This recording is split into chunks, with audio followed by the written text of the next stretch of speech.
A library is a collection of books as well as a room or location where many books are kept for future use. It is a collection of pre-compiled programs that can be used later in a program to do specific tasks. Documentation, configuration, data, message, templates, classes, and values, among other things, may be found in a library. A Python library is a collection of related modules. It offers code bundle that can be utilized in a number of different apps. For programmers, it simplifies and facilitates Python programming.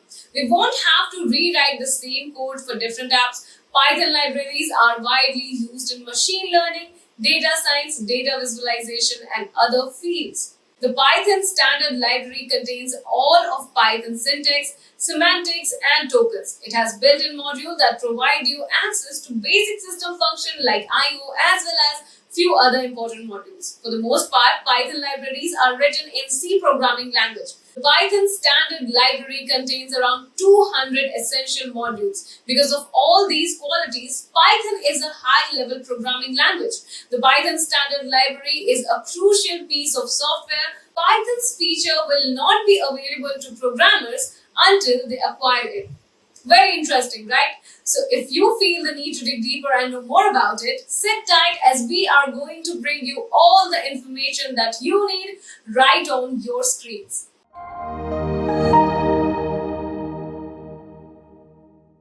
If you haven't subscribed to our channel yet, I want to request you to hit the subscribe button and turn on the notification bell so that you don't miss out on any new update or video releases from Great Learning.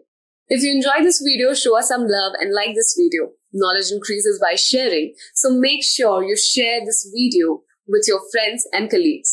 Make sure to comment on the video for any query or suggestions and I will respond to your comments. So very quickly, let me walk you through the agenda for this course. In today's course, we are going to look at Scipy in Python, NumPy tutorial, Python Pandas, uses of Pandas, Matplotlib, Seaborn, and Scikit Learn. So coming to understanding Scipy as a library itself, right? One thing that I should tell you at this moment right now is the fact that Scipy is an extremely popular library in Python. There's thousands and thousands of users.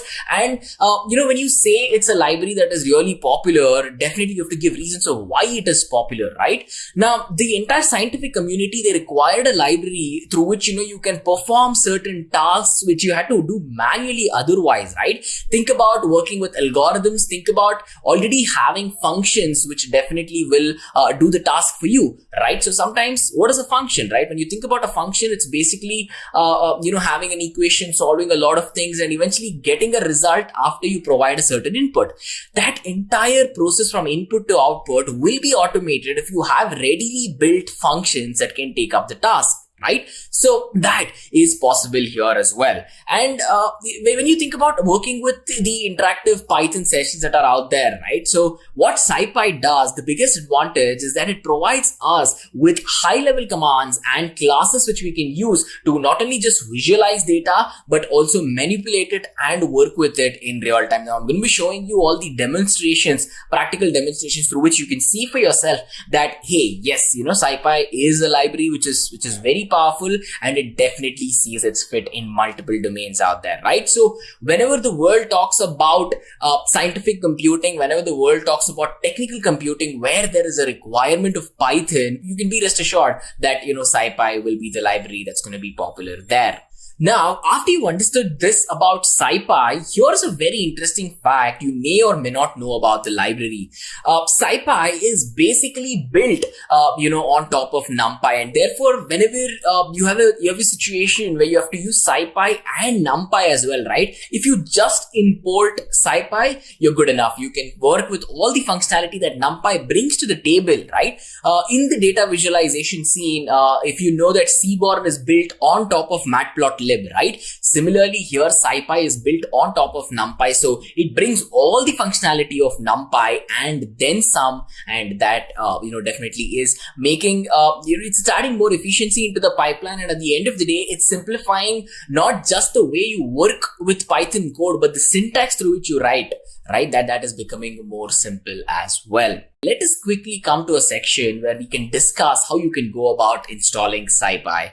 Now, there are many ways about installing Scipy, and the biggest advantage is that just like Python, Scipy is supported across multiple operating systems that we have today. And of course, you can have a list of operating systems, but I'm going to be picking up the top 3 operating systems that we have today. One is Microsoft Windows. We have all the Linux flavors and distributions, and then we have Apple's Macintosh, right? Mac operating system. So, if you're using either one of these, I'm sure, you guys viewing this, you'll be using all 3 of these, or, you would have definitely used either 3 of these, right? So it's going to be a real simple process to install it. We're going to be dividing the installation into 2 steps. One place, where we'll be discussing for Windows and Linux, and the other one is slightly separate because, Mac and Apple has their own architecture to play with, right? So coming to Windows and Linux. Now, one very good thing about Windows and Linux, and of course, whenever you're working with the Python command line here, is that you have this ability, you have something called pip. Pip basically stands for package installer, right? Pip, in fact, it's a recursive acronym which stands for pip installs packages, PIP. Pip installs packages. So it is basically a package installer, a package manager, which will help us install all of these libraries at ease, right? The advantage that pip brings to the table is that it's a standard package manager, as in it can be installed very easily on Windows, on Linux, and more, right? So to basically, to install Scipy using pip, all you have to do is run one simple command that you can see on your screen right now. Look at the last line, which is in bold. It says pip installs Scipy. It's literally these 3 words, and with these you can definitely clear up. And I'm sure if you're watching this course, you might have had some experience with pip and installing packages. So again, it's a very simple and a very straightforward process of how you can install it on Windows and Linux. But there isn't, there's more advantages to Windows and Linux. The fact that we have Anaconda distribution, right? Anaconda is an absolutely fantastic distribution, which will not just give you everything you require in Python, but it will also give you other libraries, other helpers, other tools, other frameworks, and it brings a lot to the picture through which you can start, creating applications. And eventually with Anaconda, right? When you start working with Anaconda's distribution, it's a fact where it'll already come built with multiple libraries that you don't have to work with. Now, installing Scipy in Anaconda is very simple. All you have to do is go to Anaconda's website. You have to download something called as the Anaconda Navigator, and once you open it, start installing. You will have something called as the Anaconda prompt. Anaconda prompt is very similar to the command prompt or the Python CUI that you would have seen. Again, once you do all these steps, it's a very simple step of running one single command, conda install Anaconda Scipy. And that is it. As soon as you run this conda command or either the pip command, regardless of both ways, you will have Scipy installed and set up on your Windows. And it is the exact same steps that you'll be following for Linux as well. Now, if you're wondering, yes, Anaconda is available for both. It's available for all these Mac users. It's available for Linux. It's available for Windows and a lot of other operating systems as well. So again, you have one more way of doing something which is already simple, right? That, it's fun when you think about how simplified the process of setting everything up is these days, right? So, Windows and Linux aside, let's talk about Mac OS for a second. I'm sure, you viewers are, probably, watching this on your Mac right now. So, the slight disadvantage with Mac is that it doesn't come pre-installed, with any package manager out there. So, what you can do to sort of work around the small disadvantage is that you can install your own package managers there, right? So you can see 2 commands. You can see a couple of commands on your screen right now. If you actually head to the terminal and run these commands, guess what? With just these one command, right, the sudo port install command, you can go about, installing 3 libraries, 4 libraries, Scipy, Matplotlib, Pandas, and the NumPy library as well, right? Again, it's not a step where you have to break your head. You have to do like 100 different things to install the library. You just have to open up the terminal. You just have to copy paste what you see and eventually hit paste, and you're done, right? How simple is that? And doing that will set everything up in Scipy that you will require, to follow along with all the demonstrations that we'll go about doing it, right?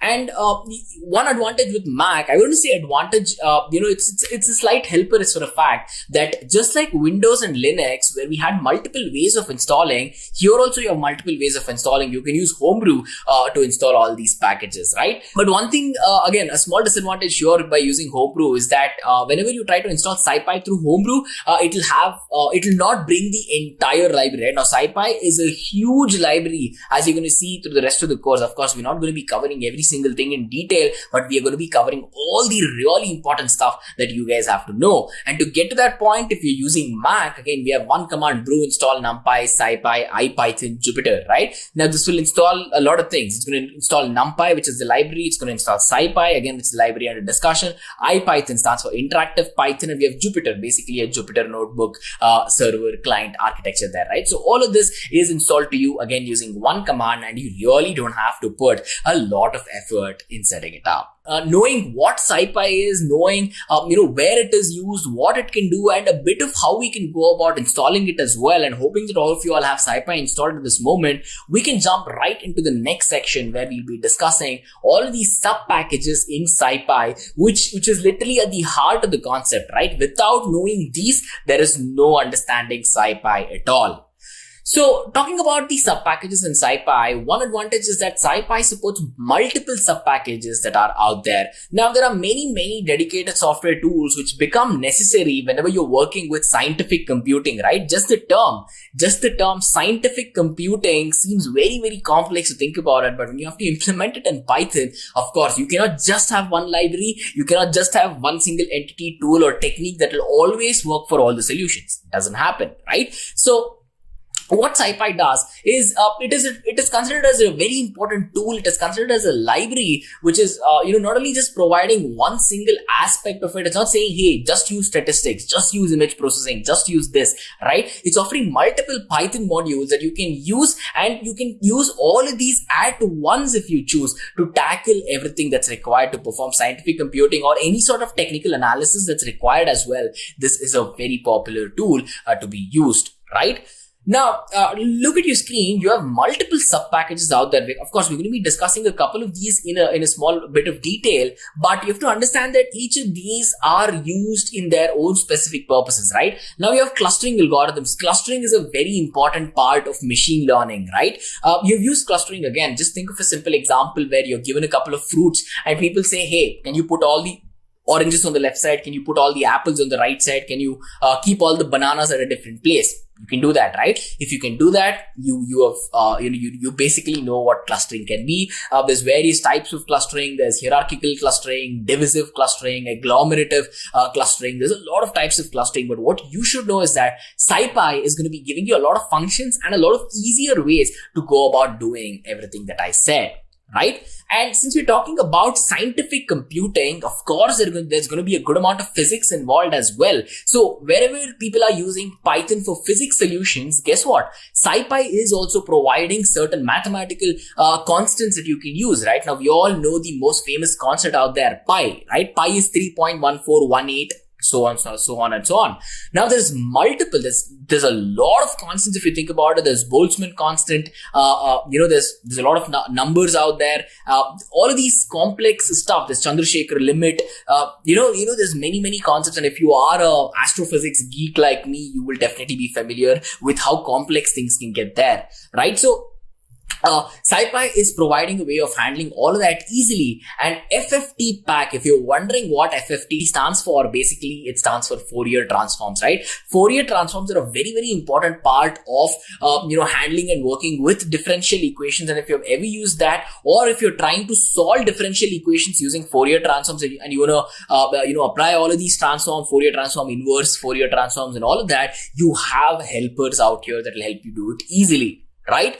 And Fourier transform is a part of mathematics, but another very important part of mathematics that you might have studied in school or college is integration, right? So for all your integration requirement, there is again another sub-package called scipy.integrate. And if that wasn't enough, guess what? Look at it, right? We have more.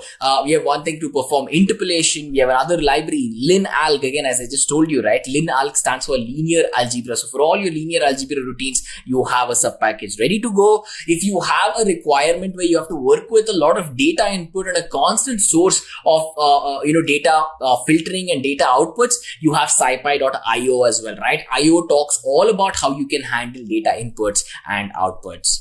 And then you have ND image. ND image basically stands for n-dimensional image, right? So it's, you can work with images in 1 dimension, you can work with images in 2 dimensions, 3 dimensions, and all of that. So whenever you are working with multiple images, I'm going to be showing you all of these practically, but for now, to quickly give you a picture about what it is that you can expect going ahead, right? We're going to be discussing a couple of these libraries. Let's pick up 5 or 6 of these, which are super important for you to know in Scipy, and eventually we can get started with that, right? And if that wasn't enough, there is more. There are more sub packages, right? There's ODR, which basically stands for orthogonal distance regression. You have direct optimization helpers, and look at Scipy.signal, right? I told you it plays a very important role in signal processing. We have a sub package that does just that. We have sparse. Whenever if you have worked in detail with applied mathematics, there's a very good chance you might know what a sparse matrix is, right? So handling all of the operations that it brings can be done easily as well. And whenever you're working with data structures and algorithms, we have a library for that. Any sort of other special functions that you can think, we have libraries for that as well. And stats, of course, talks about statistics. Weaves talk about how well you can perform certain writing tasks by making use of these sub packages as well, right? So let me just quickly go back here, and you can see that each of these sub package can work as a standalone sub package, work in dependency with all the others. So depending on, you might be asking right now saying, so how will I know what sub package I should pick up for my applications? Well, what it is that you're doing in your application will directly influence what sub package you might be using. If you're working with signal processing, it is clear as day that you're going to be using this. If you're working with statistics, you have a package for that. If you're working with image processing and you want to use a bit of Scipy there, again, you know which sub package to go about now, right? So I hope this quick introduction to tell you that these are the sub packages which give power to the library are clear to all of you all. So without further ado, I think it's high time we jump right into understanding each of these, not only just theoretically, but practically at the same time, right? So let's talk about Scipy cluster.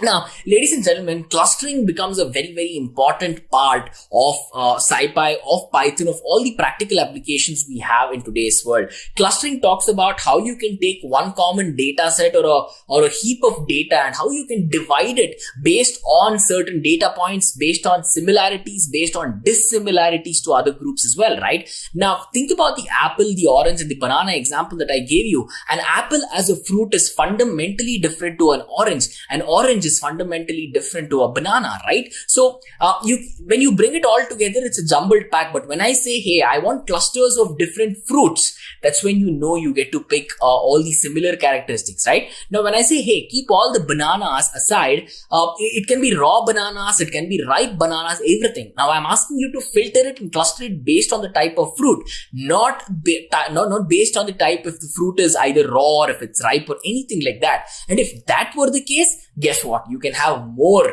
clusters to go about doing this, right? So whenever you do these, whenever you take this entire basket of fruits or anything for that matter, put it out into separate entities, each of these separate entities that we have in discussion right now, as you already know, they are called as clusters, right? So working with clusters, handling clusters becomes very, very simple in Scipy.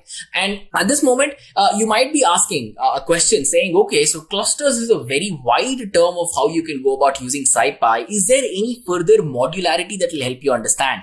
Well, yes, there are two types of clusters that are out there. We have central clusters and we have hierarchical clustering as well, right? Now, let me give you a small example to tell you what we're going to be doing. Now, we'll be talking about a demo where we'll be using NumPy to generate set of random points. What we are going to be using is, after creating two sets of random points, we're going to be joining all of these and eventually we whiten the data. What basically whitening the data means is that whenever you take a look at a lot of data points, right, it usually has a way of distributing itself. Think about normal distribution, think about other distributions, right? So each of these distributions bring its own characteristic, and that characteristic is what gives Python, is what gives library the understanding, the fundamental understanding understanding about what is going on with the data, right? Now you look at data, you understand it. I look at data, I understand, because we have trained as humans. Your machine isn't, right? So to get to a point where it can figure out certain patterns, we require whitening the data. Now whitening, as I just told you, it takes like a lot of data, it groups it, crunches it into a certain workable range, and this workable range becomes very critical for us, be it in binary operations, be it in non-binary multiple categorical variable based solutions as well.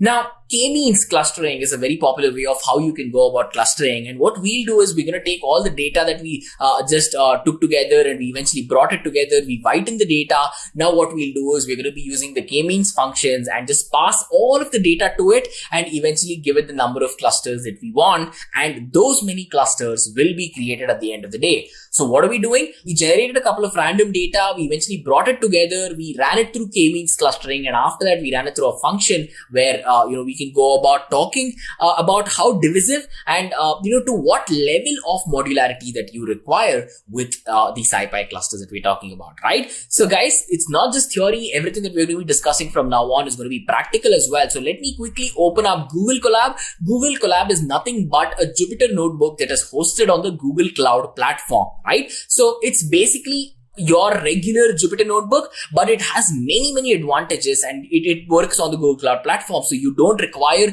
extremely powerful CPUs, GPUs or anything to work with this efficiently as well. To a certain extent, to 95 or 90% of the users, to all the applications that they are going to be devising using Google Colab, it is free. But of course, there's pro plans and all of that. But for now, for everything that we're going to discuss, the free version of Colab, and it's majorly free, right? Only a small chunk of people who require high amount of processing RAM and storage, they prefer the paid version of Colab, but for the rest of us, this should be fine. So let me quickly open up Google Colab and we can discuss this exact example that we have in consideration. Alright guys, so as you can see, I just quickly opened up Colab. Colab, you can just follow through the same URL, colab.research.google.com, or just go to Google and type Google Colab, C-O-L-A-B, and it will bring you here, right? So as you can see, we're going to be discussing a lot of, these sub packages practically as well. But to quickly talk about clusters that we have, right? Now we discussed what we're going to be doing already. And whenever you're working with any sort of solution, the first step that you have to do is import all the libraries that you're going to require, right? Importing Scipy, importing NumPy, Matplotlib, Seaborn, and all of these libraries which we require to work with. As I told you, we're going to be creating two clusters, A and B, filled with 50 random data points, right? 50 each. Overall, we'll have 100 points. 100 is being divided into two, and each of these is getting into one cluster A, and each of these is getting to one cluster B. And after that, we're going to be normalizing the data. Once we go about normalizing the data, now we have to understand, okay, so how can we go about creating clusters, right? So you have two very different data points which are random, but there has to be certain patterns and there has to be certain ways you can go about performing clustering using k-means, which will eventually create the clusters that we require, right? Now we're going to be using these two clusters to find data, find similarity, create clusters, and all we're doing is we're creating a plot to showcase to you guys how we can go about doing, right? Look at the logic, right? The logic basically is 1, 2, 3, 4, 5 lines. When you think about the entire thing, less than 10 lines is the heart of your logic, where you can create random data, create clusters, run it through k-means, eventually even provide a data visualization. Now, my goal here is not to walk you through each and every single line of code of what it means, because I'm sure if you are here at this moment of time, if you're looking forward to learning Python, you might know a bit about reading Python syntax and understanding Python's syntax, right? Now look at this. We had two very different data points, and here you can see that it has created two clusters for us, right? This is a graph that is showcasing what each of these points were mapped, and once the points got mapped, where were these clusters? So you can see these two red dots, which is basically plotting the center of these two clusters at hand. And again, 5-6 lines, and we can do a lot of these things, right? Now imagine you had to get to this result, but you had to do all of it manually. That would have been a pain, right? Because at the end of the day, you have to write a lot of code to not not get a lot of output. But here it's the reverse. We are writing a small amount of code to have a very large output, right? So guys, this is Scipy clusters, a very simple demo to showcase to you guys about how you can go about working with that. Now, the next thing that we're going to be doing after understanding Scipy clusters is we're going to be taking a look at Scipy constant. As I told you, whenever there's a requirement of you working with multiple constants, mathematical constants, constants in physics and all that, at the end of the day, everything is a mathematical constant. But, these values which have a certain significance and they don't change, there, as I told you, there's hundreds of constants and it becomes inhuman. It becomes impossible for someone to memorize what each of these constants are, right? They're very complex decimal numbers when you look at it, 3.1418, or it just keeps going and going in many cases, right? So what is the way of how you can simplify this? One way of simplifying is you don't have to remember what the constant is. If you know what constant you require to be used in your application, in your solution, which of course you will know, it's as easy as importing it, finding its value, grabbing the value, using it for your applications. How simple is this? Right? So it's not just one or two constants that's actually provided in Python. There's various types of constants. Scipy.constant subpackage itself is a very, very popular subpackage. And whenever anyone is talking about the use in the case of general scientific purposes, this library, this subpackage is very popular there, right? So let's quickly take a look at how we can work with these constant variables, how we can import it, and how we can go about using it. But just before that, I want to also tell you that these are some of the constants that you can work with and you can take a look at as well. We know C, E is equal to mc square, Einstein's relativity. The C talks about the speed of light. You can have various physical constants that talk about it. G is basically the Newton constant for gravity. E talks about elementary charge, molar gas constants, Avogadro constant, Boltzmann constant, electron mass, neutron mass, Planck's constant. Look at this, right? It is absolutely a treat. If you're a person who's into physics, if you're a person who wants to use the world of computing, the world of IT to simplify something in an already complex world of physics, you have all of these constants right at the grab of your hands to go about working with them in an easy fashion, right? So let me quickly open up these cells here and we can go about working with it. Now, one constant that you would have seen in the world is something called as the golden ratio, right? The golden ratio is basically like a spiral which talks about having, it talks about almost everything in the universe having a certain pattern that you can trace and come about, right? It's called as the golden ratio. Now, the golden ratio is a very simple number actually. At the end of the day, it's 1.6 something. Yes. So it's 1.6180. And this is a number which again talks about, many cases where you're trying to, this number is very important. If you're trying to design a room for a home theater, for say, it has to be some specific dimensions. Whenever you go to a theater, it's not just randomly built. There's a very good chance someone, if it is designed properly to the utmost care, they would have used something called as the golden ratio there as well, right? So now I am a huge fan of theaters and all of that. So I just thought this is a good example to show you guys. Now for all you physics buffs out there who are saying, hey, show me a physics example, well, guess what? The Boltzmann constant that we just discussed, right? Look at this. It's just one line. And this command find is basically telling us what all it has, anything which has the name Boltzmann in it. And as you can see, right, you have Boltzmann constant and you have it in multiple SI units out here. SI unit is something that you would remember, right? Whenever we talk about temperature, it's degrees Celsius. Whenever you say EV, I think it's electron volts, and K stands for Kelvin. Hertz is a measure of frequency and all of that, right? So what it is basically saying is, hey, when I say, hey, tell me all the Boltzmann constant types that are out there. So the constant is going to be the same, but the value of the constant is going to change with respect to various SI units that you're going to be using, right? Various situations that it's going to be used. So it is telling me these are all the list of constants that you can use in terms of Boltzmann. I say, hey, okay, so now I know what constant I require it. I want it in Hertz per Kelvin. And as soon as I hit, play here, it's giving me the constant value that's out there right now. How simple do you think this is, right? at the end of the day, you don't have to break your head about remembering, very complex number such as this. And that itself is a small advantage. And as you can see, with another advantage with Google Colab is all you have to do is move your mouse to the code and it will basically tell you how many physical constants that are out there. It'll tell you it's 444 physical constants that it has, right? Just like Boltzmann, you can pick up all the constants that I just showed you, speed of light and all of that, and you can have some fun with it. Right now, I want you guys to get your hands slightly dirty, and since it's just 3 lines of code, right? Overall, the entire thing is 3 lines of code. 1, 2, 3. That's it, right? Now, I want you guys to go about doing this for other constants that we just discussed. So quickly rewind back to the part of the video where I showed you the other constants. Try to figure out for yourself how you can go about doing it. It's very simple. You have to change 1 or 2 tiny things, and I am confident that all of you all watching this will get about how you can go about doing that, right? Fantastic. Next, let's quickly talk about Fourier transforms, right? Fourier transforms basically FFT pack, as we already told you. FFT.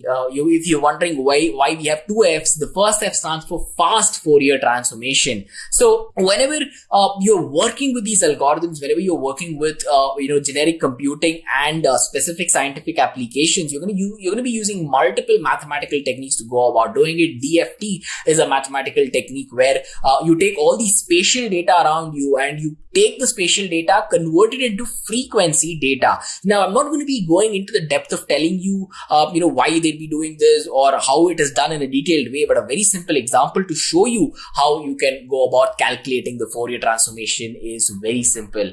Now, let me quickly take you back to your school days or your college days where you might have read about these trigonomic functions, right? You have sine, cos, tan and all of that, right? So here what we'll be doing is we'll take a periodic function of sine. You know what a sine wave looks like, right? It's the AC power that you're getting at your home. It's a sine wave at the end of the day. So we're going to be using a simple periodic function, and we'll see how we can use Fourier transform to transform that sine wave that we're going to be seeing into something else. Now, do not worry if you do not pick up on the nitty-gritty details out here. This is a very niche application of it, but at the end of the day, this is very important to know for you guys as learners, right? Now, let me quickly open up FFT pack here, and in FFT pack, we have 1 or 2 demos, right? Let me zoom out a little so we can see the entire demo at one point of time. As you can see, starting, it's all just us importing libraries. And then, as I told you, right, we're gonna be converting spatial data into frequency data. So we're gonna have to have some frequency. And what is the unit for frequency? Hertz, right? The power in your house, the sine wave power that you get in your house is either 50 hertz or 60 hertz, depending on where you live,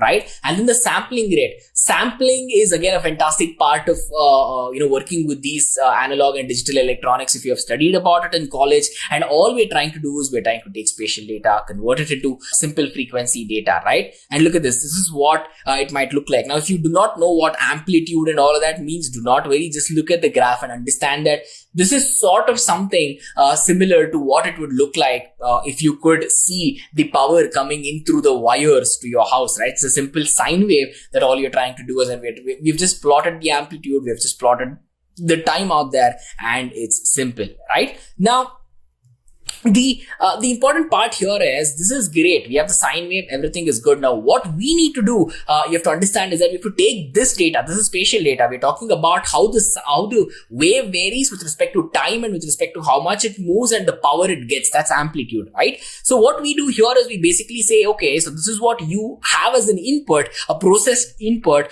Now, what's going to happen if you do have to convert it into frequency data, right? Look at this. As soon as you say, hey, here is the magnitude in terms of all the spectrum that this is generating, and here is the frequency in hertz.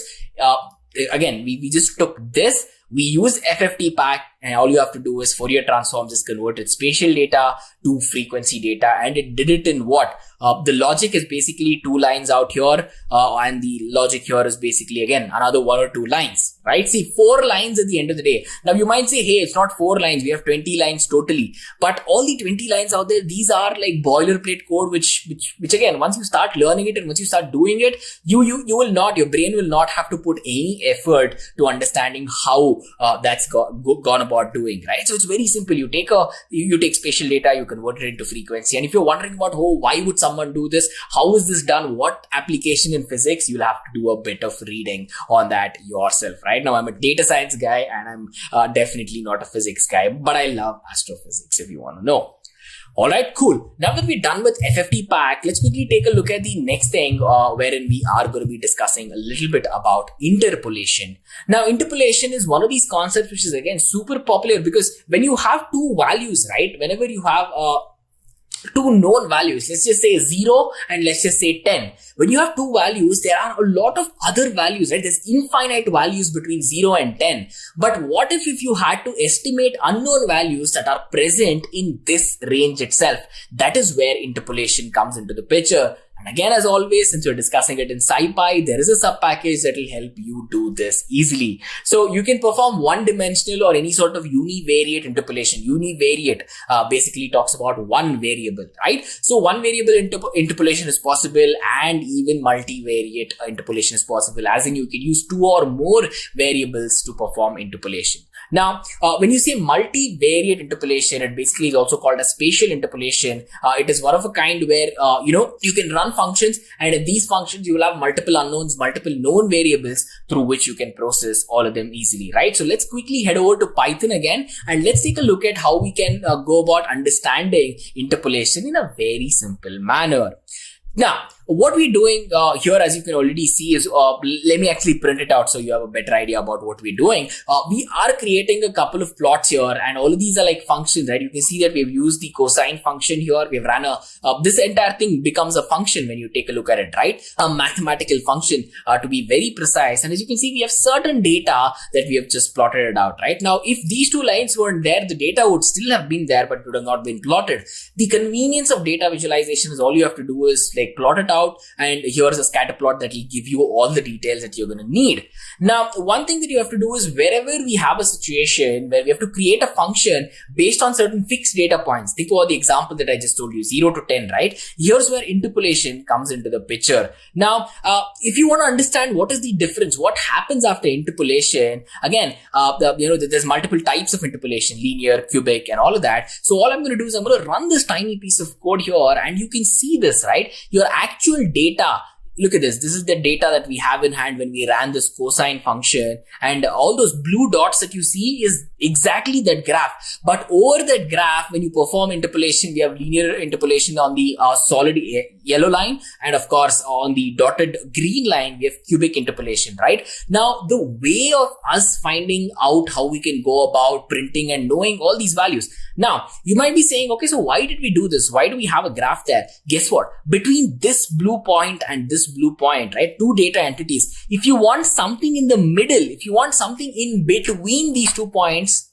guess what? You can have it now. But right now here, if you just look at the graph, you can still sort of get it. But unless you draw the shortest path, unless you start drawing straight lines from each of these entities, you will not get to know that, right? If I just gave you this and say, hey, now my mouse is pointed here, where is this? You can only guess, but you can't be specific. But if I say, hey, where is this point? Right now where my mouse is, you can quickly map the x-axis, map the y-axis, give me a very accurate number of how you can do this. Again, all of this is done with the 2 lines of logic out here and a couple of lines, right? Again, 2, 3, 4 lines. So all in all, 10, 15 lines, you're done with understanding a simple interpolation. So we have created 2 functions here, function 1, function 2, and all the sample points and variables that are associated with it, you can see here, right? You can see X, Y, and the way of how you're supposed to go about interpolation, doing interpolation. There's multiple ways. Linear and cubic are the popular ones that you can go about seeing. So we took something that looks as plain, as boring, as uninformative as this, to understanding every single point that lies in between these 2 entities that we have in discussion, right? So at the moment, you understanding that you can go about doing this in a very easy way is the goal here. And I'm sure you can know the fact that if this simple small example can give you this much insight, think about actually using this in a scientific computing environment, right? There, you're going to have a lot more fun working with that. Right? Super. Now, as I told you, interpolation is basically a process of estimating unknowns that fall between two values. As we already saw, we have a library to go about doing it. We took a look at that practically as well. Right now, we discussed all of these multivariate interpolation, spatial interpolation, and all of that. So I'm going to run through the next type of subpackage that we have to discuss, which is linalg. Linalg, as you already know, stands for linear algebra. And whenever you have a requirement that says, hey, I want fast linear algebra capabilities, guess the sub package that you're going to be using, right? Now, this sub package is actually built using something called Atlas. Atlas is absolutely fantastic. It stands for Automated Tuned Linear Algebra Software, and LAPACK. LAPACK basically stands for Linear Algebra Package, and BLAS, or BLAS as it's called, it stands for Basic Linear Algebra Subprograms. Now, these libraries, this is one library that is built using all three of these other optimized libraries out there. And if you can already think, just look at the naming. It seems like this is extremely complex, right? It is. And when you bring three extremely complex libraries and give the power to it to one single library, you must expect that, hey, this becomes way more complex than we started out initially. That's not the case. It actually becomes very, very simple of how you can work with all these algebraic routines. You can operate on multiple objects, convert it into two-dimensional arrays. If you want an output to be a two-dimensional array, guess what? That is also possible here as well, right? Now, if you are wondering at this moment of time saying, hey, so, this sub package that we have, it also provides us with functions to solve algebraic equations. So should you use, if you use NumPy, here will be your confusion. Should you use NumPy.linear algebra or should you use Scipy.linear algebra? Well, Scipy.linear algebra contains everything that NumPy.linear algebra brings. And apart from that, what did I tell you previously? That Scipy is built on top of NumPy. So with all the functionality of NumPy and then some is what you will get when you use Scipy.linalg, right? So if there is ever a confusion in your head at any point of time in your learning which says, I don't know which to use, now you know which to use, right? And it's not just that. There's another advantage here. The other advantage of using Scipy.linalg over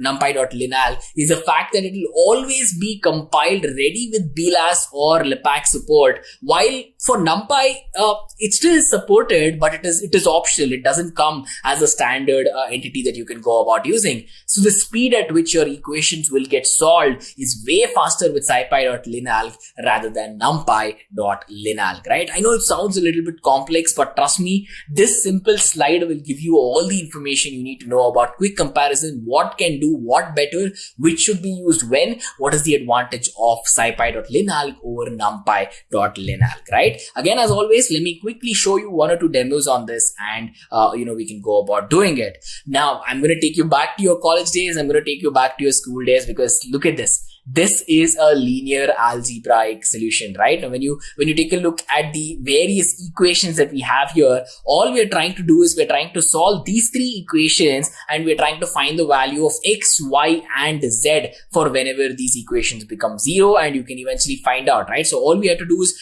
we have to move a couple of things around. We have to multiply certain equations with certain entities, and then you can get to solve. You start eliminating your variables. You solve for one. Once you start finding x, you can find out y. Once you start finding out y, you have the value of x and y. Use it to find z. That is how we solve it. Now, I definitely can do this manually because I remember how we can go about doing it. But to get our linear algebra system to work with, we're going to be using all the inputs as arrays. Now, as you can see, right, it's 1x, 2y, minus 3z. Look at this, 1x, 2y minus 3z. The second equation is 2x minus 5y plus 4z. And then you have 5x, 4y minus z. Minus z is nothing but minus 1, right? So this is the input array that we have, and here is the solution array that we require. And guess what? You have you have the input, you have the solution. All you have to do is solve it, right? Get from that to this. Look at the line which talks about the logic of how you can go about doing it. One line of code, and as soon as I hit play, it's very easy, right? Look at this. One thing you have to understand is x is 2, y is minus 1, z is 1. right? It's 2 minus 1, 1. If you substitute 2 minus 1 and 1, your answer should be 0 in all three of these equations. This is what we're being told here. This is the value of x, y, z. And once you attach the value of x, y, z, or everything must be 0. If you get these values and these are not zeros, it means that your equation is not completely balanced out there and there's something that went wrong, right? Again, look at how, I know you would have thought this would have been very complex as we started out, but this was the equation. All we had to do is we had to move the equation, and we already know the solutions from the right side, minus 3, 13 and 5. All we had to do is create two arrays, run one command, print the result, done. Very simple, right? So this, again, at the end of the day is very, very simple of how you can go about working with linear algebra. Let me give you one more example. If you guys have worked on matrices, matrix as it's called, there are a lot of types of matrix, diagonal matrix, square matrix, finding the determinant of a matrix. It's a very important concept in applied mathematics, right? So all we're trying to do here again is we're trying to create this matrix that we're talking about. To find the determinant of that matrix is again one simple function dot det of A, where A is the values that you're going to be providing. Input, perform the operation, output. 3 lines of code and you're done finding the determinant of a square matrix. Now, to do this manually will take a lot of time because you have to go about processing it and work with it. I'm very sure if you have taken up probably engineering for your bachelor's, you might have worked on these in your first 1 or 2 years of engineering, right? Understanding what a matrix is, operations, determinant, all of that. Now you can take a look at, this is the matrix that we have in hand, the matrix, the square matrix that we are discussing. It's a 3 cross 3 matrix, and this is the determinant that goes with that matrix, right? It's very simple. At the end of the day, it just takes a very complex solutions, simplifies it by a lot, as I told you at the start of the video, and I'm sure you're convinced of that by now, right? So let's quickly take a look at another last sub package that we have in hand, which is ND image. ND image stands for n-dimensional images. It's an image processing library which you can use to perform multiple processing tasks, and you can perform various analysis out there as well, right? So the first question you must be asking right now is, hey, we have OpenCV to do this task very easily. Why do we require this? There might be cases where, there are cases where Scipy might trump OpenCV out there. OpenCV is meant for computer vision, meant for images, meant for videos, but Scipy is not lagging in any regard, right? Take a look at the basic manipulations that you can go about doing. You can crop an image, you can flip an image, you can rotate an image. You can do all of these simple tasks by making use of Scipy itself. And if you ever have to perform image segmentations, right? If you have to understand what's going on in your image, what the pixels in a flower looks like, what the pixels in a car looks like in an image, you can go about doing all of that. You can perform classification tasks using your images. If you want to build a dog and a cat classifier, as in you'll provide input images of dogs, input images of cats, you will get your machine learning algorithm to understand what a cat looks like, understand what a dog looks like. So when you surprise it with another image, a random image of either a cat or a dog, it will have the capability to tell you if it's a cat or a dog. How cool is that, right? It's a simple binary classifier, which again, I love working with. And of course, you can do all of that. You can do feature extraction as well. If there is a case where you know this is what the solution is, this is my application, and if you're wondering what variables in your data will let you go towards the solution, the process of feature selections, feature extraction is very, very important, right? There is a very wide term which governs all of these feature concepts. It's called feature engineering, which you might have heard about if you've studied a bit of machine learning, right? Fantastic. Let's quickly go about taking a look at this demonstration. This one's going to be nice. We have a couple of images that you guys can take a look at. Now, all I'm trying to do is we're trying to print scipy.miss.face is going to print an image of a raccoon, and this is what a raccoon looks like, right? Looks pretty cute in my opinion. And all I tried to do was we took the image of a raccoon, and all we did is we printed the image using Matplotlib. You can see that plot.imshow. ImShow stands for image show here, and this is the overall plot that we got. Fantastic. Now we have an image to work with. What are the 1 or 2 tasks that I can show you about how you can do? The first thing that we can go about doing is cropping the image. Cropping, this is the heart of the logic, right? one line of code, you can crop the image. Look at this. Now you have an entire raccoon out here with like a lot of grass on the top right, a lot of, I think palm trees on the bottom left or whatever it is. And now you can crop it. Now, if you're wondering about how you know where to crop and what to do what, you have something here called face.shape, wherein we have X channels, Y channels and all of that. And through which when you run integer of, LX by 4. So we're basically trying to say pick up everything around the face and just crop it to us and just go about printing it. Right now, what I want you guys to do is as soon as you see this code and you're trying to type it out, just change these values to see what output you get, right? Of course, changing these will change what and where the cropping happens. And I want you guys to figure this out. Now, don't Google this. This is very simple. You have to change one or two numbers. I've already told you what to do. Just give it a shot, right? So this is us taking an input image to us cropping an image. The next thing you can do is you can take an image and rotate it at any angle that you want. Now here all I've told is nd_image.rotate face by 180 degrees. Now all I can do is as soon as I hit play, you will see that the entire image will be flipped by 180 degrees. Now this is not the cropped image, right? Because we're still using the original image that we have in discussion. This is the input image. This is the output image. You can see that it just went all the way over to that particular angle, right? So as you can see, working with even basic image operations, working with linear equations, working with interpolation, working with constants and clusters are very, very easy with respect to Scipy. Right, guys? Now we'll start off with this library called as NumPy, which stands for Numerical Python. And as it is stated over here, it is the core library for numeric and scientific computing. So whatever numeric or scientific calculations you'd have to perform, NumPy should be your go-to language. And this library called as NumPy consists of multi-dimensional array objects and a collection of routines for processing these arrays. So let's go ahead and create our first NumPy array. So you can have a single dimensional NumPy array or a multi-dimensional NumPy array. Now we'd have to start off by importing this library. So to import NumPy, we'll type in import NumPy as NP. So this NP which you see over here is known as the alias. So we are importing the library NumPy with this alias NP. Now this NumPy library has a lot of methods and one method is called the array method. And with the help of this, we will be able to create the NumPy array. All we have to do is type in np.array and inside this I am passing in the list of values starting from 10 going on till 40 and I'll store it in this object called as n1, and when I print it out I get the result 10, 20, 30, 40. Similarly, I go ahead and create a multi-dimensional array. So here we are passing in a list of lists. So here we had a single list. Here we are passing in a list of lists. So as you see, we have a list over here and inside this we have two more lists. The first list comprises of the elements 10, 20, 30 and 40 and the second list comprises of the elements 40, 30, 20 and 10. And when I print it out, this is how I get this multi-dimensional array. The first list is present in the first row and the second list is present in the second row. Now let me go to Jupyter Notebook and implement these two. Let me just add a comment over here. I'll name it as NumPy. Now I'd have to import the NumPy library. So I'll have import NumPy as NP and let's just wait till this library is loaded.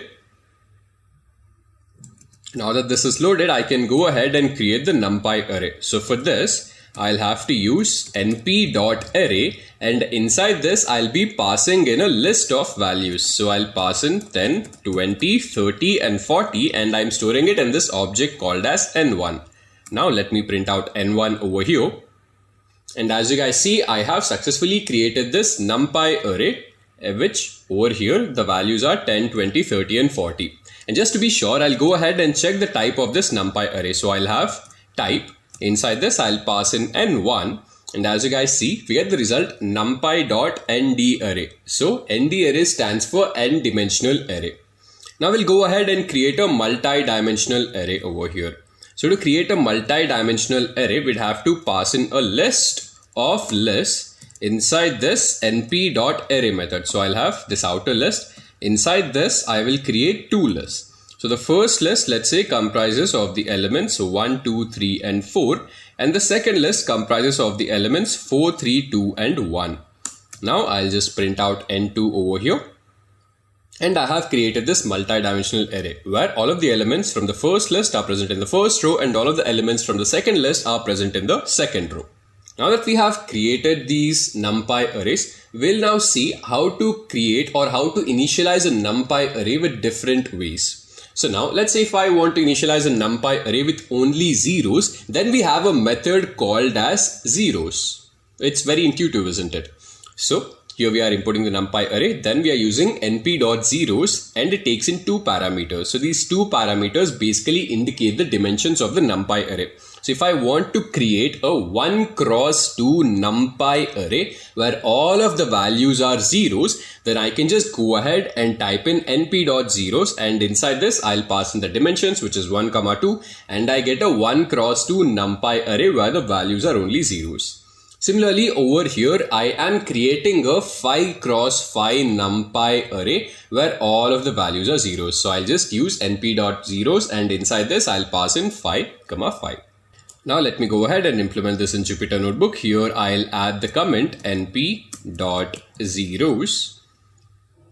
Now I'll go ahead and let me just create this in n1, and inside n1 I'd have to use the np.zeros method, and over here I'd have to pass in the dimensions. So the dimensions would be 1, 2, and let me go ahead and print out n1 over here. So as you guys see, I have successfully created this NumPy array. Now if I want maybe a NumPy array with a different dimension, so the method would be the same. I'll have np.zeros over here, and inside this, let's say I want to create a 3 cross 3 NumPy array which consists of only zeros, and this I'll go ahead and store it in this object called as n2. Now let me print out n2 over here, and we have a 3 cross 3 NumPy array which comprises of only zeros. Now if I want to initialize a NumPy array with the same number, then we can go ahead and use the full method. So here I am using np.full, and this takes in two parameters. The first parameter is the dimension of the NumPy array. The second parameter is the value which we'd want to insert into this NumPy array. So here we are creating a 2 cross 2 NumPy array where the value is filled with 10. So as you guys see, it's a 2 cross 2 NumPy array where we only have tens. So it's time for np.full. I'll just type in np.full. I'm adding a comment over here. Then let me add np.full, and I'd have to give in two parameters. Let's say I'd want a 4 cross 8 NumPy array, and I'd want the value 5 inside this. Now I'll store this in this object called as n3, and I'll just print out n3 over here. And as you guys see, I have created a 4 cross 8 NumPy array where the value is only 5. Now similarly, if I want to initialize a NumPy array within a particular range, then I can go ahead and use the arange method. So here, as you guys see, I am using np.arange, and this again takes in two parameters. The first parameter is the initial value from which the range has to start. So here when I give in 10, as you guys see, the range starts from 10. And when I give in 20, so here again you'd have to remember that 20 is exclusive, or maybe the second parameter is exclusive. And since this is exclusive, we'll only have values starting from 10 and going on till 19. And that is why 20 is not included in this result over here. Now we can go ahead and add another parameter. So here the initial value is 10, the final value is 50, and we have the skip value. So the skip value is 5, which would mean that after 10 we'll have 15. So 15 plus 5 becomes 20, 20 plus 5 becomes 25, and that is how this keeps on proceeding. Now when we reach 45, when you add 5 more to 45, that becomes 50. And since 50 is exclusive over here, that is why we end at 45. But on the other hand, if we had given the final value as 51, then we would also have the element 50 over here. So let's go ahead and implement arange method over here. np.arange, and I'll store this in n4. Now I'd have to use np.arange, and I'll go ahead and give in the initial value as, let's say, 100. Then I'll give the final value as 200, and I'll print out n4 over here. And as you guys see, we have all of the numbers in sequence starting from 100 going on till 199. Now if I actually want the value 200 to be included in this as well, let me make the final value to be 201. And as you guys see, this time the range starts from 100 and also includes 200 over here. And we can also add a skip value. Now let's say if I give the skip value of 10. So here after 100 we have 110, then 120, and this goes on till 200.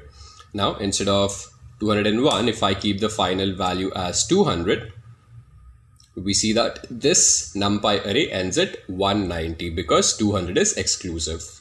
Now we can also go ahead and initialize a NumPy array with random numbers. And to initialize NumPy array with random numbers, we can use random.randint.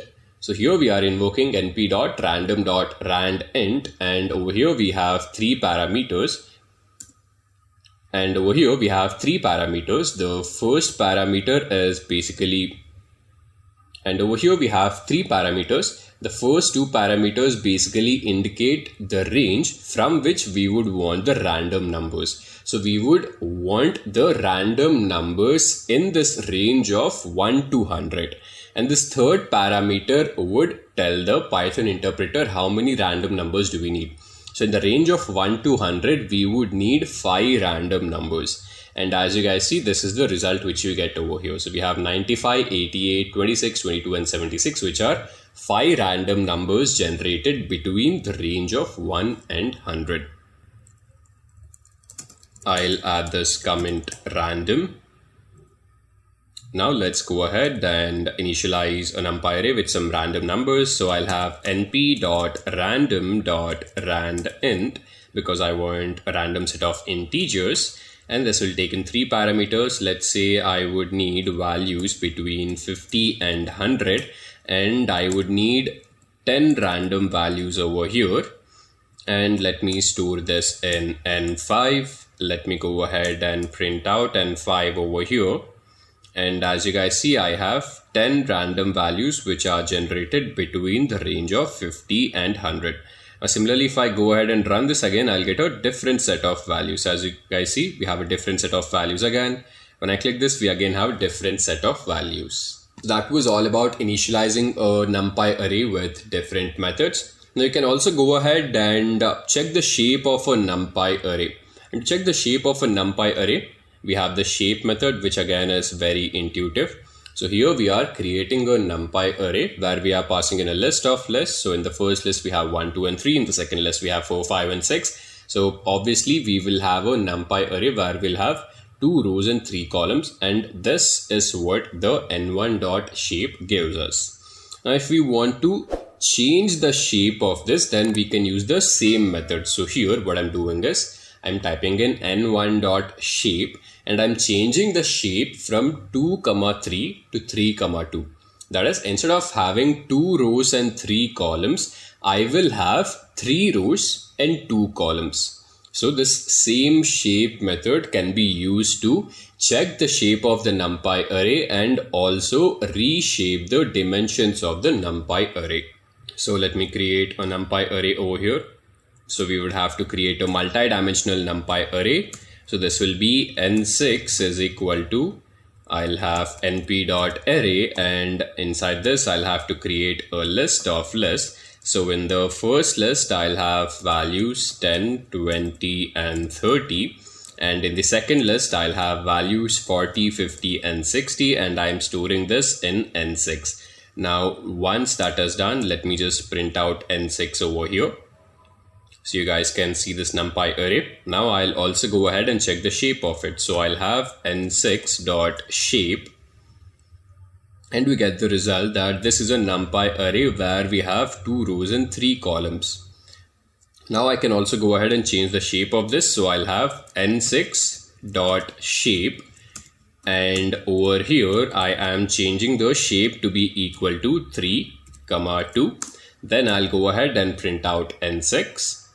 And as you guys see, we have converted this from a 2 x 3 NumPy array to a 3 x 2 NumPy array.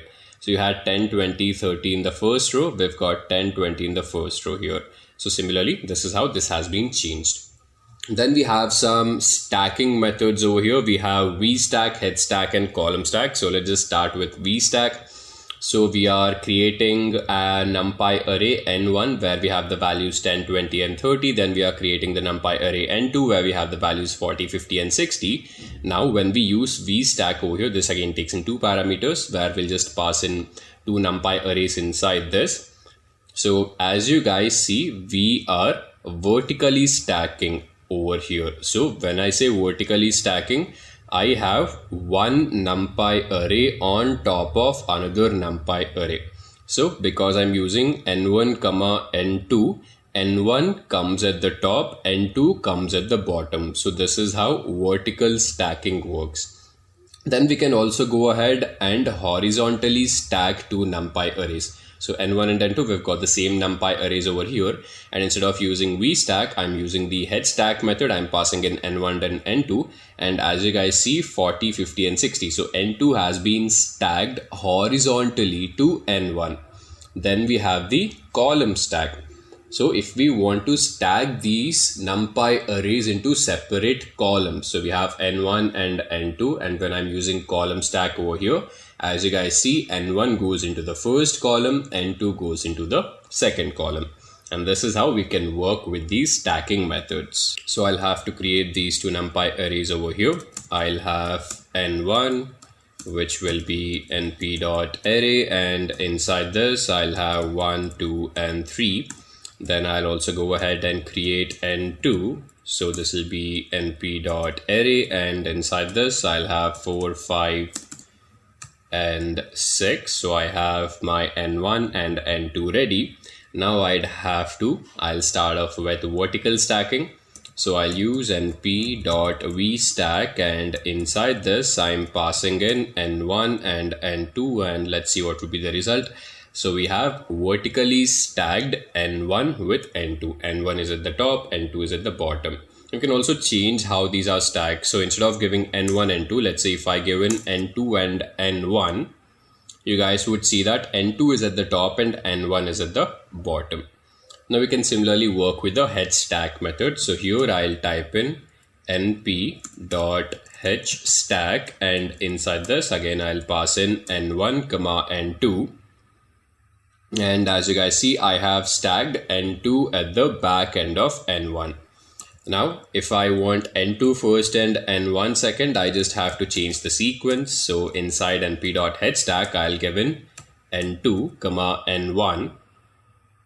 And I have 4, 5, 6 first, and n1 is attached at the back end of n2. Then we have column stack. So I'll just have np.column stack over here, and inside this I'll pass in n1 comma n2. And as you guys see, I have n1 in the first column, n2 in the second column. Similarly, if I give in n2 comma n1, you will see that I have n2 in the first column and n1 in the second column. So this is all about stacking the NumPy arrays. Now we'll also work with intersection and difference methods. So here again we have two NumPy arrays. So in the first NumPy array we have the values from 10 to 60, and in the second NumPy array we have the values from 50 to 90. And if I want the common elements between these two NumPy arrays, then I can use the intersect1d method. So here in the intersect1d method, I would just have to pass in these two NumPy arrays, and as you see in the result, we get a new NumPy array comprising of the common elements in these two NumPy arrays. Then over here I have n1 and n2. If I want to find out all the elements which are unique to n1, then I can use the setDiff1d method. So here in n1 we have the elements starting from 10 going on till 60. In n2 we have elements starting from 50 going on till 90.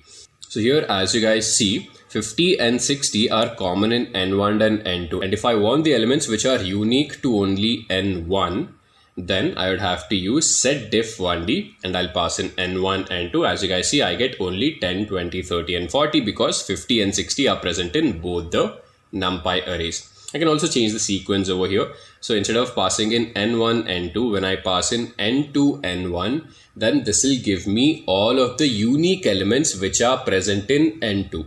And since 50 and 60 are common in both the NumPy arrays, the resultant will be 70, 80 and 90 because these are the only unique elements in n2. So let's go ahead and work with intersect 1D and setDiff 1D.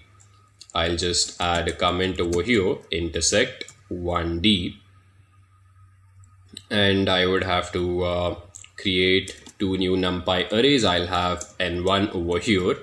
So I'll have np.array, and inside this I'll pass in 1, 2, 3, 4, 5, 6, and I'll have n2, and inside this I'll go ahead and create a list of elements where the elements start from 5, 6, 7, 8 and 9.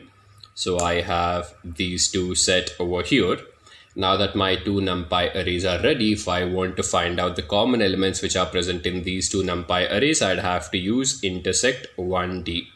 So I'll have np dot intersect 1D, and inside this I'm passing in n1, n2, and when I hit on run, we see that the common elements between n1 and n2 are 5 and 6. Now if I want only the elements which are common to n1, then I can use the setDiff 1D method. So here I'll have np dot setDiff 1D, and inside this again I'll be passing in n1, n2, and as you guys see I have 1, 2, 3 and 4 which are common to only n1. Now similarly, if I want all of the elements which are only common to n2, then I can have np dot setDiff 1D, and I'll just change the sequence over here. Instead of passing n1, n2, I'll have n2, n1, and the only unique elements which are there in n2 are 7, 8 and 9. Now we'll go ahead and perform some simple NumPy array mathematics. So we'll see how to add two NumPy arrays. So again over here we have two NumPy arrays. In n1 we have 10 and 20, in n2 we have 30 and 40. Now if I want the total sum of all of the elements which are present in both of these two arrays, I can just directly use the sum method. So I'll have np.sum, and inside this as a list I'll pass in n1, n2, and you will see that the resultant value would be 100 because 40 plus 30 plus 20 plus 10 is equivalent to 100.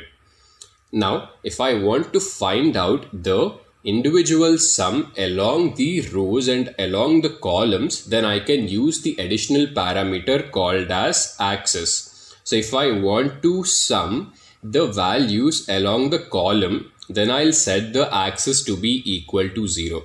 So when I have the axis value to be equal to 0, as you guys see, I have 30 plus 10 equal to 40 and 40 plus 20 equal to 60. Similarly, if I want to sum these up along the rows, then I'll set the axis value to be equal to 1. And over here I have 10 plus 20 equal to 30 and 30 plus 40 equal to 70. I'll add a new comment over here, addition of NumPy arrays, and let me create new n1 over here. So I'll have np.array, and inside this I'll have 10 and 20. Then I'll go ahead and create n2, and inside n2 I'll again have np.array, and over here I'll have 30 and 40. I'd have to pass this on as a list of values, so I'll have 30 and 40 inside a list. So I have created n1 and n2. Now it's time to find out the total sum which is present along all of these. So I would have to use np.sum, and inside this I'll just pass in n1, n2, and actually I'd have to pass this as a list. So I'll have n1, n2 over here, and as you guys see, the resultant comes out to be 100. If I want to add the values along the column, so I'll have np.sum, then I'll have this list over here, I'll have n1, n2, then I'll have this new attribute called as axis, and I'll set the axis value to be equal to 0. And I get the resultant 40 and 60 because 30 plus 10 is equal to 40 and 40 plus 20 is equal to 60. Now going ahead, if I want to add the values along the horizontal rows. So here it will be np.sum, and over here I'll have n1 comma n2 again, and this time I'll set the axis value to be equal to 1, and I have 30 and 70 because 20 plus 10 is equal to 30 and 40 plus 30 is equal to 70. Now we'll see how to do some scalar operations on these NumPy arrays. So here we have a NumPy array where we have values 10, 20 and 30, and if I want to add the scalar value 1 to each individual element of the NumPy array, all I have to do is add this value 1 to this NumPy array, and as you guys see, n1 plus 1 becomes 11, 21 and 31. Similarly, if I want to multiply each individual element of a NumPy array with a particular value, so here if I want to multiply it with 2, I'll just write down n1 into 2. So 10 becomes 20, 20 becomes 40 and 30 becomes 60. And if I want to subtract a value, all I have to do is perform n1 minus 1. So 10 becomes 9, 20 becomes 19 and 30 becomes 29. And if I want to divide it, I'll just have n1 divided by 2. So 10 becomes 5, 20 becomes 10 and 30 becomes 15. So this was some basic idea about NumPy. Now let me just see what is there in n1 over here. Let me actually add some more elements inside this. So I'll have n1 is equal to np.array, and inside this I'll have 10, 20, 30 and 40. Let me also print out n1 over here for your reference. So now that we have n1, what I can do is I will just go ahead and add some scalar values to it. And let's say if I want to add 5 more to each individual element of this NumPy array, so I'll just write down n1 plus 5. And as you guys see, 10 becomes 15, 20 becomes 25, 30 becomes 35 and 40 becomes 45. Similarly, if I want to subtract a value, I'll just write down n1 minus 5 over here. And 10 becomes 5, 20 becomes 15, 30 becomes 25 and 40 becomes 35. We can also go ahead and multiply something to this. So I'll have, let's say, n1 into 10. Let me print this out. And as you guys see, we have multiplied these values with 10. Similarly, I can go ahead and divide this with something. So if I have n1 divided by 10, so we see 10, 20, 30, 40 becomes 1, 2, 3 and 4. So this is some basic scalar operation on top of the NumPy arrays. And we can also go ahead and use some mathematical functions. So we have this mean function over here, which would give us the mean value of all of the elements which are present. So the mean value of all of these elements comes out to be 35. Similarly, if we want to find out the median, then all we have to do is use this median method. We have to use np.median, we'll pass in this NumPy, and we see that the median value comes out to be 55.5. And if you want to find out the standard deviation, I'd have to use std, and I'm passing in n1 inside std, and the value becomes 36.59. So we have n1 over here, and if I want to find out the mean value, I'll just have np.mean, and inside this I'll be passing in n1. And as you guys see, the mean or the average value of all of the elements which are present in n1 comes out to be 25. Let me go ahead and create another NumPy over here. So I'll have np.array, and inside this I'll be passing in some random values. So let's say these are all of the values which are present in n2. And if I want to find out the median of all of the values which are present, so I'll just use np.median method, and inside this I'll be passing in n2. And the median of all of these values comes out to be 5. Similarly, if I want to find out the standard deviation, so here I'll have np.std. And if I want to find out the standard deviation of this particular NumPy array, so I'll pass in n2, and you would see that the standard deviation of all of the elements of n2 would be 2.397. So till now we've worked with some basic NumPy arrays. Now let's go ahead and work with a NumPy matrix. So here we are creating a 3x3 NumPy matrix, and to do that you'll again need a list of lists. So over here we'll have 1, 2, 3, 4, 5, 6 and 7, 8, 9. So this first list goes into the first row, second list goes into the second row, and third list goes into the third row. Now that we have created this NumPy matrix, let's see how can we access individual rows and columns from this entire NumPy matrix.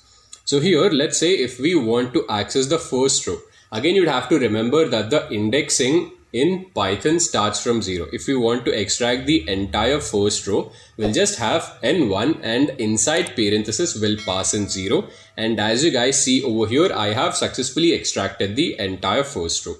Similarly, if I want to extract the entire second row, then the index value for second row will be 1 and I have extracted the second row. And if I want to extract a column, then I'd have to do something like this. So in a column, I would want all of the rows. So here from this NumPy matrix, I would want the second column and all of the rows from this second column. So here, since I would want all of the rows, I'll just put in a colon over here, and since I want the second column, I'll give in the index value as 1. And as you guys see, I have extracted the entire second column over here. Similarly, if I want to extract the entire third column, the index value will be 2, and I have extracted the entire third column. Let's perform this in Jupyter Notebook. So I'll just write in NumPy matrix over here. Now that this is set, I'll have np.array, and over here I'll have a list of lists. So in the first list I will have 10, 20 and 30. In the second list I will have 40, 50 and 60. In the third list I will have 70, 80 and 90. And I will go ahead and store this in n1 again. Now I'll go ahead and print out n1 and let's see what would be the result. So this is our NumPy array which we have just created. Now if I want to access individual rows from this, I'll have to give in n1 and inside parenthesis, let's say if I want to extract the third row, then the index for the third row will be 2. I'll just have 2 over here. And as you guys see, I have successfully extracted the entire third row. Now similarly, if I want to extract the entire third column, then this time I would have to write n1, and over here, since I would want all of the records from the third column, so I'll just have a colon over here, then over here. So here you'd have to understand whatever is given on the left side of the symbol would indicate rows, and whatever is given on the right side of this comma would indicate all of the columns. So I'd want all of the rows, and all of these rows need to be from the third column, and the index for the third column is 2, and I have successfully extracted all of the elements which are present in the third column. Now we'll see how to transpose a matrix. So what is transposing? Transposing basically means when you're interchanging the rows and columns. So here as you guys see, we have 1, 2, 3, 4, 5, 6 and 7, 8, 9.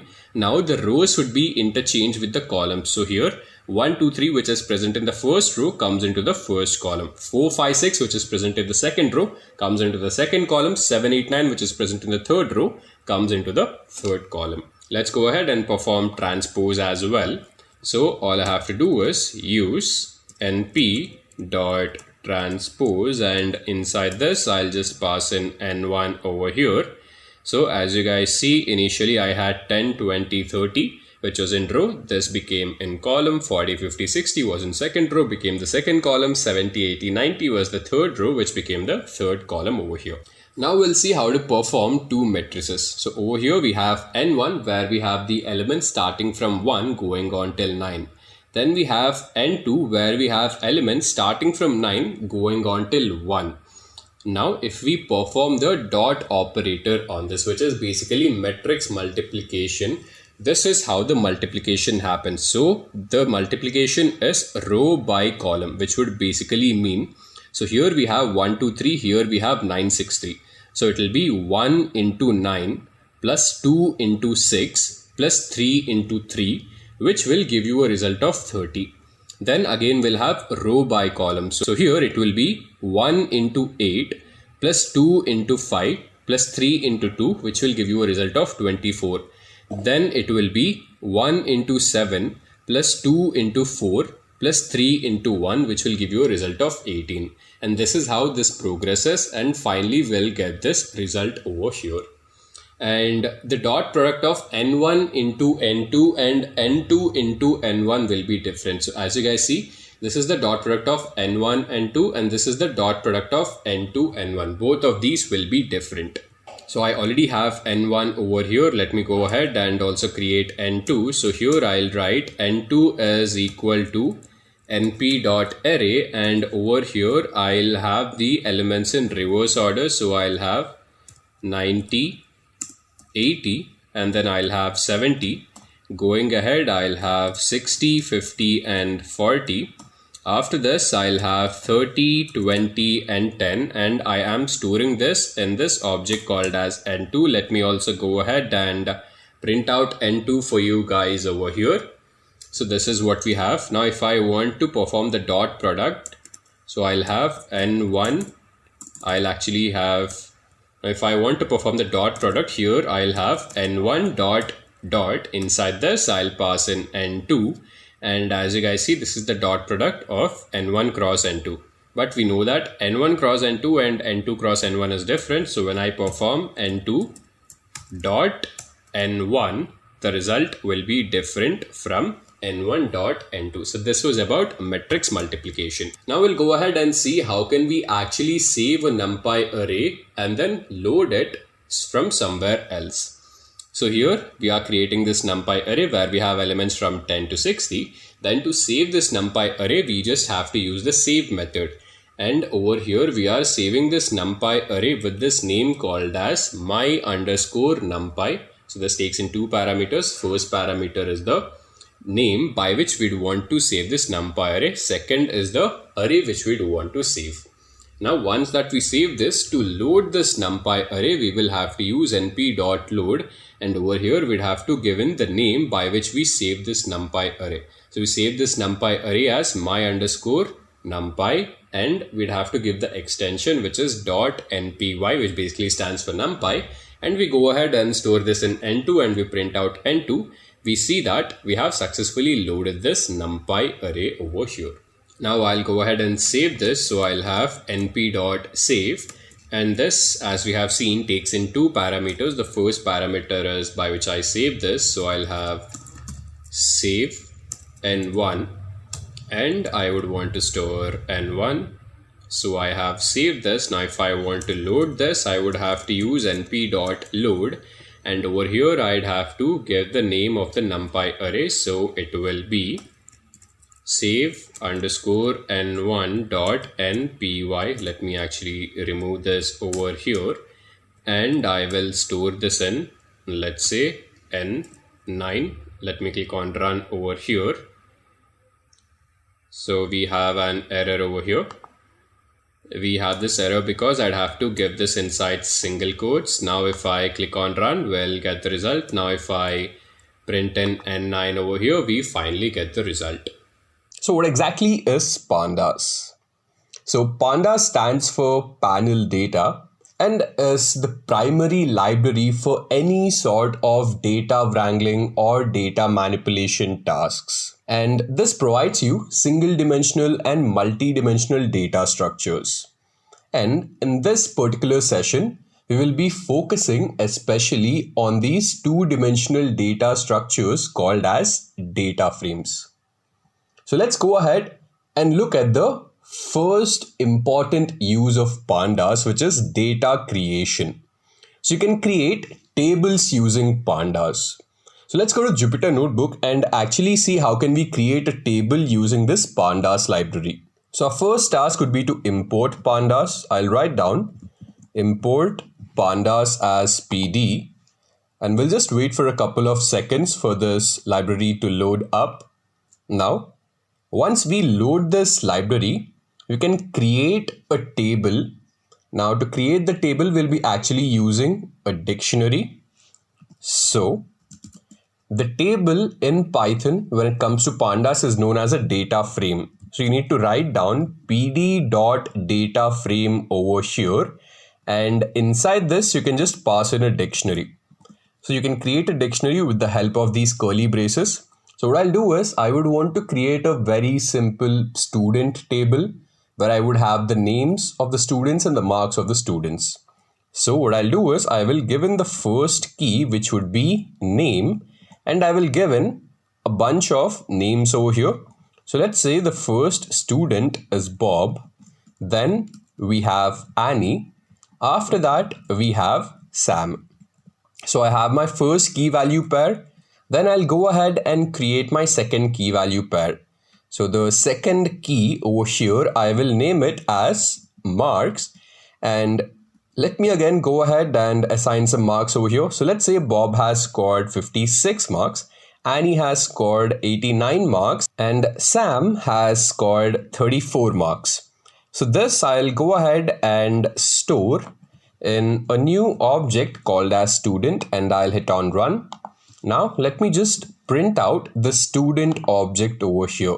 And as you see, I have successfully created this new data frame with the help of the Pandas library.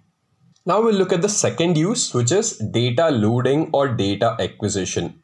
So you can load pre-existing files into the Jupyter Notebook or into our work system using the Pandas library. So here I'll add a comment and I'll keep the comment as data loading.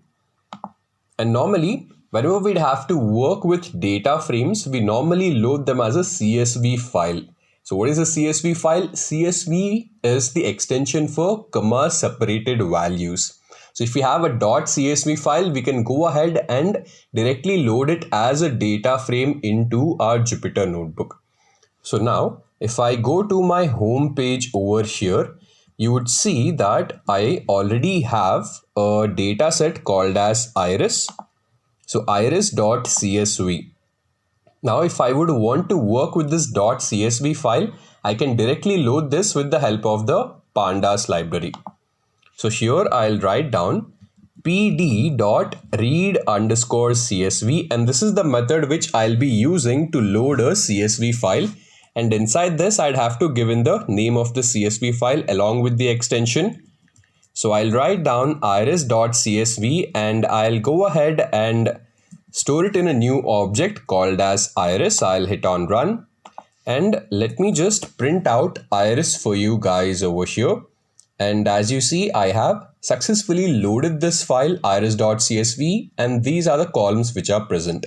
Sepal length, sepal width, petal width, and species. Going ahead, if we already have a data frame with us, and if I would want to extract only some specific columns from that data frame, that also can be done with the help of this Pandas library. So we'll work with the same iris data frame over here. Now this data frame has 5 columns. Now from all of these 5 columns, if I wanted, let's say, only this sepal length column and the petal length column, I'll show you how it can be done. So first, start off by writing the name of the data frame, which is iris, then given parenthesis, again given another parenthesis over here, then in single quotes, given the name of the column which you would want to extract. So I would want sepal length, and I would also need petal length. So here I'll write down petal.length, and this I'll go ahead and store in iris length. Now let me just hit on run and let me print out iris length. And if I hit on run right now, you would see that from this entire data frame which had these 5 columns, I am extracting only 2 of the columns which are sepal length and petal length. Similarly, let's say from all of these columns, if I wanted only the species column, the process would be similar. First, I'll write down the name of the data frame, then given parenthesis, and inside this, given the name of the column that you'd want to extract. So here the name of the column is species, and this I'll go ahead and store in this object called as iris species. Again, I'll hit on run, and then let me print it out for you folks. So this will be iris_species, and then I'll hit on run, and now you see that from this entire data frame I have extracted only 1 column, which is the species column. Going ahead, let's say if you would want to extract only few of the records on the basis of a condition, that also can be done with the help of the Pandas library. So I'll add a new comment over here. I'll make the comment as extracting individual records, and then I'll hit on run. Now, if you look at this original data frame over here, so from this data frame, let's say if I would want to extract only those records where the value of sepal length is greater than 6. So if you look at this particular column, you see that you have a lot of different values. But out of this, all of the values, if I wanted only those records where the value of sepal length is greater than this, I'll show you how it can be done. So first, again, given the name of the data frame, inside the parenthesis, given the name of the column. So here, I'll given the name of the column, which is sepal length. Then I'll given the condition. So iris sepal length has to be greater than 6. Now, when I hit on run, you see that I have a bunch of false and true values.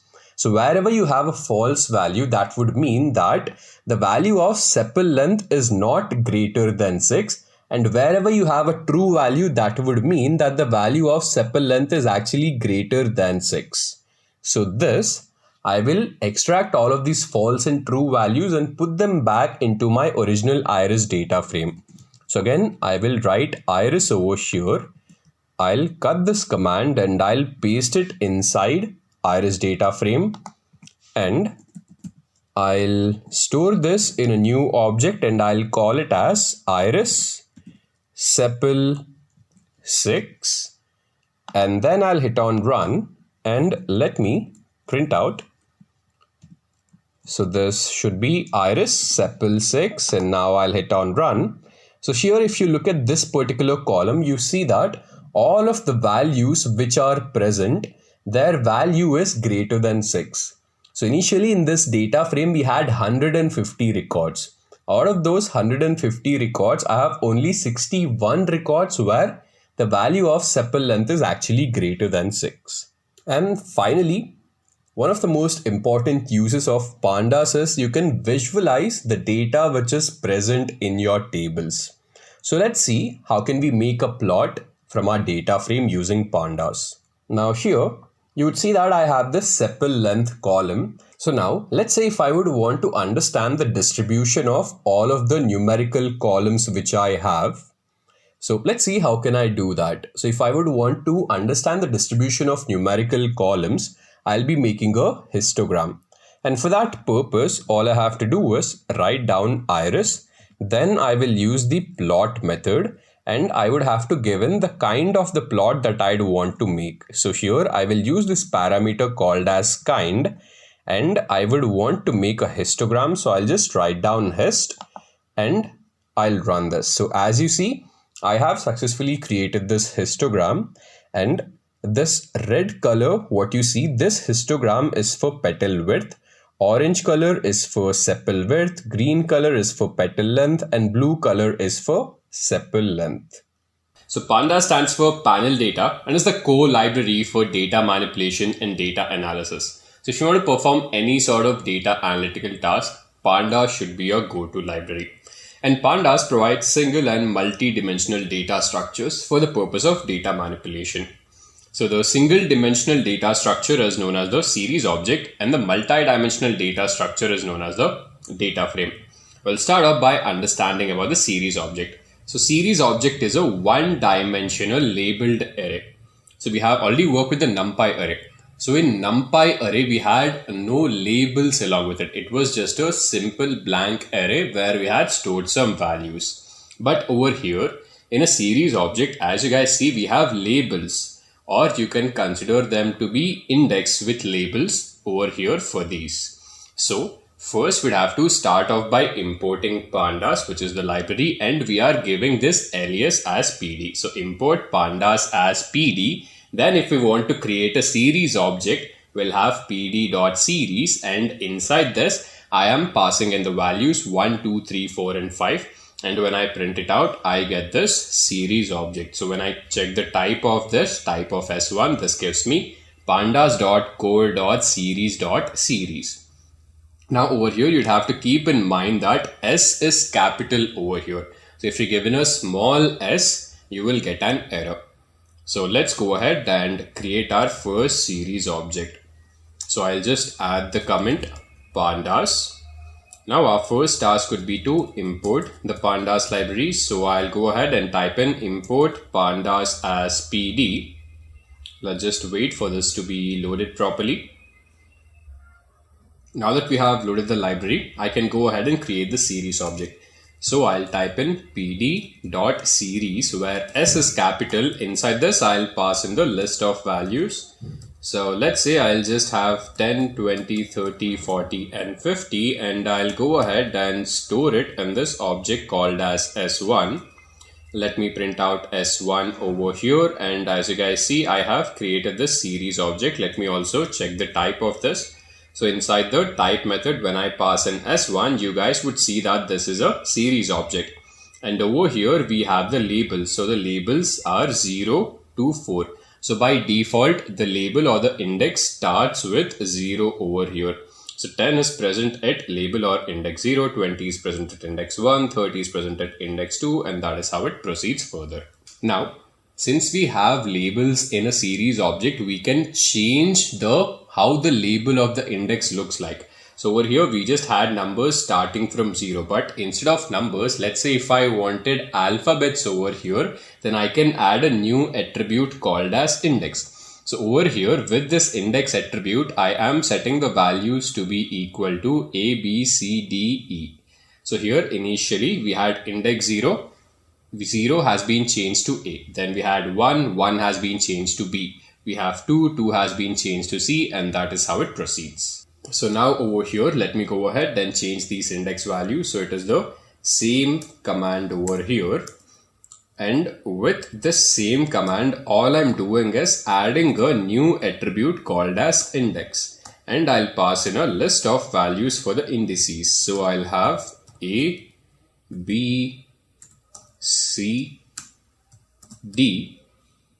Let me have D over here, and I'll have E. Now, when I click on run and I print out S1 over here, you guys would see that I have changed the indices from 0 to 4 to A to E. Now we can go ahead and see how to create a series object from a dictionary. So we have already worked with dictionaries. We know that the dictionary is a key value pair. So here we'll just give in pd.series, and over here we have 3 key value pairs. A10, B20, C30. So here automatically the keys are taken as the labels and these values are taken as the series values over here. Let me create a new dictionary. So I'll have D1, and inside D1, let me have 4 key value pairs. Maybe I'll have A and 10. Then I'll have B and 20. After that I'll have C and 30. Going ahead, I'll have D and 40. Now I'll just go ahead and print this out. As you guys see, I have successfully created this dictionary. Now I would have to create a series object out of this. So I'll just have pd.series, and inside this I'll pass in D1, and let's see what would be the result. So these 4 keys which were present became the labels, and these values over here in the dictionary became the series values as well. Now we can also go ahead and change the index position. So similarly, as we had actually changed the index values from numerical to alphabetical. So when I given the index values as B, C, D, A, this sequence is maintained. So I have B and C first. So for B, I have the value 20, C, I have the value 30. And D, we had not created any key with this particular index. So that is why we have NaN over here. And then we have A, for which we have the value 10. So this is how we can maybe add a new index position or change the existing index positions. So this is what we had over here. This was our series object. And now what I'd want to do is, so instead of A, B, C, D, I would want, let's say, C, B, A, and D. And if I click on run, you guys see that the sequence has changed over here. Now we'll also see how to extract individual elements from the series object. So here we have all of these elements starting from 1 going on till 9.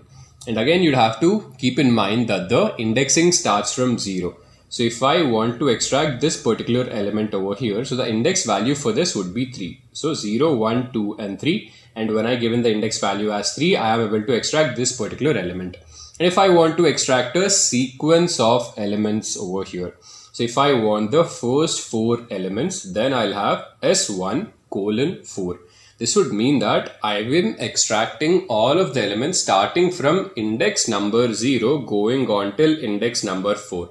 And since 4 is exclusive, so that is why we will only have till index number 3. So we'll have index number 1 going on till index number 3.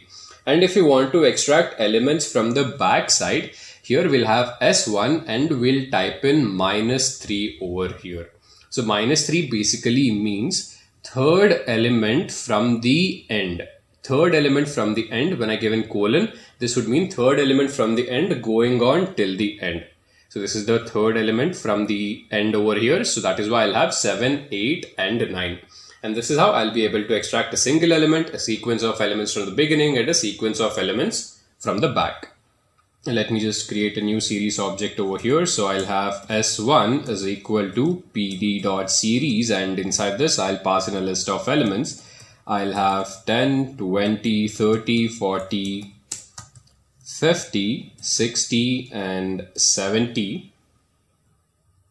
Now that I have this, let me extract this element which is present at index number 3. So I'll have S1, I'll have parenthesis, then I'll just go ahead and give in the index value. So index value will be 3. And as you guys see, I have successfully extracted this particular element. Now if I want to extract the first 4 elements, then I'll just give in the colon over here and I'll have 4. And as you guys see, I have extracted the first 4 elements. Now if I want the last 3 elements over here, then I'll have S1. Then I'll have colon and I'll type in -3, which would mean the third element from the last going on till the last element over here. And I have 50, 60 and 70, which are the last 3 elements. Now we can also go ahead and perform some simple operations on top of the series object. So if I want to add a scalar value, so initially we had this series object where the number started from 1, went on till 9. And if I just wanted to add the scalar value phi to all of the individual elements which are present in the series object, all I have to do is use plus phi. And as you guys see, 1 becomes 5, 2 becomes 7, 3 becomes 8 and so on. And we can also go ahead and add 2 series objects. Over here I have S1 where the elements are from 1 to 9 and S2 where the elements are from 10 to 90. And when I perform S1 plus S2, this would add the elements which are present at the same index position. So here we'll have 10 plus 1, 11, 20 plus 2, 22, 30 plus 3, 33, and this goes on till the last index position over here. So let's go ahead and perform some basic operations on top of the series object. So I already have S1 over here. And these are the original values which are present in S1. Now I'd want to add 10 more to these existing values. So I'll just type in S1 plus 10. And as you guys see, the values, all of the values which are present in the series object have been incremented by 10. Now also I can add 2 series objects together. So in the series object, I have 7 elements. I'll go ahead and create S2. Where I'll have 7 more elements over here. So I would have to type pd.series and inside this, let me just have 7, 6, 5, 4, 3, 2 and 1. Let me print out S2 for your sake over here. So we have S1 and S2, and when I perform S1 plus S2, this is the result which we get. So 10 plus 7 becomes 17, 20 plus 6 becomes 26, 30 plus 5 becomes 35, and this proceeds to the last index value. So that was all about the series object, which was a single dimensional labeled array. Now we'll work with a data frame, which forms the major part of all of the machine learning data science projects. So what exactly is a data frame? It is a 2-dimensional labeled data structure. And if you'd have worked with SQL or maybe Excel, you would have dealt with tabular data. And a data frame helps you to deal with tabular data in Python seamlessly. So a data frame, because this is a tabular data, consists of rows and columns. Now let's see how can we go ahead and create a data frame from a dictionary. So to create a data frame, we'd have to use this particular method over here. We'd have to type in pd.dataframe, where D is capital and F is also capital. So by any chance, if you give maybe D as small or F as small, you'll get an error. So both of them have to be in capital case. And over here, I have two key value pairs. So the first key is name, and then we have a list of values which are Bob, Sam, and Annie. Then we have the next key, which is marks. Then we have the list of values for marks, which are 76, 25, and 92. So here, as you see, the keys become the column names and the values become the records over here. So name and marks become the column names, and these values over here, the list of values Bob, Sam, and Annie, which are the values for this key, become the records of this particular column. Similarly, these values are there for this particular key, and these become the records for this particular column. So let me go ahead and create a first data frame over here. So I'll just go ahead and type in data frame. Now to create a data frame, I'd have to type pd.dataframe, and D and F both have to be capital. And inside this, I'll create a dictionary. So to create a dictionary, I would need curly braces. So the first key would be name, and I'll go ahead and give in a list of names over here. Let's say the first name is Sam. Then we have Annie. Going ahead, we have Jennifer. Now, once we have the first key value pair, I'll go ahead and also add their marks over here. So the second key would be marks, and I'll have a list of values over here. Let's say Sam has scored 50 marks, Annie has scored 60 marks, and Jennifer has scored 70 marks. And I'll go ahead and store this in df. Let me print out df over here. And we have created our first data frame, where the column names are name and marks, and the values are these over here. And let me go ahead and also show you guys the type of this object which I've just created. So inside this type method, I'll be passing in df. And as you guys see, this is pandas.co.frame.dataframe, which basically means this is a data frame object. Now that we have created our first data frame, we'll perform some basic functions on top of a data frame. We've got head, tail, shape, and describe. So we'll just implement all of these. Now to implement this, we will be performing them on a dataset called as the iris dataset. Now to read any CSV file, we have a method called as pd.read_csv. So here I'll have pd.read_csv, and inside this I'll give in single quotes and given the name of the file. So the name of the file will be iris.csv, and I'll go ahead and store this in a new object called as iris. Now let me hit on run. Let me check the first 5 records which are present in this iris data frame. So if I want to check the first 5 records which are present in this iris data frame, I need to use the head method. So iris.head, as you guys see, I have the first 5 records. So this iris data frame comprises of 5 columns, which are sepal length, sepal width, petal width, and species. And we'll have 3 different species, which would be Setosa, versicolor, and virginica. So this is how we can work with the head method. Now, similar to the head method, we would also have the tail method, which would give us the last 5 rows which are present in a data frame.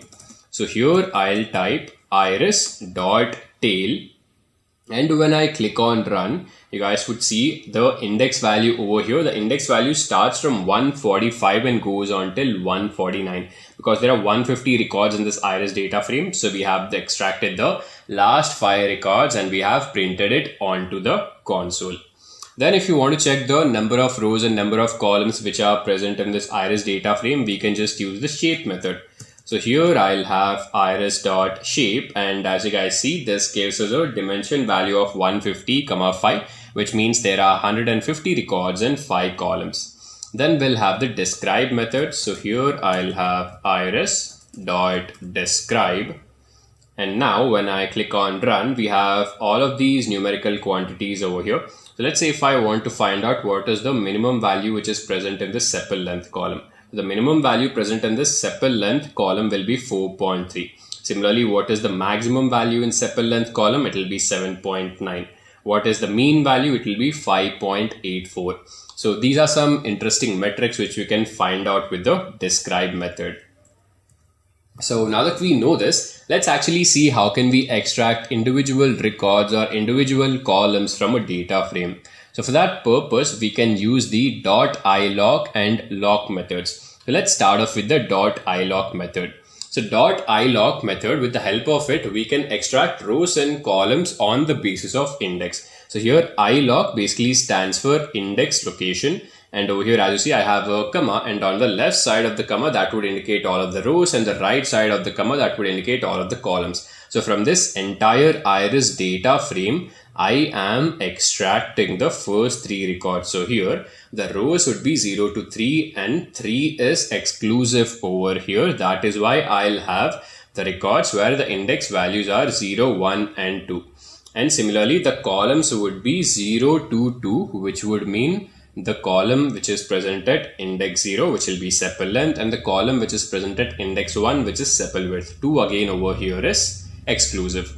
So let me go ahead and extract some rows and columns with this iloc method. So we already have this iris data frame with us.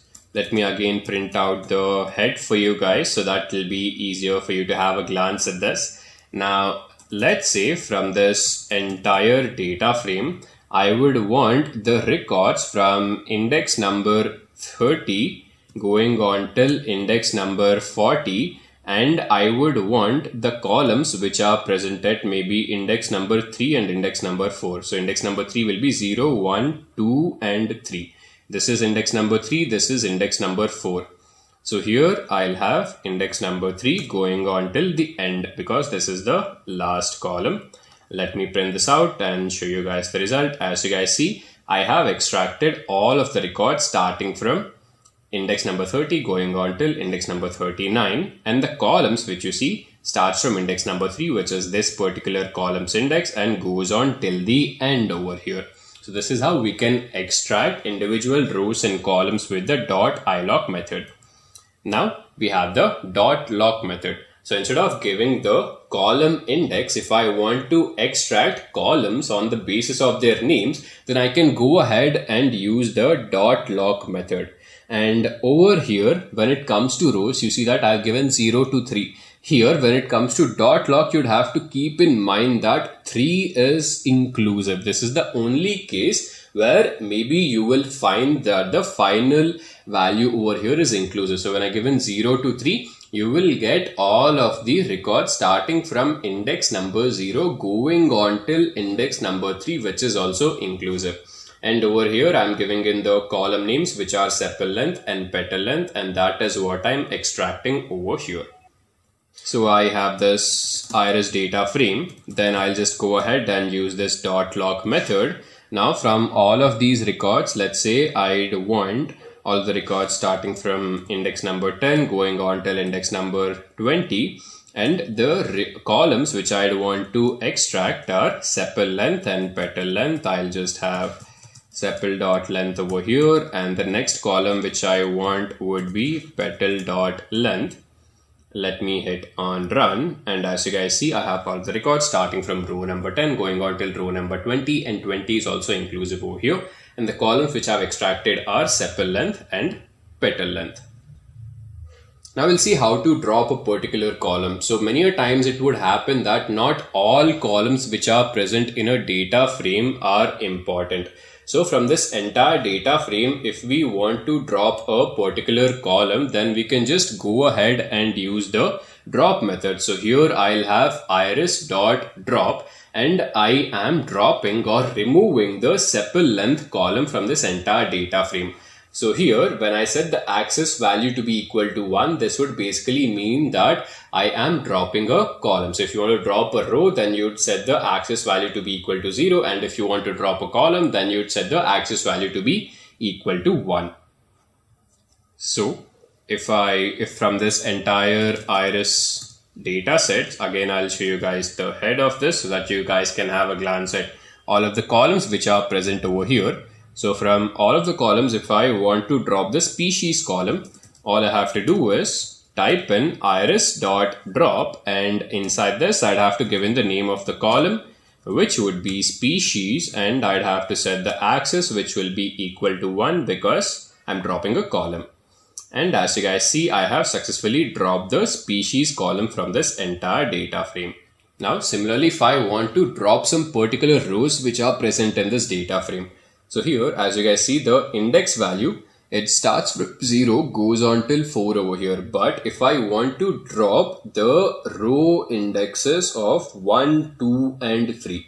Here, as you guys see, I have two parameters. First parameter, I'll give in a list of all of the indices that I'd want to drop. So I'd want to drop the index value 1, index value 2 and index value 3, and the resultant which you see over here, after 0 we directly jump on to the index number 4.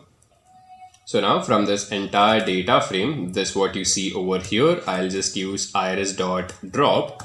And I would want to drop the index values of 1, 2 and 3, and I'll set the axis to be equal to 0. And when I hit run, you would see that after 0, we are directly jumping on to index number 4. So this is a very simple example of how to drop some records and how to drop some columns from your data frame.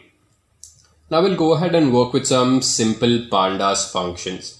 So from the iris data frame, if I want to find out the mean values of all of the columns, I can just go ahead and use the mean method. Similarly, if I wanted the median values of the records of all of the columns, then I'll just go ahead and use the median method. Similarly, if I wanted to find out the minimum value, I'll use the min method. And if I wanted to find out the maximum value, I will use the max method over here. So very basic operations.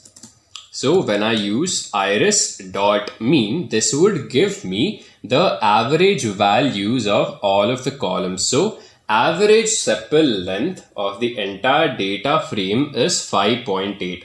Average sepal width is 3.05, average petal length is 3.75 and average petal width is 1.19.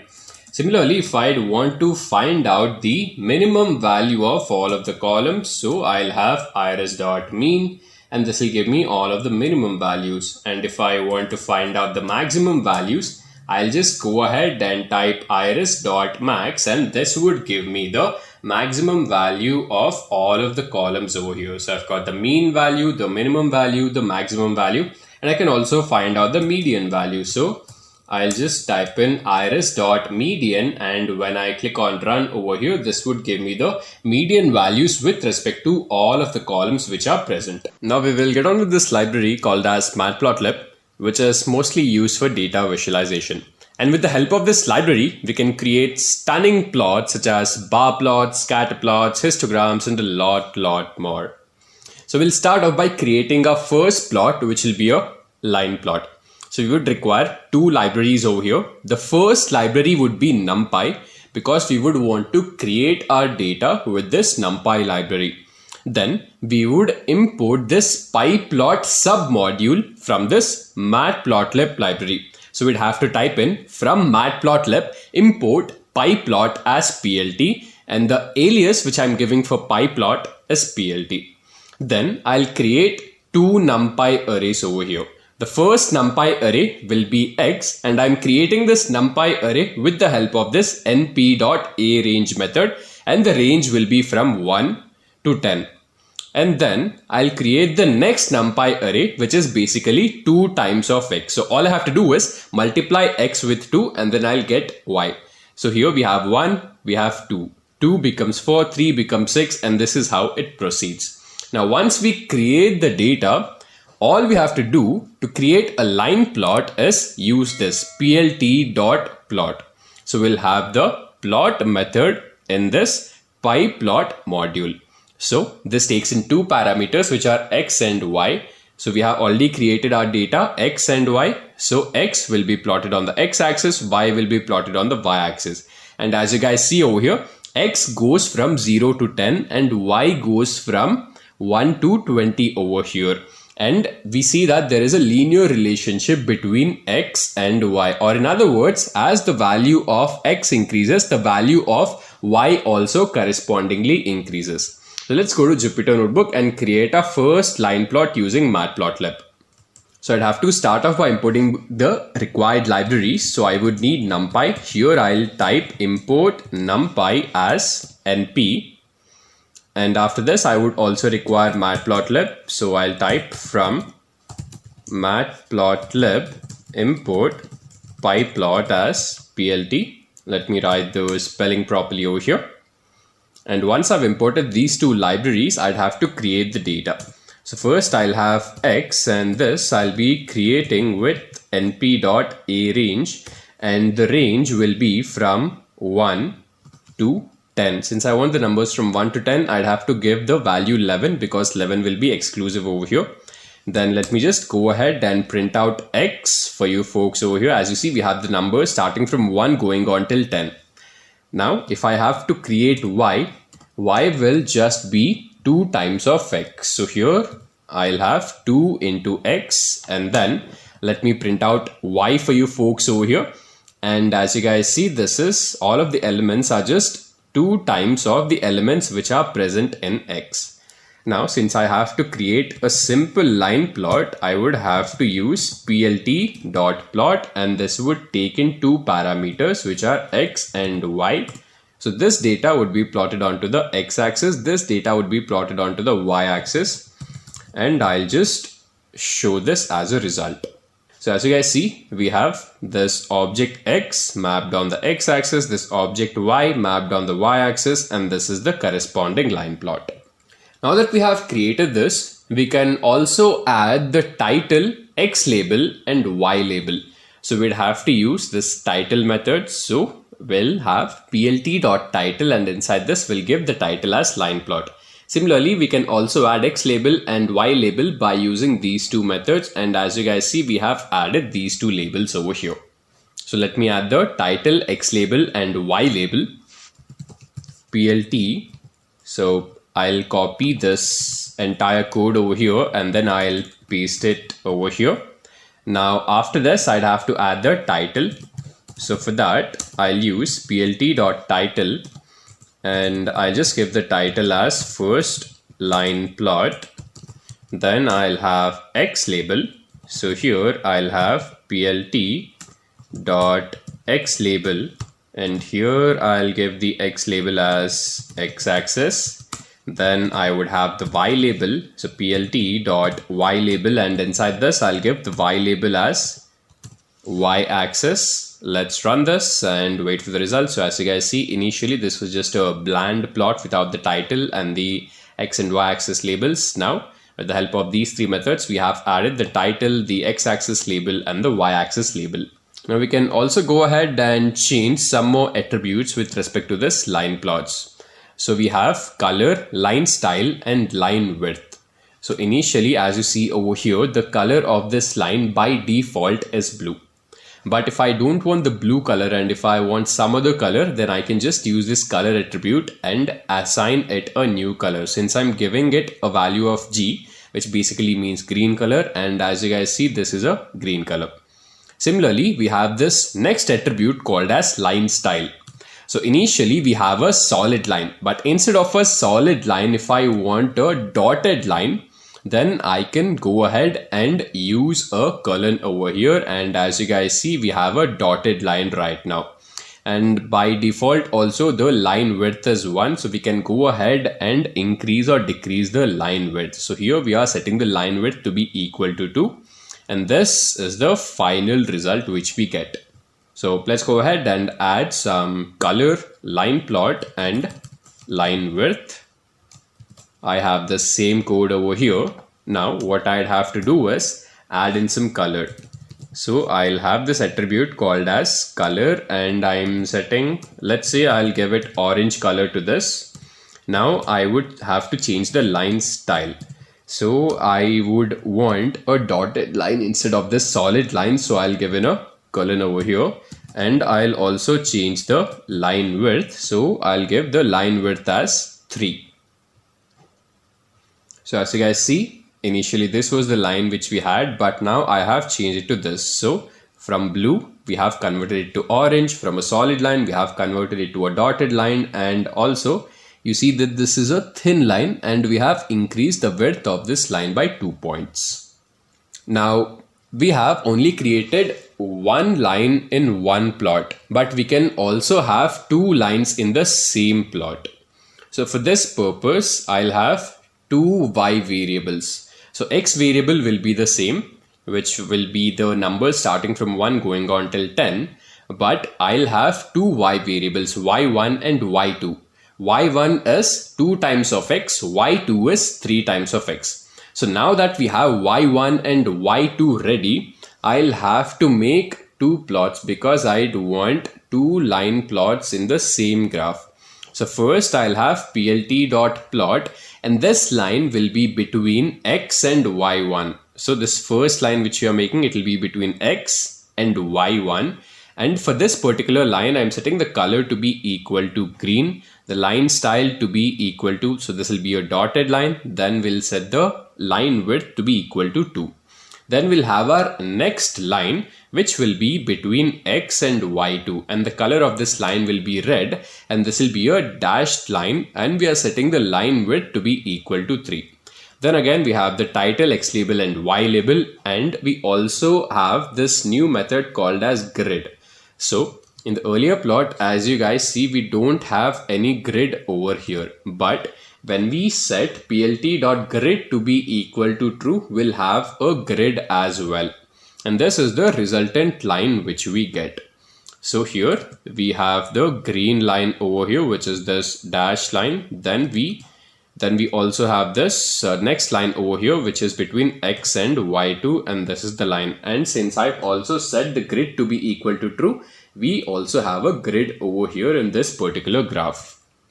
So I'll go back. We already have x. Now let me just print out x for you guys over here. These are all the numbers which are present in x.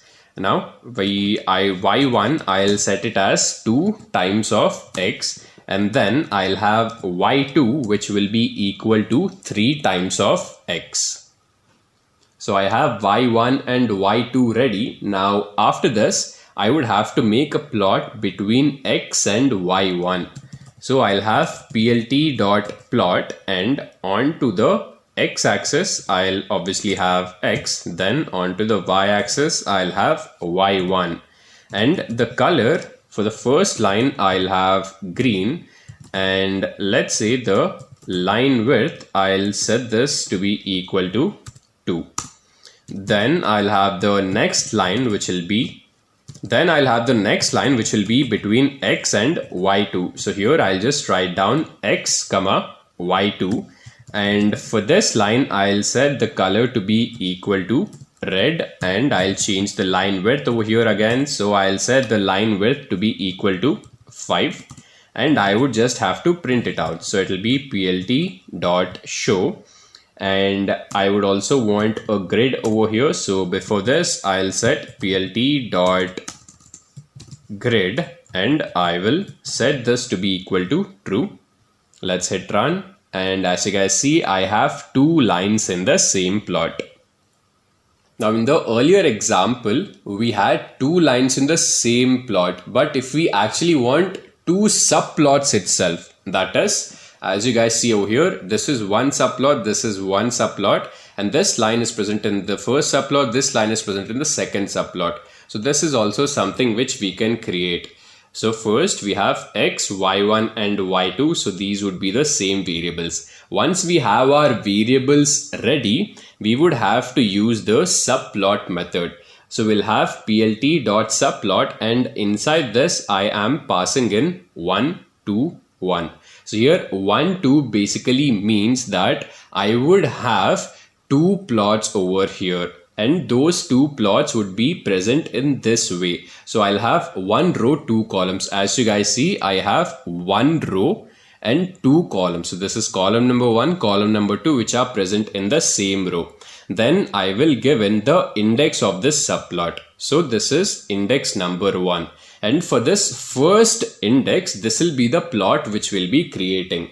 So for the first index, the plot will be between x and y1, color will be green, line style will be dotted, and line width will be 2.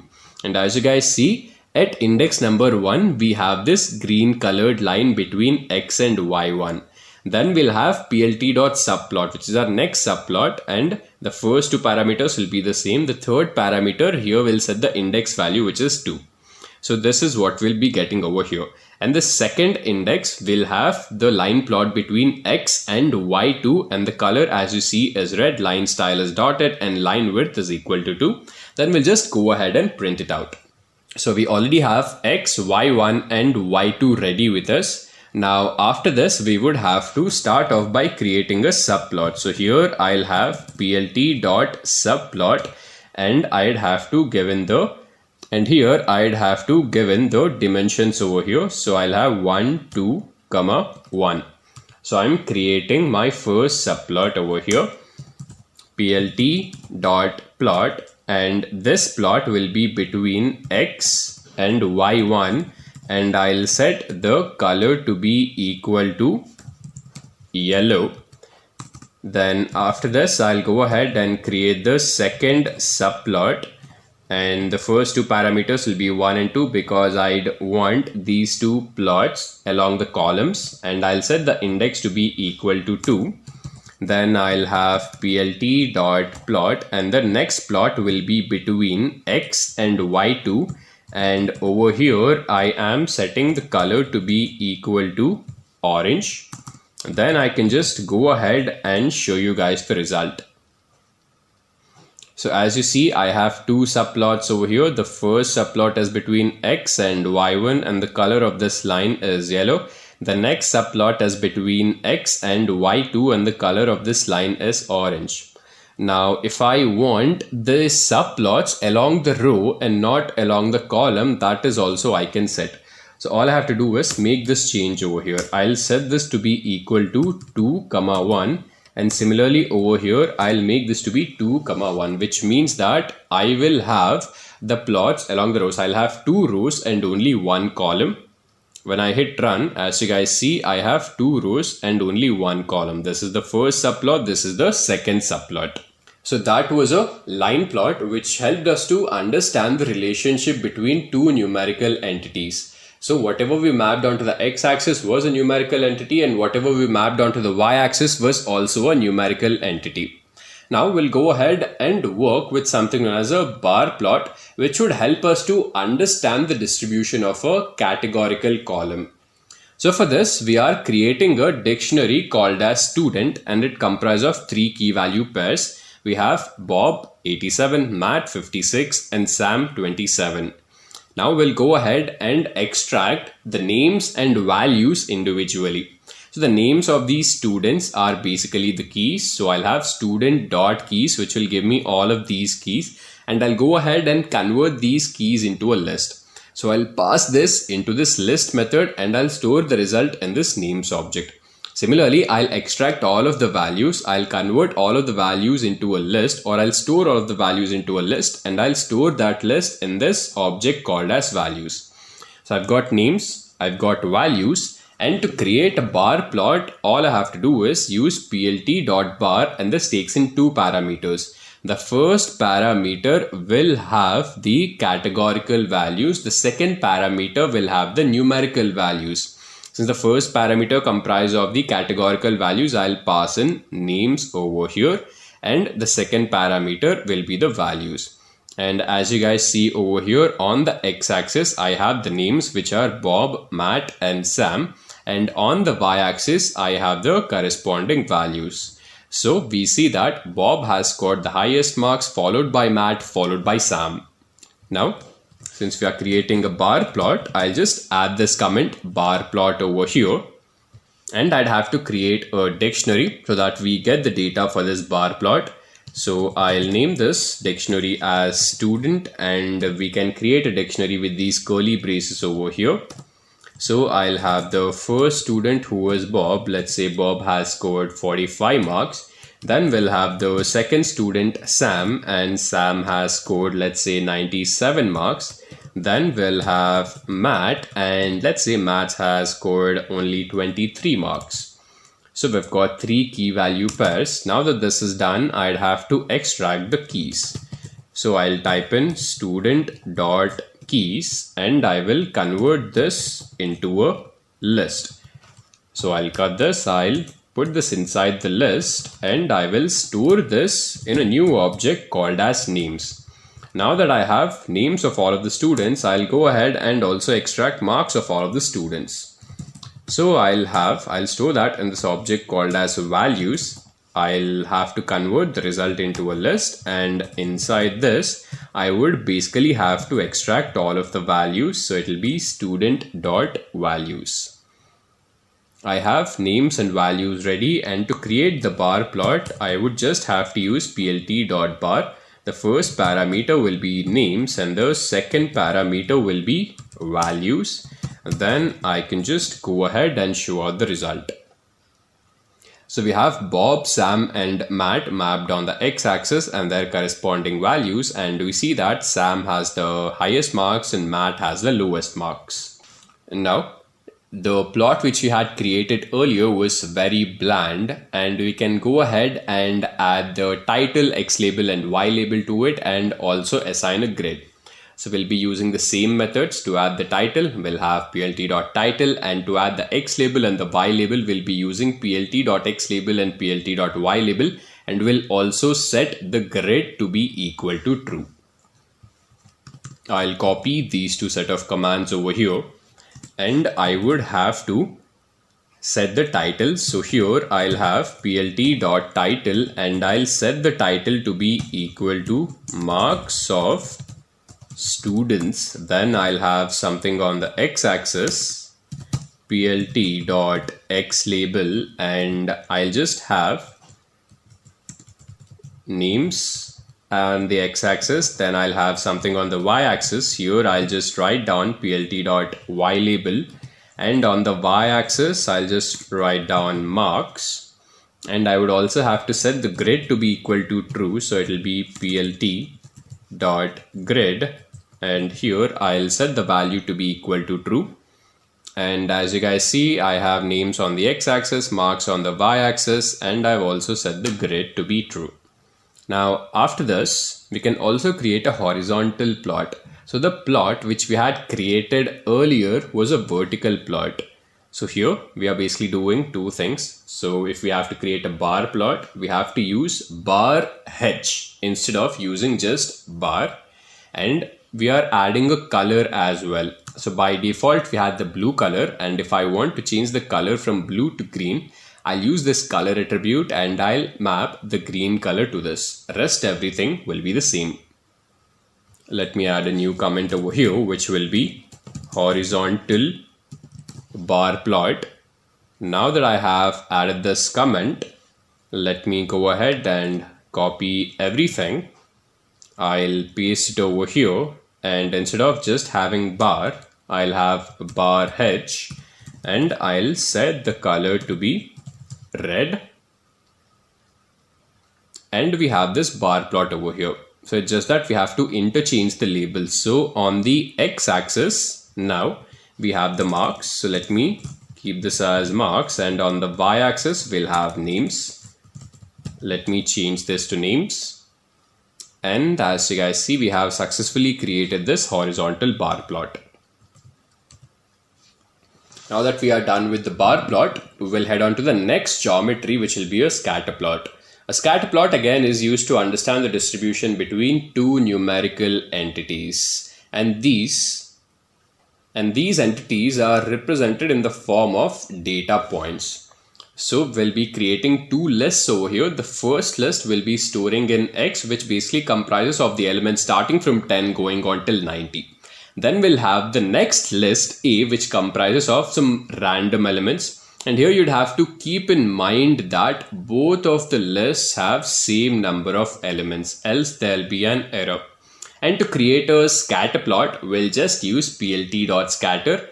We'll pass this over here, we'll pass this over here as a second parameter, and then we'll just show out the result.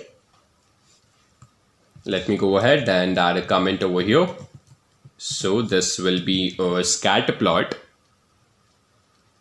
Now to create this scatter plot, I'd have to create the data. So I'd have to store something onto the x-axis. So in X, I'll just have 1, 2, 3, 4, 5, 6, 7, 8, and 9. And then I'll have Y, and in Y, I'll just have 9 random numbers over here. So let me just store some 9 random numbers, which is done. Now to create this scatter plot, I'll have plt.scatter and I'll just pass in x comma y, and I would have to show out the result, plt.show. And as you guys see, I have created this scatter plot. Let's start off with this particular point over here. This particular point indicates these two. So I have x, y, which is basically 1 and 5. So this intersection between 1 and 5 is where we'll be getting this point. So I have x, I have y, and this is the point I have. Then I have 2, 2. So the intersection of 2, 2, I'll get this particular point. Then we have this point over here, which is the intersection between 9 and 7. So as you guys see, I have 9 and 7 over here. Now we can also go ahead and add some aesthetics or change the aesthetics of the existing points. So we had same x and a. These are the same list which we have. It's just that we are adding new attributes over here. The first attribute is marker. Initially, we just had solid circles. So instead of having solid circles, if I wanted a star, then with the help of this marker attribute, I'll add star over here. Similarly, to change the color, I'll just have C and I'll assign green to this attribute C. And also I can change the size of this, and to change the size of this, I'll be using S. Let me copy this entire thing. I'll be pasting it over here. So these two will be the same. I'll add this new attribute called as marker, and I'll set the marker to be equal to star, and I'll change the color. Color will be, let's say, I'll have orange again, and I'll have size to be equal to 200. Let me print it out. And as you guys see, this is the result. Just to show you guys what happens if we increase the size. Instead of 200, if I keep it to be 500, you guys see that the size has increased again. Now, instead of 500, what happens if I keep it to be 50? You would see that the size of the stars has decreased. Now, as we did with the line plot where we had two lines in the same graph, we can perform a similar sort of thing over here, where we'll have two different sets of points in the same plot. So for this, we would need a new list. We already have X and A. Then we'll create a new list called as B. Again, we'd have to keep in mind that the elements which are present in this list, or the number of elements which are present in this list, should be equal to the number of elements which are present in A as well as X. Then we'll go ahead and create our first scatter plot by using plt.scatter, and the first scatter plot will be between X and A. And the first scatter plot here, these dots will be represented with stars. Then we'll go ahead and create the second scatter plot, which will be between X and B, and these will be represented with circles. And also we have different colors for both of these scatter plots, and also the size of the different data points will be different. I'll copy this entire thing over here and I'll paste it down. I'll change this to be equal to y1. Then I'll have a y2 as well.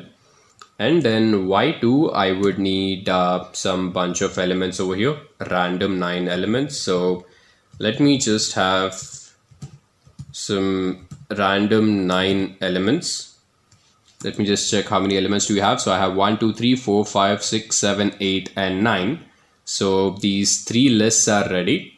After this, I'd have to go ahead and create the first scatter plot, which will be between X and Y1. Then I'll go ahead and create the second scatter plot, which will be between X and Y2. And I'm not adding the marker because we have already added the marker for the first one. I'll just change the color for this. So the color for second one, let's just keep it to be blue, so I don't have to add the color as well. And I'll change the size of this. So for this, I'll set the size to be equal to 500. So as you guys see, I have two sets of points over here. The first set of point is being denoted by the small stars. The The second set of points is being determined by these solid circles. Now, instead of having those set of points on a same plot, we can go ahead and create two subplots as well. So we'll be using the subplot method as we had used during the case of line plots. So here we have these three lists, then I'll have plt.subplot, then we'll have the same three parameters, and since I want these plots to be present column wise and not row wise, I'll have 1, 2, which means that I'll have 1 row, 2 columns, and then I'll give the index. So at index number 1, we'll have this scatter plot which will be between x and a. So this is the scatter plot between x and a. Then I'll go ahead and create the next subplot, and the next subplot will be between x and b. I'll copy this entire thing. I'll paste it over here. It's just that I'd have to create a subplot now. So I'll have plt.subplot, and I want these plots column wise. So I'll have 1, 2, 1, and the first subplot will be this. Then I'll go ahead and create the second subplot. So I'll have plt.subplot, and here I'll be writing 1, 2, 2. And this is our first subplot, and this is our second subplot. So that was all about the scatter plot. A categorical column, but when it comes to histogram, we'll be using that to understand the distribution of a continuous numerical column. And we'll be creating this continuous numerical column or continuous numerical data with just a list over here. So this is a very basic example. I'm just creating a random list which comprises of all of these numbers, and I'm storing it in this object called as data. And to create a histogram, all I have to do is use this hist method. So inside plt.hist, I'll pass in this list, and when I show out, this is the result which I get. So here, let's actually have a look at this particular bin. So in a histogram, these are known as bins. So here, for this bin, for the value 3, we have this value 4, or for the value 3 on the x-axis, we have this value 4 on the y-axis, which would mean that this number 3 is occurring 4 times. Similarly, if I look at this 1 over here, so for this 1 on the x-axis, we also have the value 1 on y, which would mean that 1 is occurring only once. Similarly, we have 4. So this number 4 is occurring 2 times. Then we have 8, which is occurring 3 times. So let's go ahead and create a histogram in Jupyter Notebook. I'll just add a comment over here. Histogram. And let me go ahead and create a list. So I'll store this list in L1, and I'll have some random numbers over here.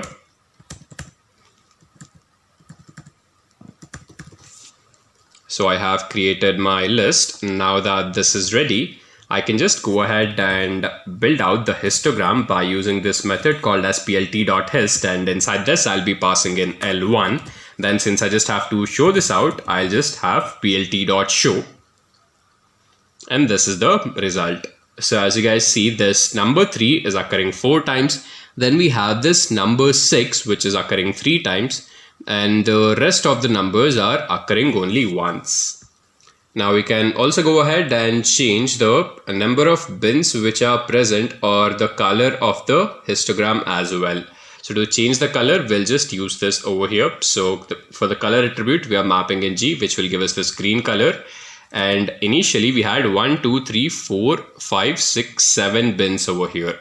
But instead of 7 bins, let's say if I want to reduce the number of bins, I'll just use this attribute and set the number of bins to be equal to 4, and this is the result which I get. I'll copy this entire thing, I'll paste it over here. Now that I have created this histogram, I would want to change the color of this. So I'll set the color to be equal to green. And instead of, so how many bars do I have? 1, 2, 3, 4, 5, 6, 7, 8, and 9. So instead of having 9 bars, let's say I would want only 3 bars over here or 3 bins over here. I'll set the bins value to be equal to 3, and as you guys see, I have only 3 bins. Now let me set it to be 5, and I have 1, 2, 3, 4, and 5 bins. This was all about histogram. Now, the earlier histogram which we had created was with respect to a single list. But if we want to create a histogram on top of a data frame, then let's see how can we do it. So here we'll be building this histogram on top of the iris dataset. So if we have to load any data frame, we'll have to use read_csv since this is a CSV file.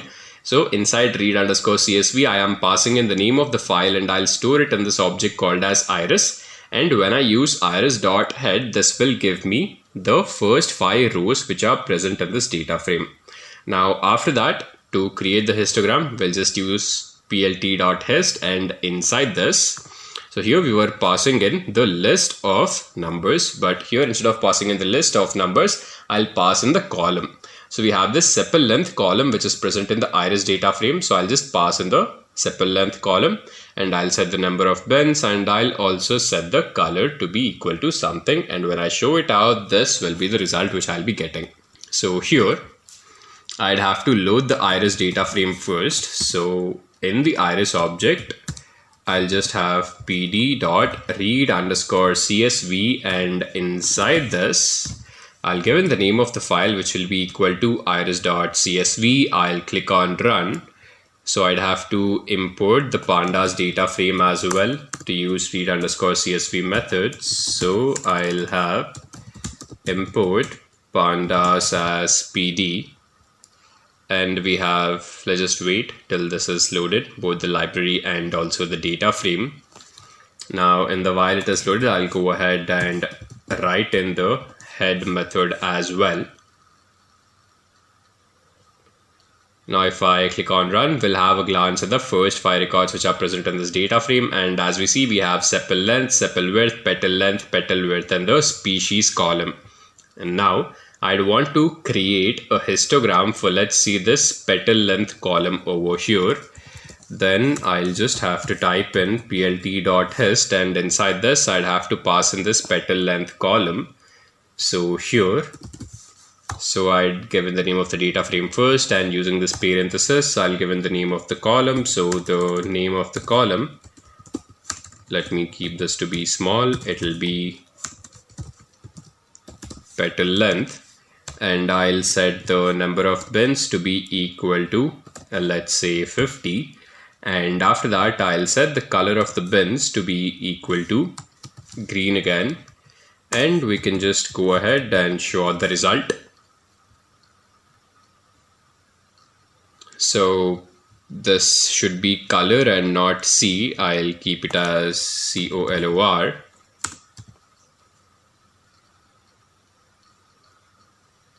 Right, so as you see, we have successfully created this histogram for this petal length column. Now we'll head on to the next geometry, which is a box plot. So this box plot basically gives us a 5 number summary. So here in this result, what you see, this is the minimum value, this is the 25% value, this is the 50% value, this is the 75% value, and this is the maximum value. So we'll be understanding more about this as we progress through the session. So first, what we'll do is we'll just go ahead and create 3 lists. In the first list, we just have numbers from 1 to 9. In the second and the third list, we have randomly given some numbers over here. And then we'll create a list out of all of these 3 lists. So inside this list method, I am passing in 1, 2, and 3. As a list, and I'll store the resultant list in this object called as data. Then if I have to create a box plot, I'll just use plt.boxplot, and inside this I'm passing in this data object which I just created, and when I show it out, this is the result which I get. Now when I compare these 3 boxes, let's actually understand the inferences over here. So for this plot or this box basically refers to this particular list. This box tells us that the median value of the numbers which are present in this list is 5. The maximum value is 9. The minimum value is 1. Similarly, if we look at this particular box, so this box refers to this particular list. And this box tells us that the median value will be 3, the maximum value will be 5, and the minimum value will be 1. then if we have a look at this particular box, this would tell us that the median value will be 7 for this list. The minimum value will be 4. The maximum value will be 9. So it's time to create a box plot. I'll add this comment over here, box plot. And after this, I'd have to create 3 lists. So I'll have L1, and inside L1, I'll just have all the numbers starting from 1 going on till 9. Then I'll have L2. Inside L2, I'll just randomly give in 9 numbers. And again, I'll have L3, and also in L3, I'll just randomly give in some numbers over here.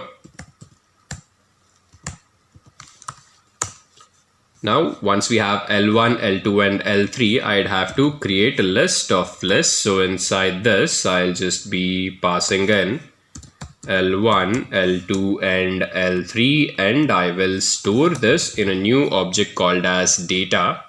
So now that we have created data, I can just go ahead and build out the box plot. So I'll have plt.boxplot, and inside this, I'll just pass in data. Then I can just show it out to you guys. So we have these 3 box plots over here.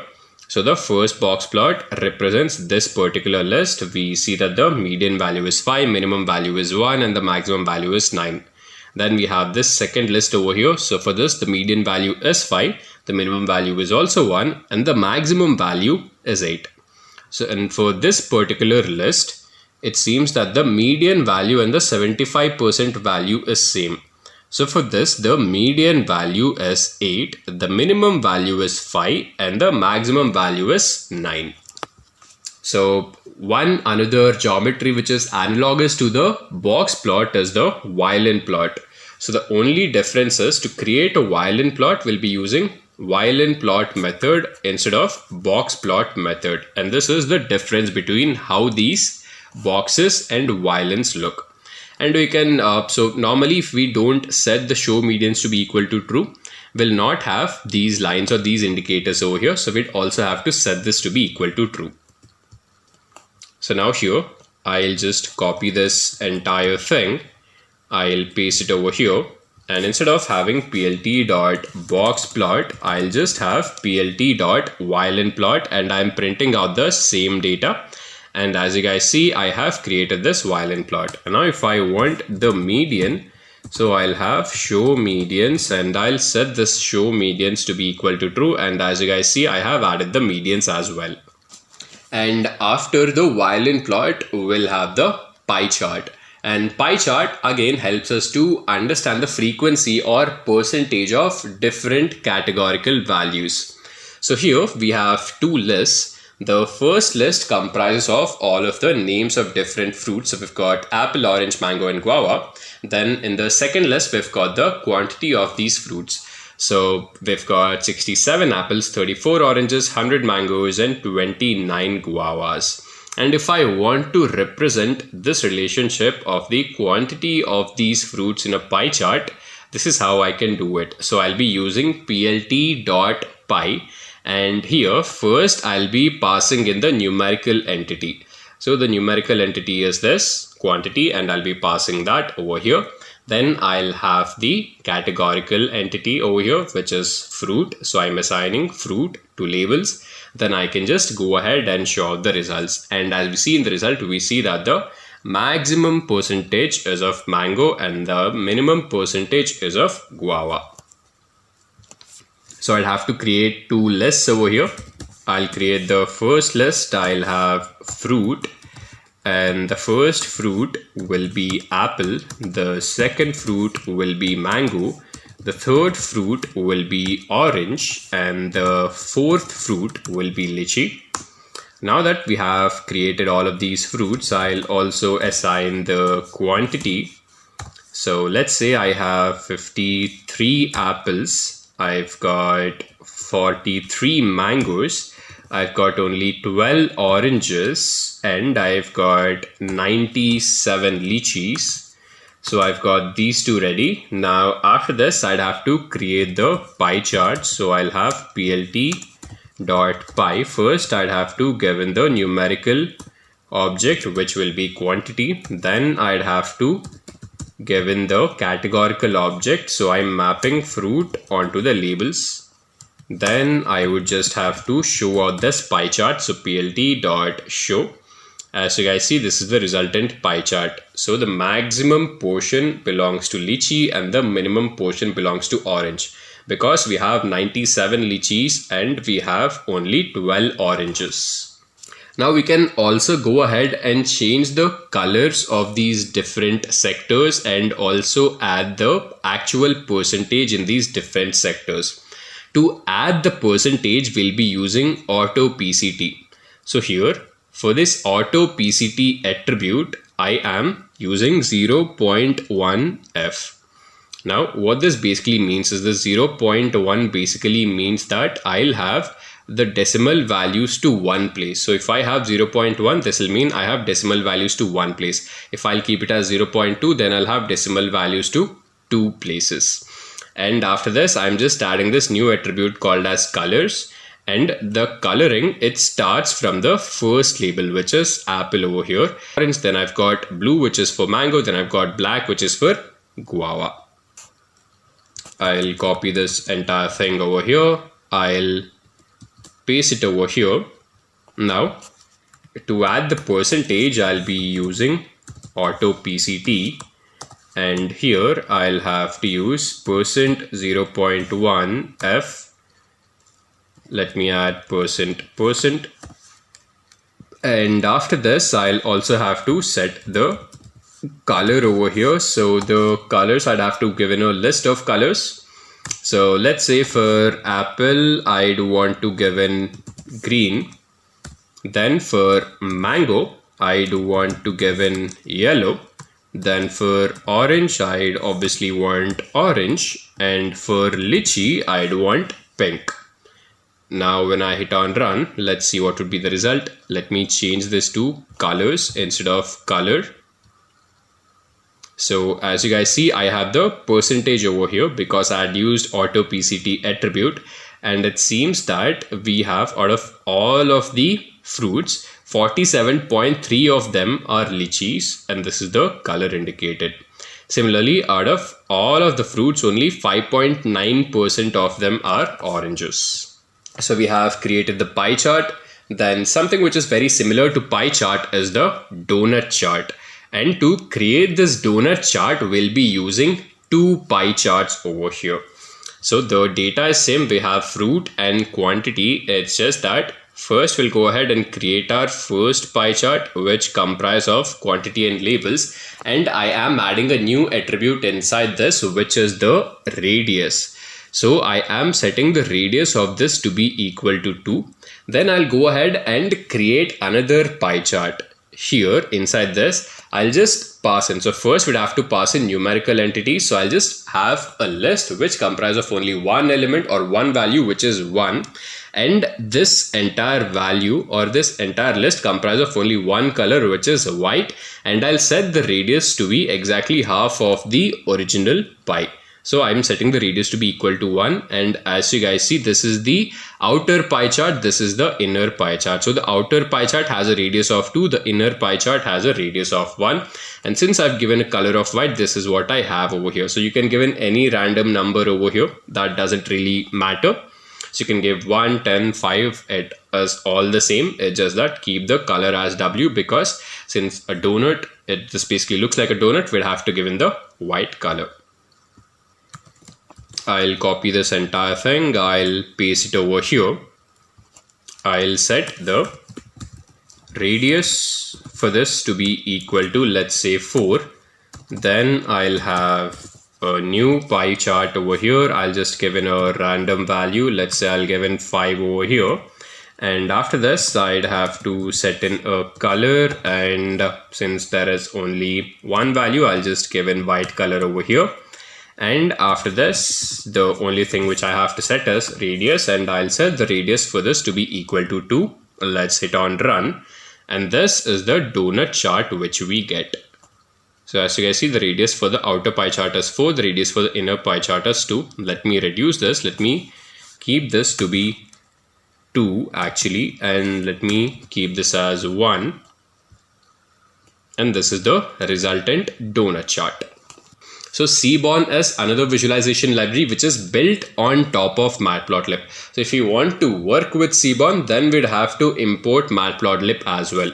So to import Seaborn, we'd have to type in import Seaborn as SNS. And since this is built on top of Matplotlib, we'd also have to import Matplotlib. So we'll have from Matplotlib import pyplot as PLT. And inside Seaborn, we have this method called as load dataset, and we have some built-in datasets inside the Seaborn library. And one such built-in dataset is the fMRI dataset. And I'm storing this in this new object called as fMRI. And then I'll have a glance at this first 5 columns of this dataset. So we have these columns. We've got subject, time point, event, region, and signal. Now, out of all of these columns, I'd want to make a line plot between the time point column and the signal column. So to make a line plot with the help of this Seaborn library, since I've given the alias for this Seaborn library as SNS, I'll type in sns.lineplot, and onto the x-axis I am mapping the time point column, and onto the y-axis I am mapping the signal column. And then I'll have a new attribute called as data. So basically I am building this line plot on top of this fMRI dataset that I just go ahead and show out this line plot. So let's understand this properly. So if you look at this line plot closely, you would see that till the time point of 5 seconds. So let's say if this time point is in seconds, so till the time point of 5 seconds, the signal value is increasing. But from time point of 5 seconds to 10 seconds, you have the signal value to be increasing. And after 10 seconds, this sort of stabilizes and only increases to, so here if the value is minus 0.05, so from minus 0.05, it goes up to close to 0. So now that we are done with Matplotlib, let me go ahead and create a new notebook over here. And I'll name this new notebook to be equal to Seaborn. Let me rename it. I'll delete this. I'll name this as Seaborn demo. And we'd have to load the required libraries. The first library is obviously Seaborn. So I'll have import Seaborn as SNS. Then I'd also need pyplot. So I'll have from Matplotlib import pyplot as PLT. Let's just wait for these two libraries to load. And once we have Seaborn with us, we'll be working with the fMRI dataset. So to load the fMRI dataset, we have the load dataset method, which is part of the SNS library. So I'll have sns.load dataset, and inside this, I'll be passing in the name of the dataset, which is fMRI, and I will store it in this object called as fMRI. And let me have a glance at the first 5 records of it. So I'll just type in fMRI.head, and these are the different columns which are present. And I'd want to make a line plot between the time point column and the signal column. And for this purpose, I'd have to map the time point column onto the x-axis and the signal column onto the y-axis.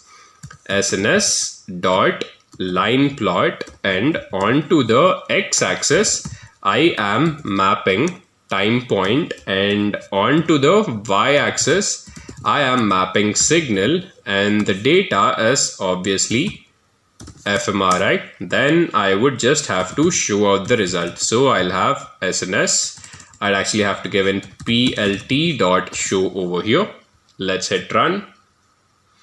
So we have successfully created this line plot, and as we had already seen, so till 5 seconds there's an increase in the signal value, from 5 to 10 seconds there's a drop, and then it sort of stabilizes. Now we can also add a new attribute or new aesthetic called as hue. So here we had only one line, and this one line, arbitrarily the color of this was blue.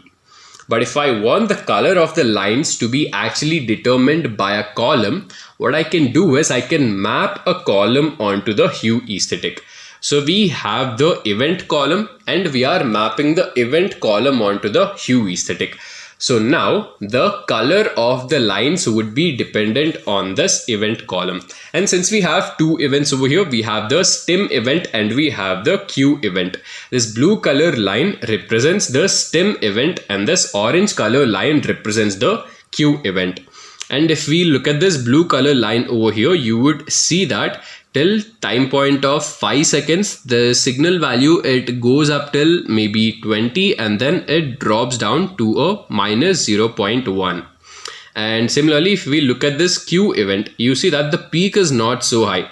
So for the stem event, it was almost 0.2, and when it came to queue, it is only 0.05. But you'd also notice that the drop is not so steep. So for the drop of the stem event, it came from 0.2 and it will drop down to minus 0.10. But for this particular signal queue, the drop is very small. It dropped from 0.05 to only minus 0.05. And also if you see the increase of it, so once it dropped, the increase of queue event is much higher when compared to the increase of this stem event. So this is the same set of commands. It's just that I am adding a new attribute called as hue, and I'm determining the color of the lines on the basis of this attribute, and I'll be mapping the event column on top of this. So as you guys see, I have this event column and this is the same column which I'm mapping onto this hue aesthetic. Event, we see that we don't have the event column. So what I'll do over here is I will cut this out. I'll paste it over here. I'll put in a comma, and since this is a column, I'd have to put this in double quotes. Now when I hit run, so seems like we have an error again over here. I have two commas. Let me go ahead and delete this comma. And we have successfully produced these two line plots over here. Now we can also go ahead and change the style of how these lines look.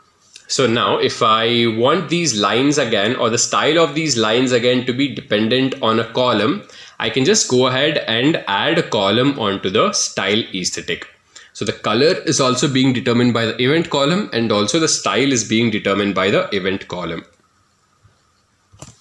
So it will be the same command, and I'll be adding a new attribute to this. I'll have style, and to this I am mapping the event column,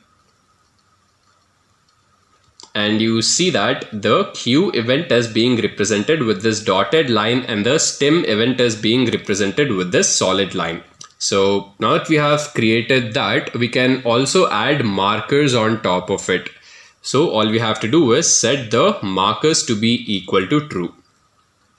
Here in this command, I'll have this new attribute called as markers, and when I set this to be equal to true, you will see that, so I have markers now. When it comes to the stem event, the markers are solid circles, and when it comes to the queue event, the markers are crosses.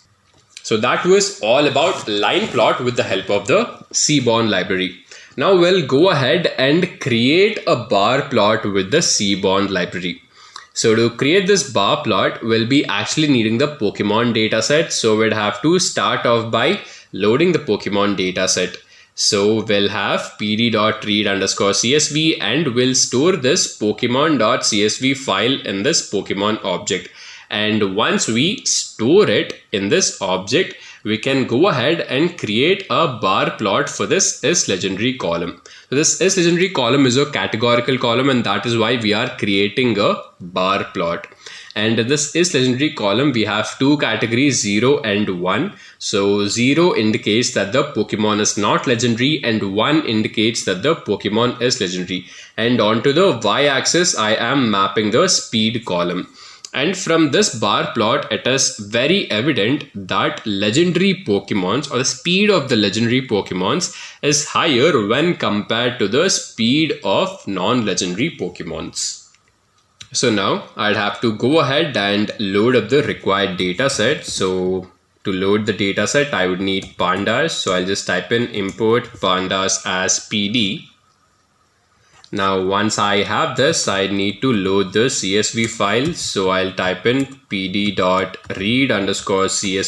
and inside this I'll give in the name of the CSV file, which will be pokemon.csv, and I will store it in this new object called as Pokemon. And once I've stored this, let me have a glance at this. So I'll just type in Pokemon.head and I'll show you all of these columns.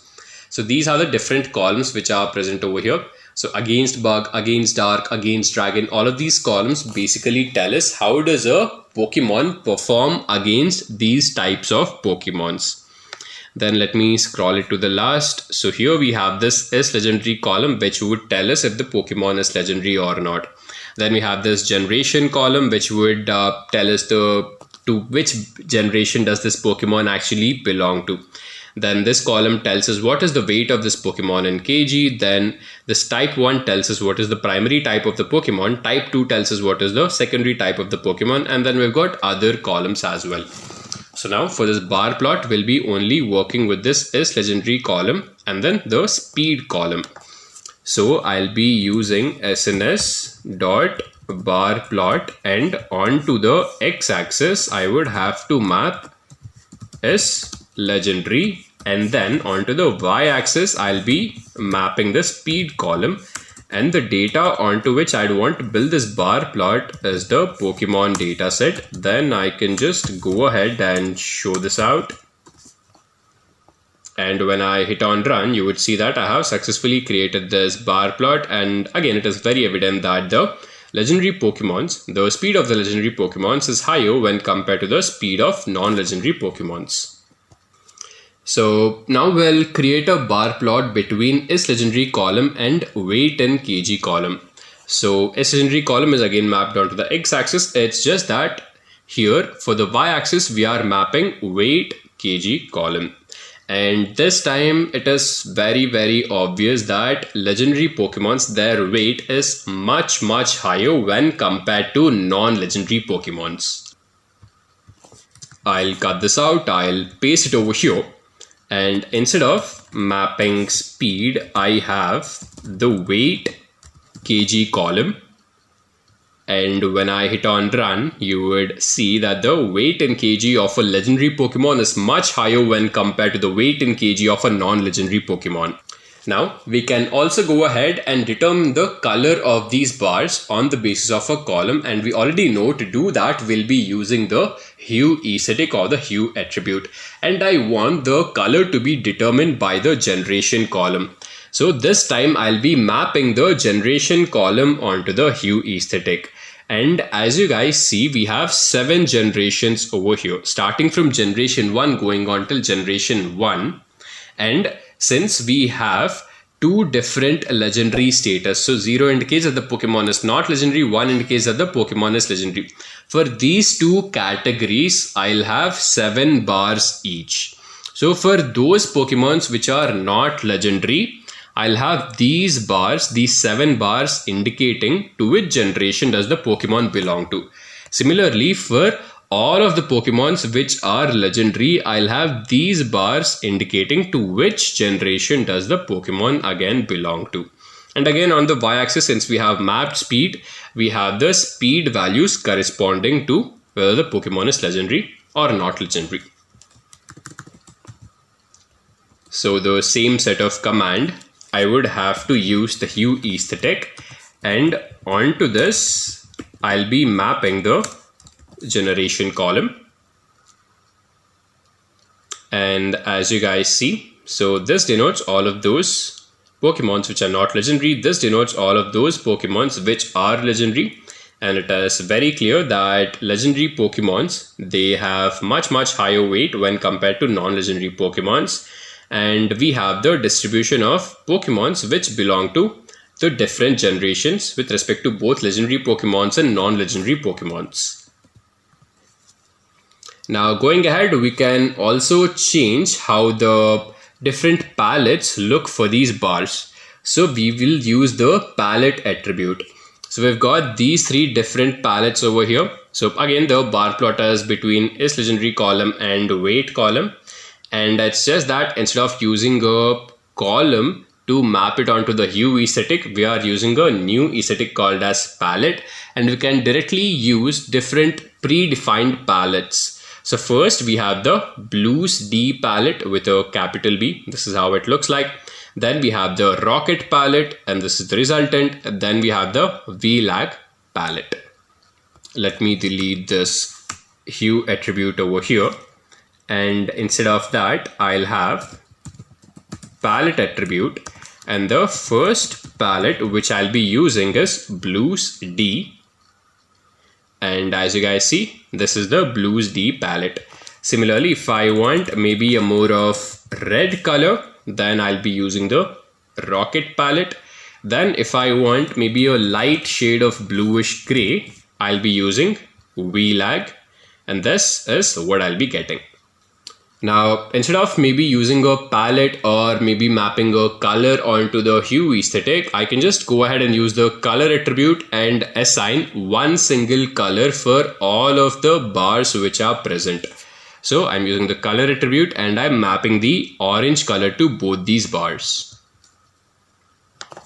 I'll remove palette, and instead of palette I'll have the color attribute, and I will set the color of these two bars to be equal to orange, and this is the result. So we are done with bar plot as well. Now we'll go ahead with the next type of plot, which is scatter plot, and we have already learned that a scatter plot is used to understand the relationship between two numerical entities. And over here we are building the scatter plot on top of the iris dataset. So we'll load this dataset up, then we'll be using sns.scatterplot, and onto the x-axis I am mapping the sepal length column, and onto the y-axis I am mapping the petal length column, and the data onto which I'm building this scatter plot is the iris dataset. And again, it's very clear that as the sepal length of the iris flower increases, the petal length of the iris flower also increases linearly. So here I'd have to load up the iris dataset first. So I'll have pd.read_csv. I'll give in the name of the file, which will be iris.csv. Now that I have loaded this, let me show you guys the first 5 rows of all of the columns, and this is the resultant. And to create the scatter plot, all I have to do is use plt.scatterplot, and since I want the scatter plot between sepal length and petal length, and I want sepal length to be onto the x-axis, so to x I'll be using sepal.length, and on the y-axis I would need petal length. So let me give in the name of the column over here, which will be petal length, and the data which I'm using is obviously iris. Then I can go ahead and show out the result. So let me just keep it as scatter over here. And again, this has to be equal to small d and not capital D. Let me hit on run over here, and this is the resultant value. Now, as you see over here, we can go ahead and add in color and also change the style of this. So initially we just had a simple plot between sepal length and petal length, but now I want these dots to be determined, or the color of these dots to be determined by the species column. So that is why I am mapping the species column onto the hue aesthetic. And after that, similarly, I am mapping the species column onto the style aesthetic as well. So here, as you see, we've got 3 different colors: blue, orange, and green. The blue color is being determined with the Setosa species. Then we've got this orange color, which is for the versicolor species. Then we've got this green color, which is for the Virginica species. Similarly, we've got 3 different styles over here. For Setosa, we have solid circles. For versicolor, we have crosses. And for Virginica, we have solid squares. The same command which I've copied, I've pasted it over here. I'll add 2 more attributes. The first attribute will be hue, and onto hue I'll be mapping the species column. Similarly, onto style as well, I'll be mapping species column, and when I hit on run, so I'll have it as hues. Now when I hit on run, seems like we have an error over here. Let me check it properly. and this over here has to be just hue.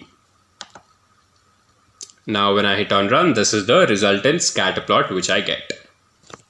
And now let's say instead of having the colors to be determined by a categorical column, if I actually want the color to be determined by a numerical column, I can also do that. So here, since petal length is mapped on the y-axis and I want the color to be with respect to the petal length, I'll go ahead and map the petal length onto the hue aesthetic. And as you guys see over here, as the value of petal length is increasing, the intensity of these points is also increasing. So here on this lower left side over here, we have all of this very light shaded circles, and at the top right you have this high intensity or high intensely colored circles over here. I'll copy this, I'll paste it over here. Now I'll want the hue or the color to be actually determined by petal length itself. Let me keep the L to be capital, and when I hit on run, you would see that as the petal length value increases, the intensity of the color also increases. Let me just go ahead and also add the style over here. So this time the style will be determined by the species column. And you would see that we have three different styles. For setosa, this is setosa, you have solid circles. For versicolor, you have crosses, and for virginica, you have solid squares. So this was about a scatter plot. Now we'll go ahead and make a histogram or a distribution plot. So a distribution plot, you can consider this to be a combination of a frequency curve and a histogram. And we've already worked with histogram where it came to Matplotlib. We know that a histogram is used to understand the distribution of a continuous numerical value. So for this, we'll be using the diamonds data frame. So we'll load up this diamonds data frame, we'll store it in this diamonds object, and then we'll have a glance at it. After that, to create this distribution plot, we'll use dist plot, and inside this, if I want to understand the distribution of the price column, I'll just pass it over here. So I'll have diamonds of price, and as you guys see, this would show us the distribution plot. And as I've told you, the distribution plot is a combination of a histogram and the frequency curve over here. I'll just add this comment and I'll add distribution plot. Now over here, to create this distribution plot, I would need to load up the diamonds data set. So I'll have pd.read_csv, and inside this I'll be passing in the diamonds.csv file, and I will store it in this new object called as diamond. Now that I've loaded this data set, let me have a glance at the first 5 records of this. So diamond.head, and these are the different columns which are present. So I've got caret, which obviously tells us about the caret of the diamond. Then we've got the cut type of the diamond, we've got color, clarity, depth, table, price. So this is price of the diamond in US dollars. So the price would mostly range from around $300 to around $18,000. Then we've got X, Y, and Z. X over here denotes the length of the diamond in millimeters. Y denotes the width of the diamond in millimeters, and Z denotes the depth of the diamond in millimeters. So once this is clear, I'd have to make a distribution plot, and since distribution plot is used for continuous numerical values, I'd want to make a distribution plot for this particular column. So I'll have sns.dist plot, and inside this I'll be passing in diamond. I'll have square braces over here. Inside this I'd have to pass in the column which is price, and I would just show this out. I'll have plt.show, and you would see that I have created this distribution plot over here. Now in the distribution plot, let's say if I want only the frequency curve without the histogram, that also can be done. It's just that in the same command, I would have to set hist to be equal to false. And when I set hist to be equal to false, I'll only get the frequency curve. I'll copy it, I'll paste it over here, and I'll add a new attribute called as hist, and I'll set this to be equal to false. And when that is done, you would see the difference. So this was a distribution plot which had both histogram and the frequency curve. Now this is a distribution plot which comprises of only the frequency curve. Now similarly, we can go ahead and add a new color to this, and to add a new color, we'll just use this color attribute and add this. So this was the distribution plot which we had created, and to this, if I want to add color, I'll use this color attribute, I'll assign it red, and you would see that I have assigned it the red color. Now if I want a distribution plot without the frequency curve, which would mean I'd want only the histogram, then here I will set KDE equal to false. So in the distribution plot, either we can have both the histogram as well as the frequency curve, or we can just have the histogram, or we can just have the frequency curve. To just get the frequency curve, we'll set hist to be false. To just get the histogram, we'll set KDE to be equal to false. And we can also go ahead and vary the number of bins which are present. To vary the number of bins, I'll use this attribute called as bins, and over here I'm setting the number of bins to be equal to 10. And I'm just setting the color to be equal to green. I'll select this over here, I'll paste it, and I'll set KDE to be equal to false. And when I do this, you would see that I have only the histogram without the frequency curve. Now if I want to change the number of bins which are present, so since there are 150 records, I'll have 150 bins, but instead of having all of this, so let's say if I want only 50 odd bins over here, I'll set 50, and as you guys see, I have only 50 bins. Now let's say instead of 50, maybe if I want only 10 bins, so you will see that I have only 10 bins. Now let's say if I want only 5, that also something which can be done. I'll set the value to be equal to 5, and we have only 5 bins over here. And after this, let's say if I want to plot it on a different axis. So till now we've been creating this distribution plot where on the x-axis, or basically this was based on the x-axis, but instead of having it to be based on the x-axis, if I want to map it vertically, then I would just have to set vertical to be equal to true. I'll have the same command over here, and here I'll set vertical to be equal to true. I'll remove this KDE equal to false from this. I'll also remove this particular attribute from this. Now if I hit on run, you would see that I have mapped this distribution plot onto the y-axis. Next, we have a new geometry called as a joint plot. So this joint plot is a combination of a scatter plot and a histogram. So as you guys see over here, I have a scatter plot in the center, and I have a histogram at the top side and the right side.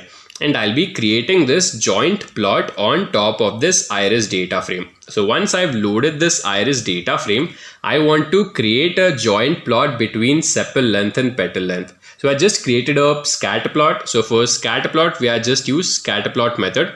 For joint plot, it's just that we have to use this particular method. We are passing in the same columns. Now, when it came to scatter plot, we had only this particular part. But when it comes to joint plot, here what you see for sepal length, you would have the histogram of the sepal length column as well. Similarly, for petal length, you will have the histogram for petal length column as well. So this is an interesting point about joint plot. We already have loaded the iris data frame. Now I'll have to use sns.jointplot, and onto the x-axis I'll be mapping sepal.length, and onto the y-axis I'll have to map something. So onto the y-axis I'll be mapping petal.length, and that is pretty much it. I'd actually have to give in the data as well. So the data on which I'm making this is the iris data set. Then here I'll have plt.show, and when I hit on run, So seems like we have an error over here. So sepal length, so L has to be capital. Let me make it capital L. And you would see that I have successfully created this joint plot where I have the scatter plot in the center and I have corresponding histogram for sepal length on the top, corresponding histogram for petal length on the right side. And over here, if I want to change the color, that is also something which can be done, and we've already seen this throughout. So all I have to do is use this color attribute, and I have to give in a color for this, and if I like the olive color, that is what I'll be going ahead and mapping it onto this attribute. I'll add this color attribute and I'll have olive, and as you guys see, I have mapped the olive color for this joint plot. Now for this, if I want a regression line through the scatter plot and also through the histogram, I'd have to use this new attribute called as kind, and for this new attribute kind, I am assigning this value reg. So as you guys see, I have this regression line which is passing through the sepal length values and the petal length values, and also it is passing through both of these histograms. So here I'll have kind and I'll have the value reg set for this kind attribute. Let's wait for the result, and you would see that I have added a regression line which goes through the histogram and also goes through the scatter plot. Once I have done this, let's go ahead to the next geometry, which is a box plot. And to create a box plot, we'll just be using this box plot method, and we'll be creating this box plot on top of the churn data frame. So we'd have to load this data frame first. So this data frame tells us about the different features of a telecom company, and on the basis of this features, we'd have to find out if the customer will churn out or will stick to the same company. So here we have the churn column and the tenure column. The churn column I'm mapping onto the x-axis, the tenure column I'm mapping onto the y-axis, and obviously I'm building this box plot on top of the churn data frame. One interesting attribute about a box plot is that box plot can be mostly used to understand how does a categorical value change along with a numerical value.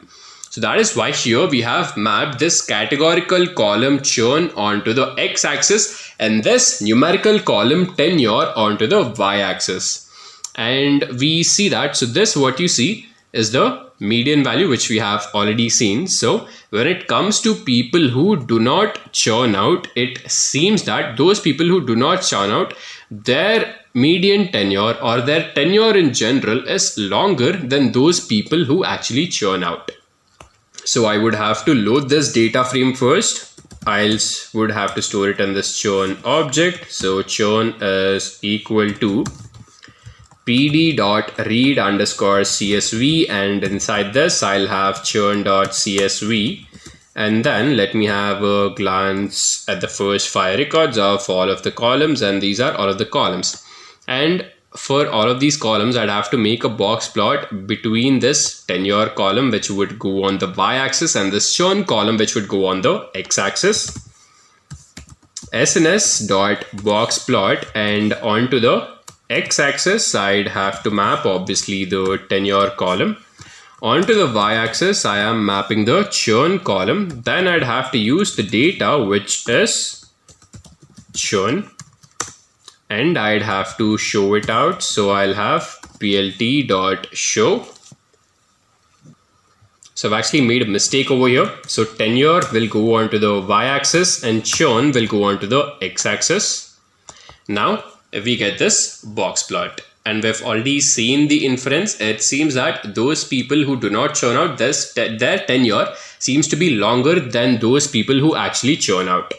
And now this time we'll be creating a box plot between the internet service column and the monthly charges column. So we have the monthly charges column onto the y-axis and the internet service column onto the x-axis, and we've got these 3 different categories in this internet service column. So the internet service can either be DSL, fiber optic. So this no means that the people don't have or the people haven't subscribed to internet service. And it is very clear that those people whose internet service is fiber optic, they would have the maximum monthly charges. Similarly, those people who do not have internet service, their monthly charges is minimum. So when you compare this box to these two boxes, it is very evident that people who don't have internet service, their monthly charges are very, very low. I'll copy the same command over here, but on the y-axis, I'll have monthly charges, and on the x-axis, I'll have internet service, and this is the resultant box plot which we'll be getting. Now we'll go ahead and make another box plot between the contract column and the tenure column. Tenure column would go onto the y-axis, contract column would go onto the x-axis, and we can have three different types of contracts: month-to-month contract, 1 year contract, and a 2-year contract. And if we look at the tenure of it, so let's actually look at the median values of the tenures. So it seems that if the contract is of month to month, then the median tenure is the lowest. Similarly, if the contract is of 2 years, then the median tenure is the maximum. And we are setting a palette over here. So again, we can have different palettes. So the palette which I'm using is equal to set1. Onto the y-axis, I'll be mapping the tenure column. Onto the x-axis, I'll have the contract column. Let me write in contract column over here. And the data will obviously be the churn data set. And what I'd have to do is I'd have to use a palette, and the palette which I am using is equal to set1. And this is the resultant box plot. Now you see these boundary lines over here. If we want to change the thickness of these boundary lines, we can do that with the help of this line width attribute. So here I am setting the line width to be equal to 3. If you compare this particular box plot with the earlier box plot, it is very clear that the thickness has increased. The same code, I'll actually have tenure and contract over here. Onto the x-axis, I'll be needing contract. And I will use this line width, and I'll set this to be equal to 3. And you would see that the line width has increased substantially. And after this, let's say if I want to change the order of how these boxes are present. So here, initially the boxes were present in the order of month to month, 1 year, 2 year. But instead of this order, let's say if I want 2 year first, followed by month to month, then after that, if I want 1 year, then I can use this attribute called as order, and inside this I'll pass in the list which will comprise of the order in which I would want these boxes to be present. So here I'll remove the line width, and instead of line width I'll use this attribute called as order, and first I'll have 2 year. After that I'll have month to month. Then finally I'll have the last box which will be 1 year. And you would see that I have changed the sequence. Now, if you want to add colors on the basis of a column, which we've been doing throughout, that can be done with the help of this hue attribute. And I want the color of all of these boxes to be determined by this payment method column. So here I am mapping this payment method column onto this hue aesthetic. And as you guys see, I have these 4 different payment methods. I have electronic check, mail check, bank transfer, and credit card. So electronic check. So this particular box, or wherever all of these boxes where the color of the box is purple or dark blue, that denotes electronic check. Then we have the box where the color is orange, that would denote mail check. And if the color of the box is green, that would denote bank transfer. And if the color of the box is red, that would denote credit card. So here I'll add this attribute called as hue, And I want the hue to be determined with the help of this payment method column. And you would see that I have 4 of these over here. So I have 4 boxes with respect to these 3 different categories. Alright guys, so to come to the first point on the agenda, what is Scikit Learn? Well, the name seems to be pretty fancy, right? Scikit Learn. I mean, why is it called Scikit Learn, or what is it in fact, or how is it associated with Python? I'm sure your head is, you're wondering about a lot of these questions. Let me answer them. First of all, let us understand what it is, right? Scikit Learn is a library in Python. Now, when I say a library in Python, it basically brings its own set of functions. It brings its own syntax. When I say syntax, it basically brings into its own picture a lot of these helpers, a lot of these things that not only shorten the code but give us immense amount of power and flexibility for a small amount of code, again, to have a large impact, as I previously mentioned, right? Not just Scikit-learn, Python is known, Python is popular, and I popularly say it in all of my talks and all of my seminars and all of that Python is popular because of the fact that, one, it is written amazingly well. You can write Python beautifully. Syntax is amazing. The second thing that makes Python so great and makes it want everyone around the world to go mad about it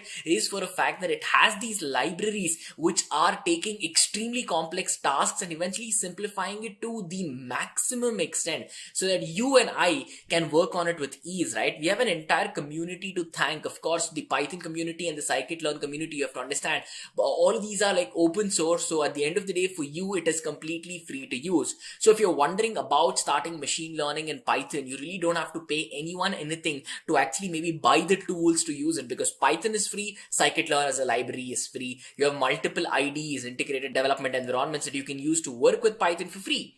Well, at the end of the day, you really don't have to pay a penny to actually get your hands dirty out there, right? So what is it about Scikit-learn?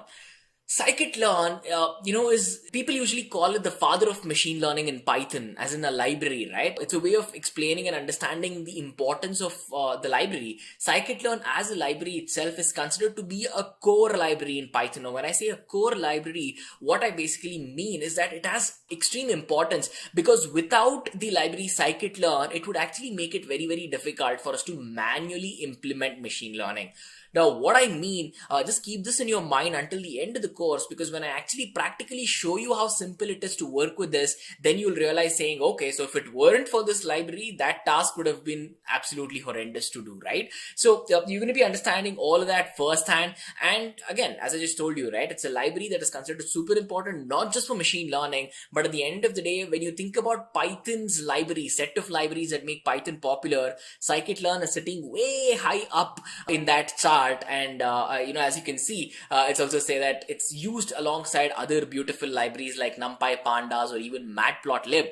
We're going to be using all of those libraries in the demo that I just spoke about. But yes, NumPy stands for numerical Python. Pandas is a beautiful library which will give you more data structures to play with. Matplotlib is a beautiful library that will help you with data visualization. So overall, when you're trying to devise a machine learning solution, you're going to be using all of these in conjunction, right? It's not just you using Scikit-learn. Scikit-learn gets the machine learning part of it done. But to convey the machine learning part of it to a generic audience, or to even explain it in a fashion that it would be understandable by a wide audience, is where you would require something like Matplotlib. But to make your own machine learning algorithm understand the data, you have to feed it in a very structured manner. For that, you're going to require Pandas. If you're performing any numerical operations, you're going to require NumPy. So in this one sentence that I just told you about, I basically condensed the entire process of handling a machine learning project. And you'll understand that even though Scikit-learn is the center of the project, it actually fits in a way bigger picture, which is leading to the overall solution, right? That's a really fun part to understand. Now, coming to machine learning is a domain of its own. It's a league of its own. So Scikit-learn is basically a library. It's like a doorway. It's like a path that almost, I want to say everyone, almost all the learners, take to get towards the domain, right? As you might already understand, right now, wherever and whatever form you're watching this content, there is a bit of machine learning going on in the video player that's maybe using it, or the website that you're watching this on, or whatever it is, right? Right from your phone, your mobile phone, even my watch basically is smart these days. It uses machine learning to continuously analyze and assess what I do so that it can help me better.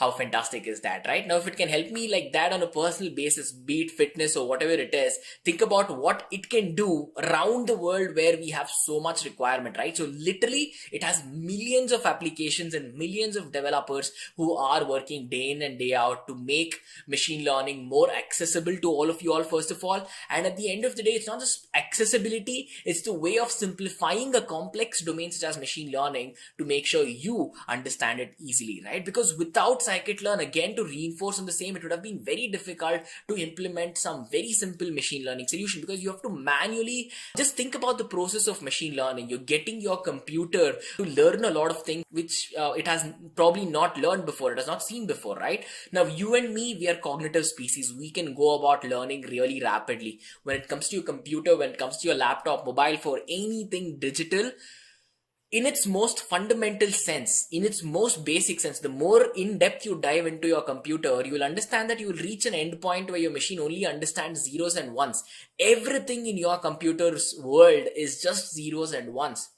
Now, you would probably be reinforced for a fact that you might think humans are the most intelligent species out there, and now you probably figure out saying why probably you're faster than your computer or something like that, right? But yes, once it becomes that simple, you have to teach your computer to learn, right? You have to make sure it understands what it is seeing. That process in itself is extremely complex, but thanks to the world of statistics, mathematics, and programming, we have basically dumbed down a very complex process to make sure that, even not just researchers, but even freshers, beginners, students, whoever wants to get into the domain can beautifully work with it. And Scikit Learn, again, is a very, very big reason for all of this, is definitely in my belief as well. Now, whenever you think about machine learning, whenever you think about using a library such as Scikit Learn for machine learning, your library must be able to do three things with ease, right? With any machine learning algorithm, you're going to require some sort of representation, you're going to require some sort of evaluation, and you're going to require some sort of optimization. Now, what do I mean by this? Let's take a look at representation for a second. Now, representation basically is talking about the capability of Python, the capability of your working environment to actually you using tools and techniques to make sure that your data is configured in a way wherein your machine learning algorithm can sort of ingest it, can understand it, can work with it, can import it. All of these words that I just said, right? Yes, that is representation. Finding a way to getting your machine learning algorithm to realize that, hey, here's the data, here's how best I can use them. Scikit Learn works beautifully there. I'm going to show you how. And then talk about evaluation. Evaluation is where, I think is the most human dependent concept, because you will be wondering about a hypothesis you might have in mind. You might think that a solution might work, or you might have a problem statement in mind and a solution. And when you start implementing it and you start making assumptions based on which either your solution will work or not, to support this exact thought in the world of programming, it's you thinking is very different from you writing a program to get your computer to think. Scikit Learn will help you with respect to evaluation as well. Of course, it will help you with evaluation, because evaluation is the heart of machine learning. After it learns something, you evaluate it to see if it has learned anything or not, right? That's how probably the entire world's education system is. You're probably given a couple of textbooks, a couple of notes or whatever it is, reference material to study. You study all of that. Eventually, you go back to your school, college, university, whatever it is, and you write an examination to showcase that you have learned something. You're proving that you have learned something from your memory, right? You're recalling it. You're showcasing what it is that you have learned. We want our machine learning algorithm to have that capability, and it is very well done.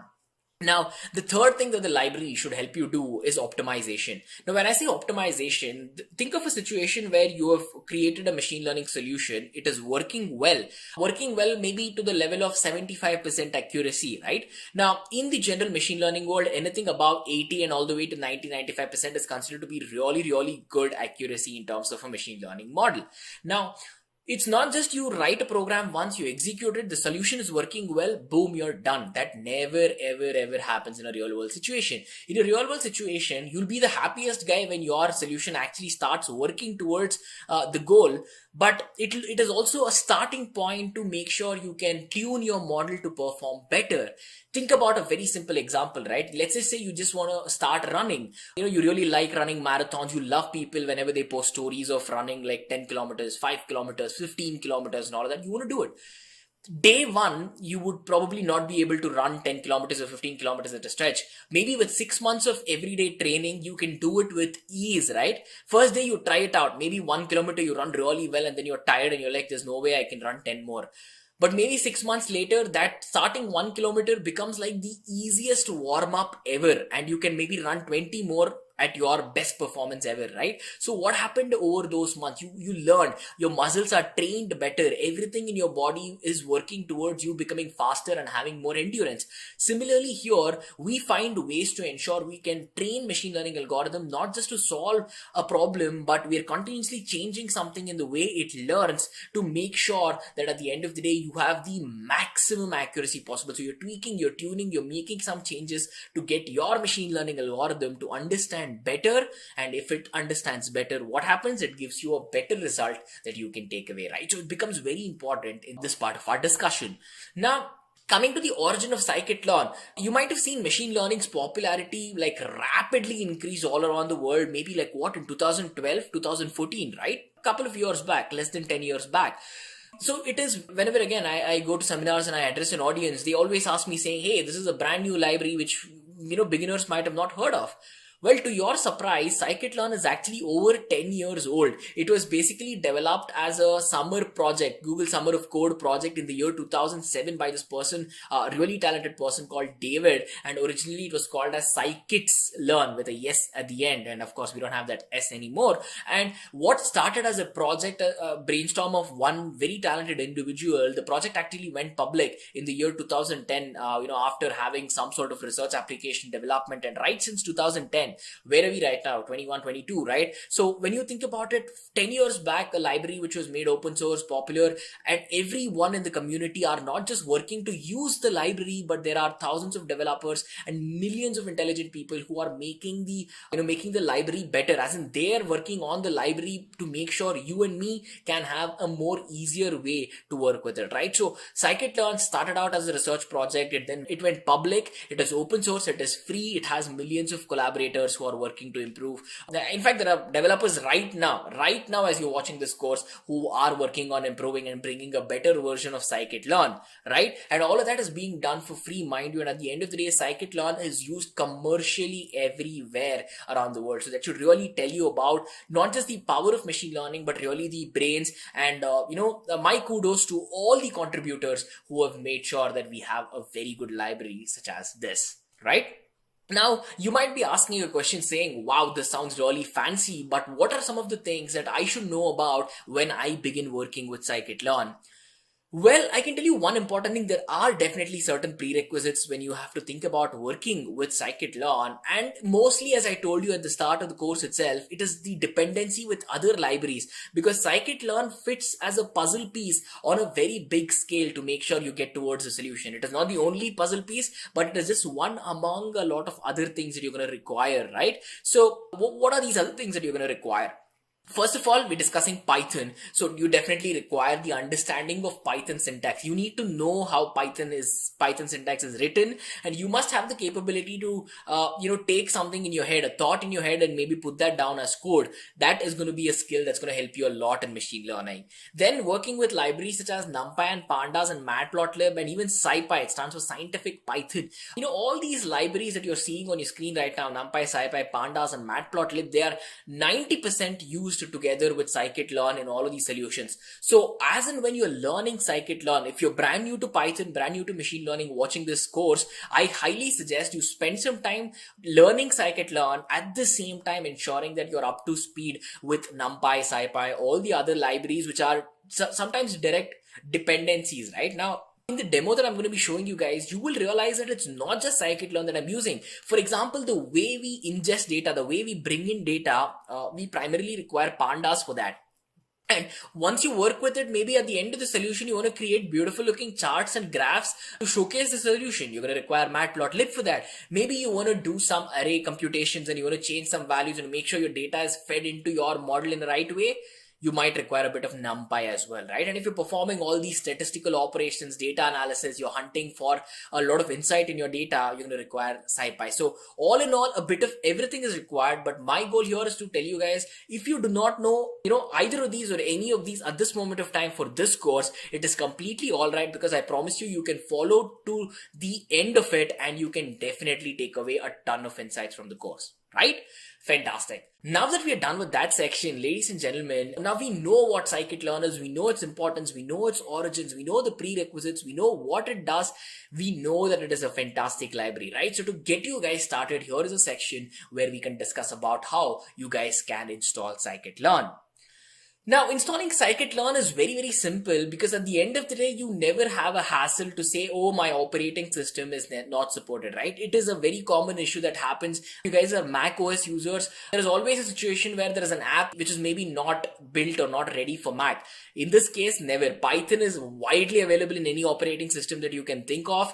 And if Python is available, there's a very good chance that the libraries that are associated with Python work in multiple operating systems, right? So regardless of the operating system that you actually use, be it Windows, Linux or Mac OS, I'm sure you guys watching this course are using all three of these, right? So I'll actually help you to install this library in all three of these operating systems. It's really a piece of cake, and we're going to be done with this section, I bet, in the next 5 minutes, right? So firstly, let's just talk about Windows and Linux, because it's very straightforward here. Now, to install a library for Python in Windows or Linux, you have something called as pip. Pip basically stands for, it's a package manager. It stands for pip installs packages, right? So whenever you have to install a package, such as Scikit Learn, libraries are also called packages. When you have to install it, you basically use the help of another application which is built to install the library of your choice. So it is a standard package manager. It comes built in with almost all the operating systems that we have today. And to actually install the library of Scikit Learn, you have to run one line of command, pip install Scikit Learn.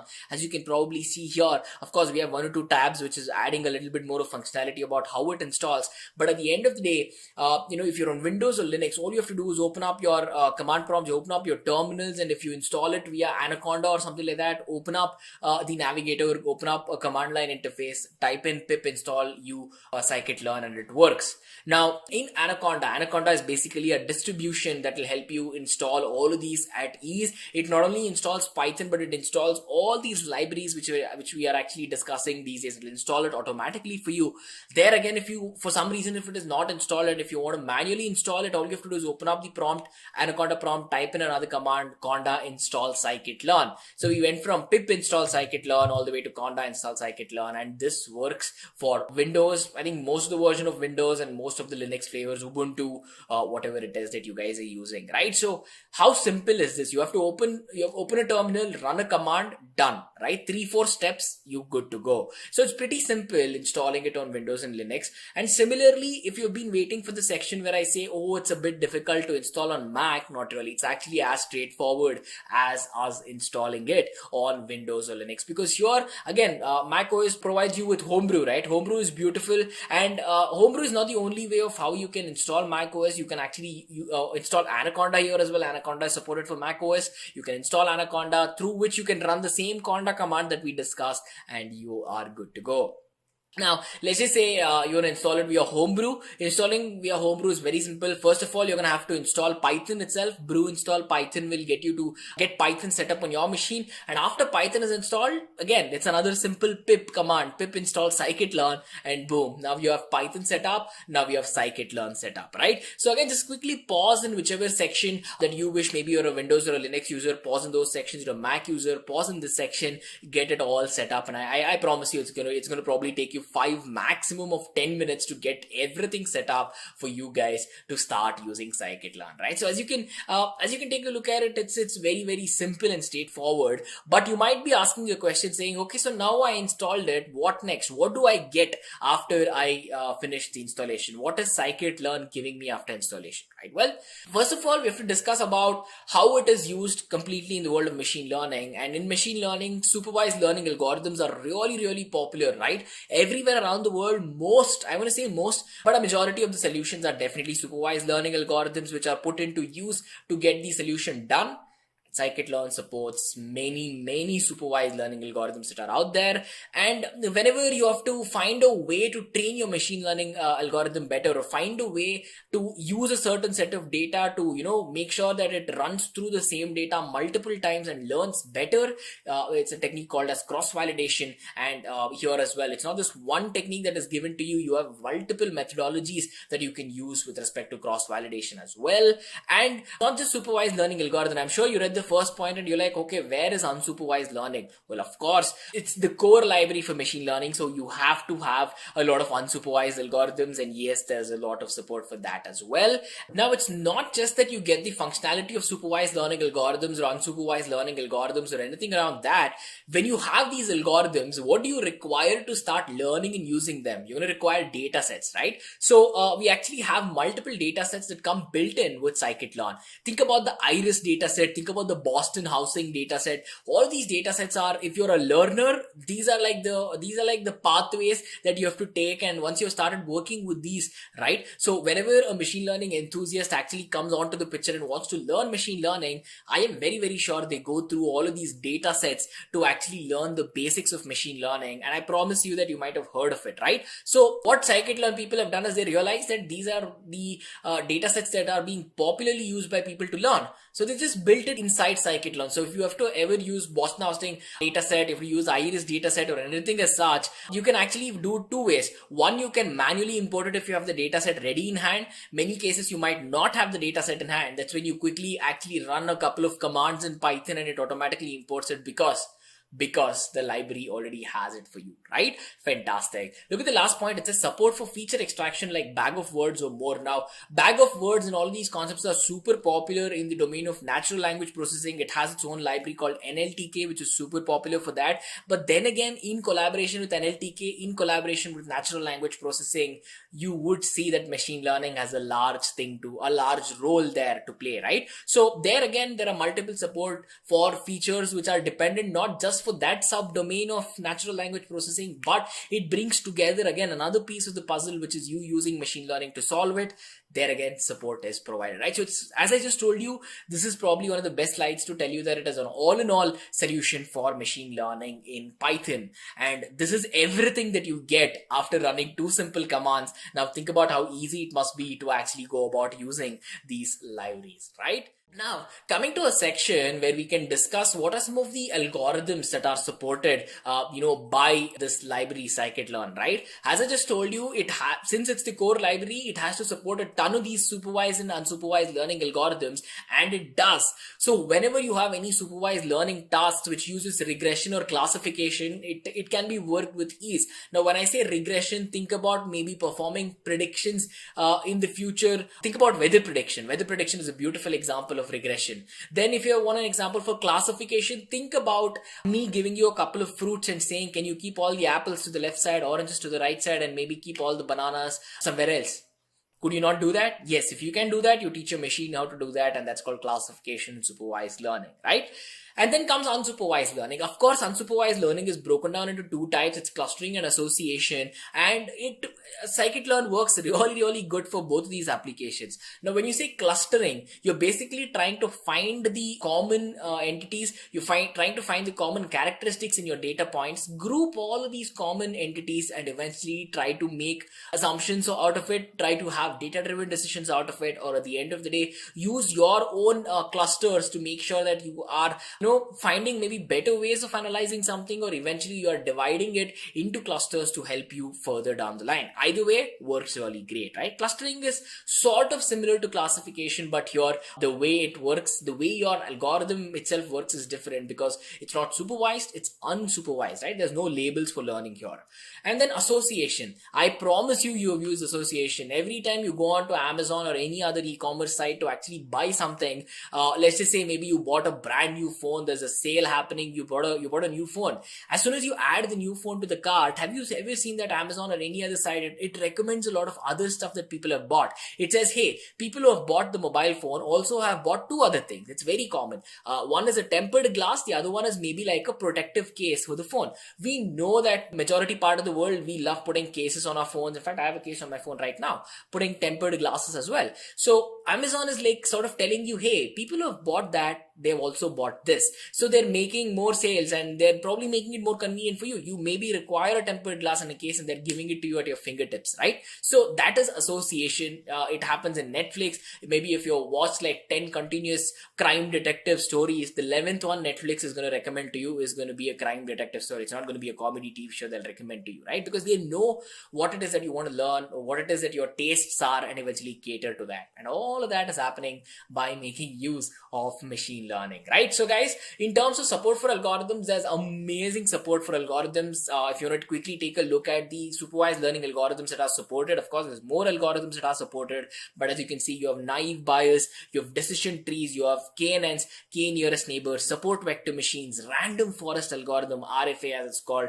or SVM as support vector machines are called. These are like the really popular algorithms. And one side of your thought may be saying, hey, these are like 5 algorithms. How are they solving the entire world's problems? But you'll be surprised to understand how powerful they can get if you provide good quality and quantity of data to perform analysis, right? And in this particular demo, actually, we are going to be taking a look at a KNN implementation. We're going to be understanding how easy it is, how fun it is to work with KNN algorithm. And I'm going to be showing using the KNN algorithm as a demo in the practical section that I'm going to be showing, right? It's a really interesting demo. Don't worry, before I get into the practical aspect of the demo, at that section, I'm going to make sure that I'm going to explain to you, theoretically how the algorithm works and give you ample amount of examples so you understand it, and then take you guys to the code to help you understand it in the form of code, right?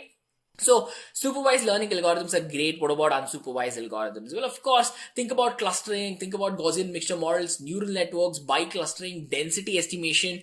Now, even if you are slightly older into machine learning, even if you're experienced in machine learning, some of these names might be a surprise to you. And that again is one of the ways of the world, right? As I told you, majority of the machine learning applications out there mostly use supervised learning algorithms. And of course, there are ways in which unsupervised learning, you cannot match unsupervised learning in the way it learns. So of course you need support for it, and you're going to require some really good algorithms to make sure that at the end of the day you can use these to have powerful solutions at the end as well, right? So supervised algorithms, we took a look at it. Unsupervised algorithms, we took a look at it. And with this, I think it's the high time we take a look at the applications of Scikit Learn. So coming to the next section, applications of Scikit Learn, one of the most fascinating things about the domain of Scikit Learn you have to understand is that it's extremely popular. When I say extremely popular, I should have probably put it out in caps, because again, right from Netflix to Amazon to healthcare, everyone around you, there's a very good chance the vegetable vendor around you might be using a bit of machine learning to understand what vegetables sell, when, and how good they sell in which season. There, I just gave you another solution to a problem statement, right? So you can actually, if you're talking about applications, you have to understand that we'll have to generalize a lot of things in this discussion, because at the end of the day, there is a lot that we can go on to discuss, right? So to actually give you a bit of an idea in terms of applications, look at this. We have everything from product development to neuroimaging. Neuroimaging basically talks about how you can, pick up all these MRI scans and CT scans and all of that, right? Pictures of your brain. And probably if you've ever seen a CT scan or an MRI of your brain, to an untrained eye, you have absolutely no clue what's going on. But to a trained eye, to a doctor, to a neurologist, or even to a very highly trained machine learning algorithm, it can make a ton of sense, which probably me and you cannot, because we are not experts, we're not doctors there, right? And then again, medical modeling, financial risk analytics, price predictions, everywhere. Medical modeling is really important, because even in the creation of vaccines, right, understanding how you can fight viruses and bacteria, you can have thousands of scenarios be trained by a machine learning algorithm to say what happens when this drug is maybe provided and is maybe pushed onto that virus, pushed onto that bacteria or whatever, right? So there's a ton of things in medical modeling that are using machine learning actively. Now it might come to a surprise to you that I'm highlighting healthcare so much, but please do understand that healthcare has been one of these domains which is extremely important for the humankind, but at the same time, this is a domain that is willing to go beyond anything to explore the power of machine learning, because there's a million certain things like DNA sequencing and whatnot that takes a ton of time, a ton of efforts, almost inhuman. And that to your machine learning algorithm will be a piece of cake, because at the end of the day, it can constantly do a task maybe 100 times, million times faster than what we could do without getting bogged down, without getting bored, without getting tired, right? So that is what gives power to ML as a whole, and that is what it gives the biggest advantage to us as users. And then look at financial risk analytics. Financial risk analytics, I bet that your banks are using this at the moment, right? So how does your bank know the amount of loan that it should give to someone, right? Of course, there are these scores, CIBIL scores and all of that will tell you how good your credit score is and everything. But at the end of the day, it's a certain risk that is associated with the bank giving out a loan, because they only give you a loan if they're sure that you're going to pay it back, right? They don't want to lose money. But sometimes it so happens that there are defaulters, people who could not pay back. So they're going to use all those situations to learn and understand why people default loans or why people are not able to pay loans. So they use that learning. To understand if they should provide a loan to someone, if they should provide an X amount of loan to someone having a Y amount of salary, right? So it's popularly used, it's being used as we speak right now. And price predictions are absolutely fantastic, be it in the stock market or be it in the vegetable market, because whenever someone tries to predict something that will happen, they're going to require a lot of data from the past and a lot of current data to see, analyze. And prediction is basically you trying to see if any pattern will repeat, you trying to understand if there's any new trends that might be created, or you understanding if there are other outcomes which will affect your current situations, right? Now again, we might see the increase in petrol prices as maybe a spark for the electric vehicle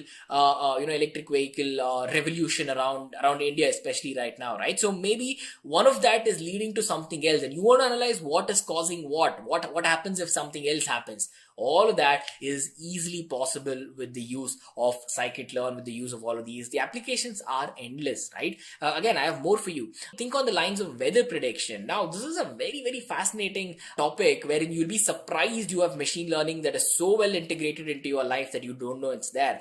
Open up your mobile phones right now. I'm sure you might have it in your hand anyway. So open it up, be it on whatever phone you have. Say, hey Google, hey Siri, hey Alexa, hey to whichever voice assistant out there, which is first of all working on the basis of machine learning. Open it up and just ask the chatbot about what the weather is like tomorrow. Just say, hey Google, what is the weather like tomorrow morning? It will tell you what the weather is like tomorrow morning, and I am confident that it's going to be very, very, very accurate, right? It's not like it's randomly trying to guess tomorrow's weather. It's not saying, hey, tomorrow it'll rain. No, it's giving you a probability, a percentage. All those are data-driven answers that it is giving you, right?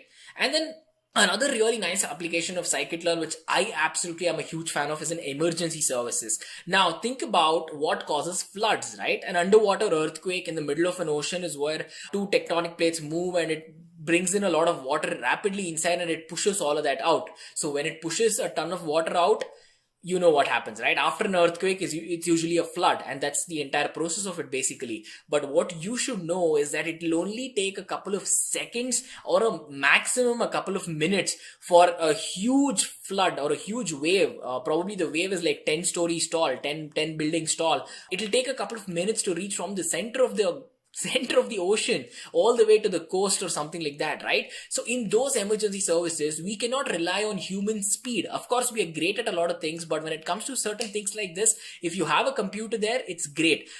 Machine learning algorithms is constantly analyzing and assessing what the seismic activity is like. As soon as it sees a huge earthquake or anything that is alarming, it will automatically go on to do a lot of tasks it's supposed to do. Maybe it'll start raising some gates to ensure that flood water doesn't come in. It starts sounding alarms everywhere around the coast to make sure that people are moving away to safety and all of that, right? It will automatically do it the second it realizes there is a threat. There is no way that it can be done manually that fast, right? Someone is reading a seismograph, they see that something is wrong, they say, oh, okay, this is wrong, now let me call someone else, and that call goes to like 10 other people before starting the alarms. Every second here is a matter of life and death, and when that happens, machine learning will come to your rescue like a million times faster than a human. Maximum respect to all the emergency services personnel out there, because without them, none of this is possible. But just the fact that you can use machine learning as a helper there to make it even fast, I am a huge fan of that, right? And then think about text classification, audio processing, and all of that. You'll be surprised by the amount of feedback you can get just from the reviews of products. If you go to Amazon or any other place where you've seen a lot of reviews about people talking about a product, the owners can actually sit and analyze it in depth. They can get their machine learning algorithm to figure out the sentiment of your customers. Are they happy with your product? Are they sad about your product? Are they angry about your product? Or are they just neutral? Are they just saying that, may it's a boring product, right? You can figure each and everything out, and you don't have to sit and read through a 1 lakh, 2 lakh, couple of million reviews to figure that out. Your machine learning algorithm will do it in a couple of seconds to tell you what is going on. That is the magic of machine learning, right? And then, of course, predictive models, as I just told you, be it weather predictions or be it trying to use some sort of regression, trying to analyze, having current data about how that data will forecast something into the future. I don't think not a lot of other domains give you this capability to predict the future, right? Think about cloud computing, think about DevOps, think about all the other beautiful domains that are out there. I rarely find a domain that will give you the capability to predict what happens in the future like how machine learning does, right? That is the magic, that is the essence of machine learning. Well guys, now that we've understood all the applications of Scikit Learn, I think it's high time we take a look at the advantages and some disadvantages of Scikit Learn. Now, ladies and gentlemen, as I just told you, right, there are a lot of advantages and there is a small amount of disadvantages which you're supposed to know. So first, let's get away with the advantages, since we are, of course, building a lot of hype in terms of how powerful Scikit-Learn is. The first advantage, in my opinion, is that this library is extremely versatile in helping you solve multiple challenges, problems, not just in the technical domain, not just in the IT world, but be it any other non-technical domain out there. If you're creative and intelligent enough, you will find a way of how machine learning can be used to maybe better an already existing process. Again, I don't see a lot of other domains which are doing that. I don't have anything against the other domains, but this is a fantastic advantage which has to be like a heading when you're discussing advantages, right? And then, as I told you, Scikit-Learn is a library which is backed by a extremely talented community. A lot of talented and hardworking people and open source contributors are making sure that we can work with the library at ease. So it's a huge advantage for us because they put in their own efforts to simplify something really complex for us. And I think that is an advantage because it's these extremely talented and hardworking contributors that is making the library so amazing for us, right? So again, a lot of contribution from their side, and of course a lot of heartfelt thanks from my side and your side, definitely, to these guys, right? And then now I told you, I've been telling you one thing for a while right now. I'm telling you it can already better an existing process. Like it will fit into machine learning will fit into any domain out there. You must be asking a question when I said anything and all of that, because at the end of the day, you might say, hey, if there's something which is already existing and working and you suddenly bring machine learning, don't you think it becomes extremely difficult to make your machine learning model work with an already set up and beautifully working infrastructure? Well, with respect to Scikit-Learn, it provides a lot of elaborate API documentation to ensure that you get machine learning to talk really quick to your already existing solution out there, right? So it is not like I have a product, I want to throw that product out and start from the scratch because I cannot use ML with it. There are cases where that might happen, but at the end of the day, in the majority of the cases, you have to understand that many already existing platforms can integrate machine learning into it with ease due to the availability, due to the possibility of these API documentations that are available and made available to us by this beautiful community there, right? So, of course, I had to stop myself with the number of advantages there because I can go on and on and on and tell you about more and more advantages. Let's quickly talk about the disadvantages for a second. Now, in terms of disadvantages, ladies and gentlemen, there are one or two disadvantages, unfortunately. Let's just get into the discussion of them. The first point is Scikit-Learn ML models don't scale very well linearly. See, learning is usually a linear process when it comes to, right? You build up generally and you go on and you go on and you go on and work with that. But small machine learning algorithms are very easily built and worked with Scikit-Learn. But as and when the complexity of your solution goes large, that's where they really don't scale well linearly. You might think that you might require X amount of effort for a small problem, 3X the amount of effort for a large problem. But at the end of the day, it might have come to a fact that it would have probably taken you 10X of the effort to actually get it to be extremely well optimized and extremely working really well. That is not a disadvantage to a majority of the audience, or definitely for you guys as learners, because you'll not be getting into that extreme depths of having a production ready application built right away. But yeah, this is something you have to think about in the long term as well. It's not a bad thing, but it's a small step in the way that will probably get to you at a later stage. The second point is tedious hyperparameter tuning and optimization. As I just told you, it's never a situation where you start writing a machine learning algorithm and boom, you are done with it and you close it. No, the first time your machine learning model gives you a successful output, you're going to be the happiest guy, and you're going to be this person. If you're like me, you're going to be wondering, how can I make it better? How can I make it faster? How can I get its accuracy to be even better? So you will be wondering about what are the different things that you can do to get your algorithm to learn better. In fact, I'm going to be showing you hyperparameter tuning in the demo that we're about to discuss as well. I'll show you practically about how you can find out if your machine learning models can work better and eventually get it to work better, right? And of course, the last point says it needs better model performance reporting capabilities. Yes, I definitely agree with this because I've been using Scikit Learn for a lot of years right now. And at the end of the day, after you've created your model, after you have had your output at hand, the way that you would report your output, right? There's a lot of things. There's something called classification report. There's an accuracy score. There's a couple of measures of accuracy where you have a matrix that will give you a lot of answers.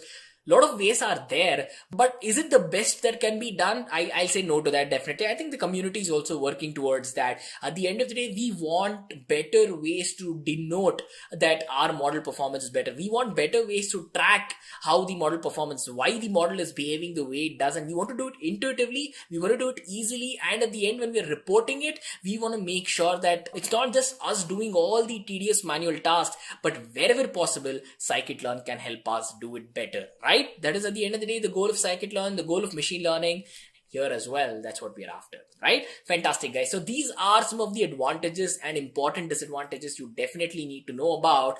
And with that, I think we can come to the next section, which you guys are really excited for, I can already tell. So guys, coming to the next section, practical demonstration in Python. Now we had a chance to take a look at so many things over the last 45 minutes in terms of theory, right? What is Scikit-Learn? A bit about machine learning. What does Scikit-Learn help us? How is it helping us in terms of machine learning? Why is it so popular? How old is it? What about the community? Is it free? Is it paid? How does it work? What are its popular applications? What are its advantages and disadvantages? We had a chance to take in a ton of valuable information theoretically, but I think it's high time we take a look at understanding maybe one algorithm practically, right? So, as I already told you, I didn't want to keep you guys like completely, in the dark and mysterious until the end. So I told you we're going to be using KNN algorithm. So KNN basically stands for K nearest neighbor algorithm. It's a beautiful algorithm. I am absolutely a huge fan of it and it works really well. First, let me take up one or two examples to explain what the algorithm does, and later let me take you to code to showcase how it works, right? To give you an example of nearest neighbor, basically you understand, if let's say you are a data point in the algorithm right now, you understand what you would do based on your nearest neighbors, right? As in when I start explaining, it's going to make a lot of sense, but you're basically giving data certain meaning based on everything that is around that. Now, if you know clustering, if you know association, this is where, of course, it's a supervised learning algorithm, but those concepts are very similar to how this algorithm works. Now, I'll give you an example. Maybe let's just say you want to walk to your nearest ice cream store. The ice cream store, let's just say I can see it from my apartment. Maybe it's just 100 meters away. Now, there are a lot of ways I can reach that ice cream shop, right? Some meaningful ways, some meaningless ways. You might laugh at this, but this is a possibility and a probability. First way is I just get down, I walk directly to the ice cream shop, I buy a beautiful ice cream, I come home, done deal. The second way, the way that you will never do is probably you booking a flight to Delhi from Bangalore, going all the way to Delhi, not doing anything there, flying back from Delhi, going directly to the ice cream store, buying ice cream, coming back to your home. Yeah, I know you're surprised, but that is a possibility as well, right? So you can use one of these two concepts as an explanation to say there are probabilities you have to explore before giving your data some meaning, and that can never be better told than in the KNN algorithm that we are going to be discussing, right? So let's just talk about a very simple classification example in KNN. What I want to do is I want to have a certain data set at hand. I want to have the height and weight of a lot of people, male and female population in our hypothetical data set. And I want to try to predict if based on the height and just the height and the weight. So as I just told you, right, we're just trying to predict the height and the weight of a person regardless of their gender at the moment, and here is the data that we have at hand. Now look at this. Right now I know the male and the female population because I want to just plot it on a chart to show you guys. Here's all the height details, here's all the weight details of a certain population, right? Let's just consider that all of this is hypothetical at the moment, but you can see a certain pattern when you actually plot it on a graph.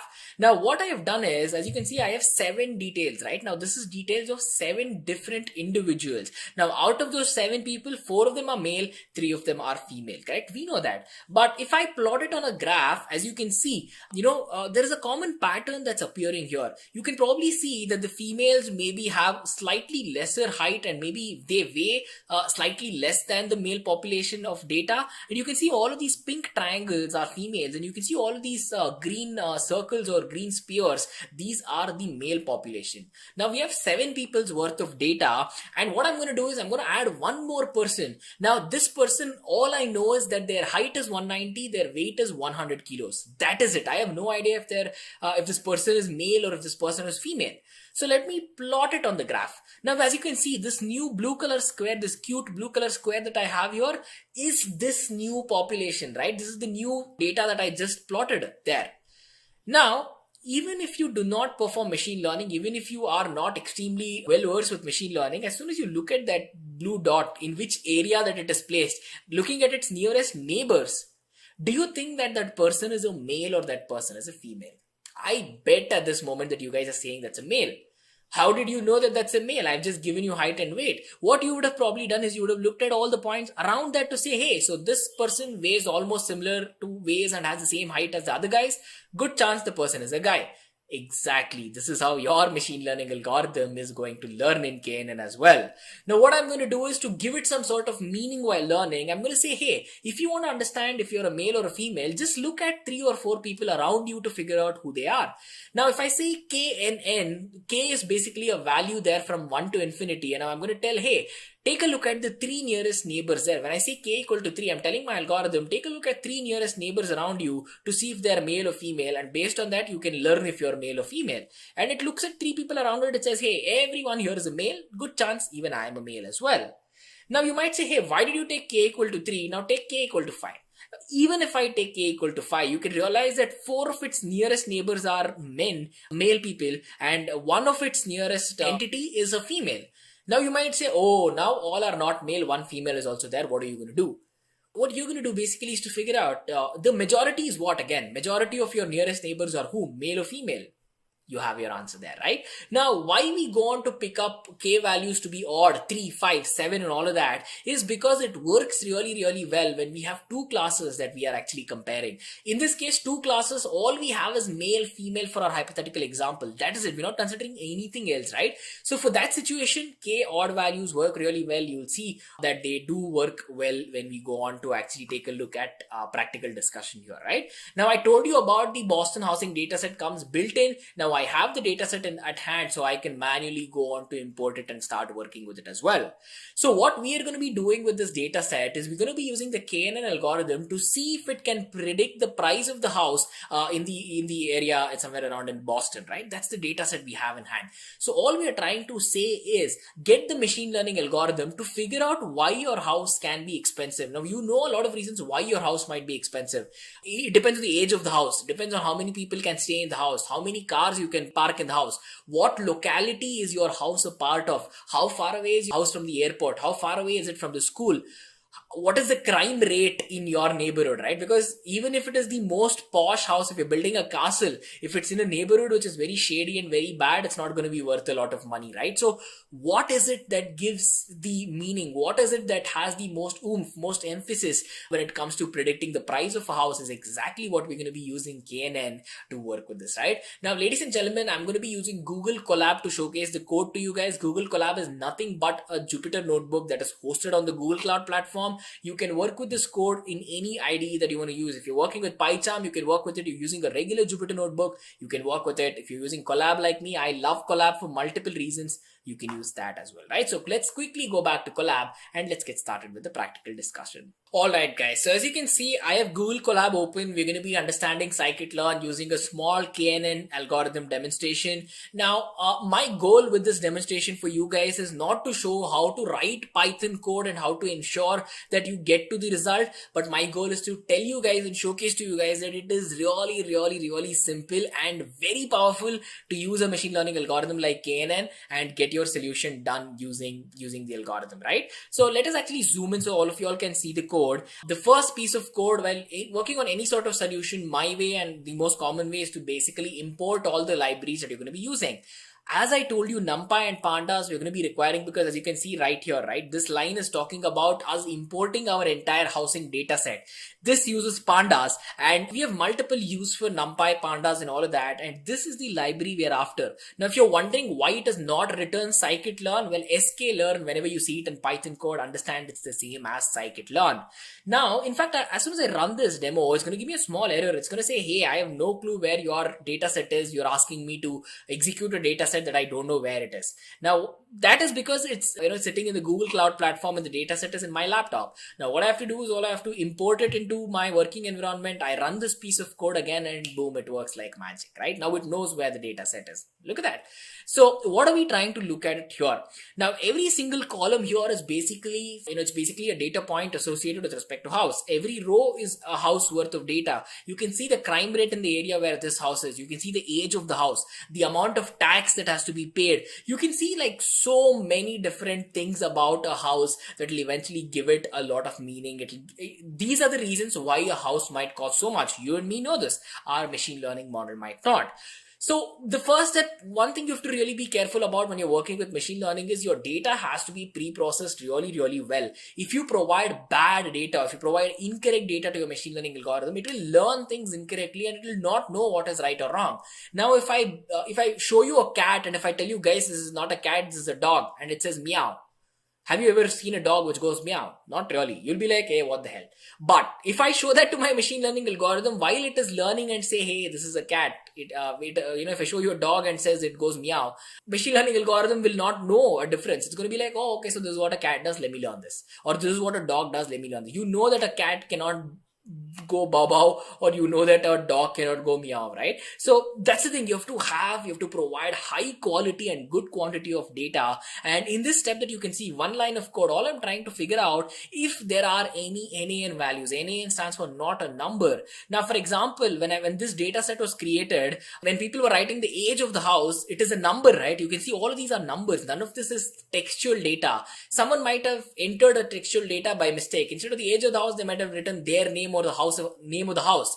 That is incorrect, and your machine learning algorithm will flip when it's learning at that point because it doesn't know why it's different, and your accuracy can fail really bad. So with this, we try to figure out if there are any such weird values which are not used, which in fact hurt the algorithm, and we have to remove it.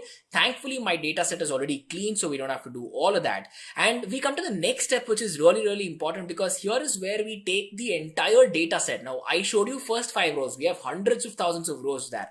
We take that entire data set, we split it into 2 pieces. One piece consists of 70% of data. Now, this is the data that my machine learning algorithm is going to use to learn. Similar to like a textbook in your college. Now, you're going to use that textbook to learn, and later you're going to see new questions or some similar questions asked in the examinations, right? So I'm going to hold 30% of the data away from it. It's never going to see it until the end after it learns. That is when I say, hey, now that you've learned something, let me give you a little examination. Let me give you a little test to see what you've figured out. So on an average, we usually send somewhere around anything above 50%, 50, 60, 70, 80, 90% of data for training. The rest is going to be for testing, right? So all we're doing right now is we are just basically splitting the data into 2 pieces. Now, I said 70% for training. How do you know that? Well, I have a attribute here which says test size equal to 0.3. Well, what I'm saying is take the entire data set, cut 30% out of it, keep it for testing, everything else, which is 70%, goes for training, right?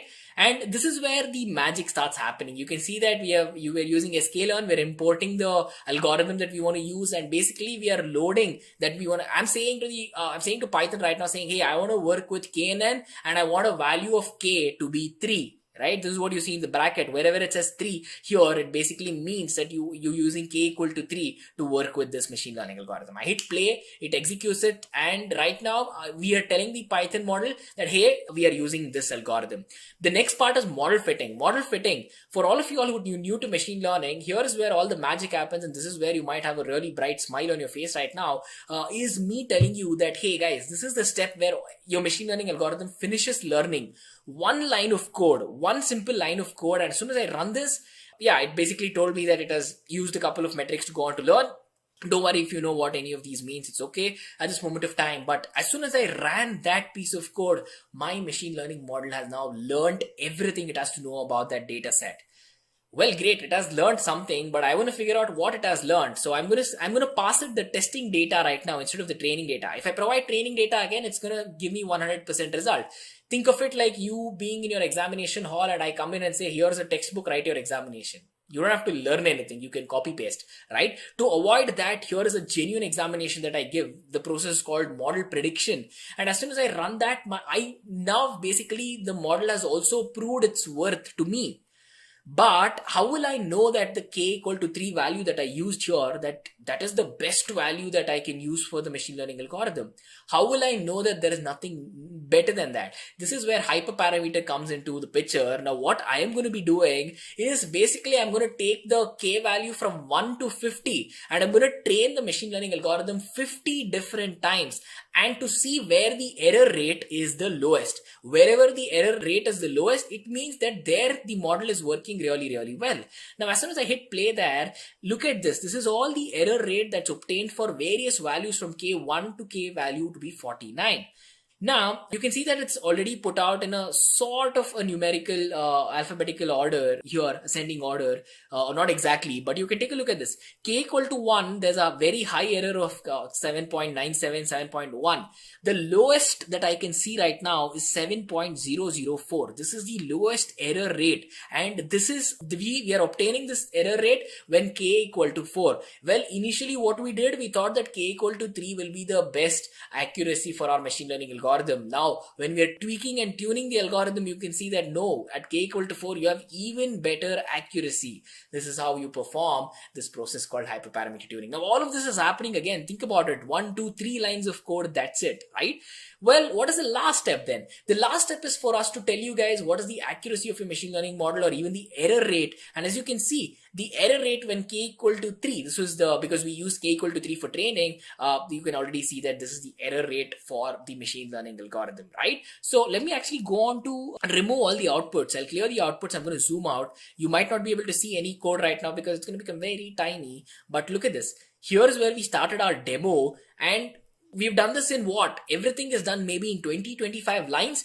25 lines, right from us importing libraries all the way to us actually finding out the error, getting the machine learning algorithm to learn, predict, give us an output that we can use.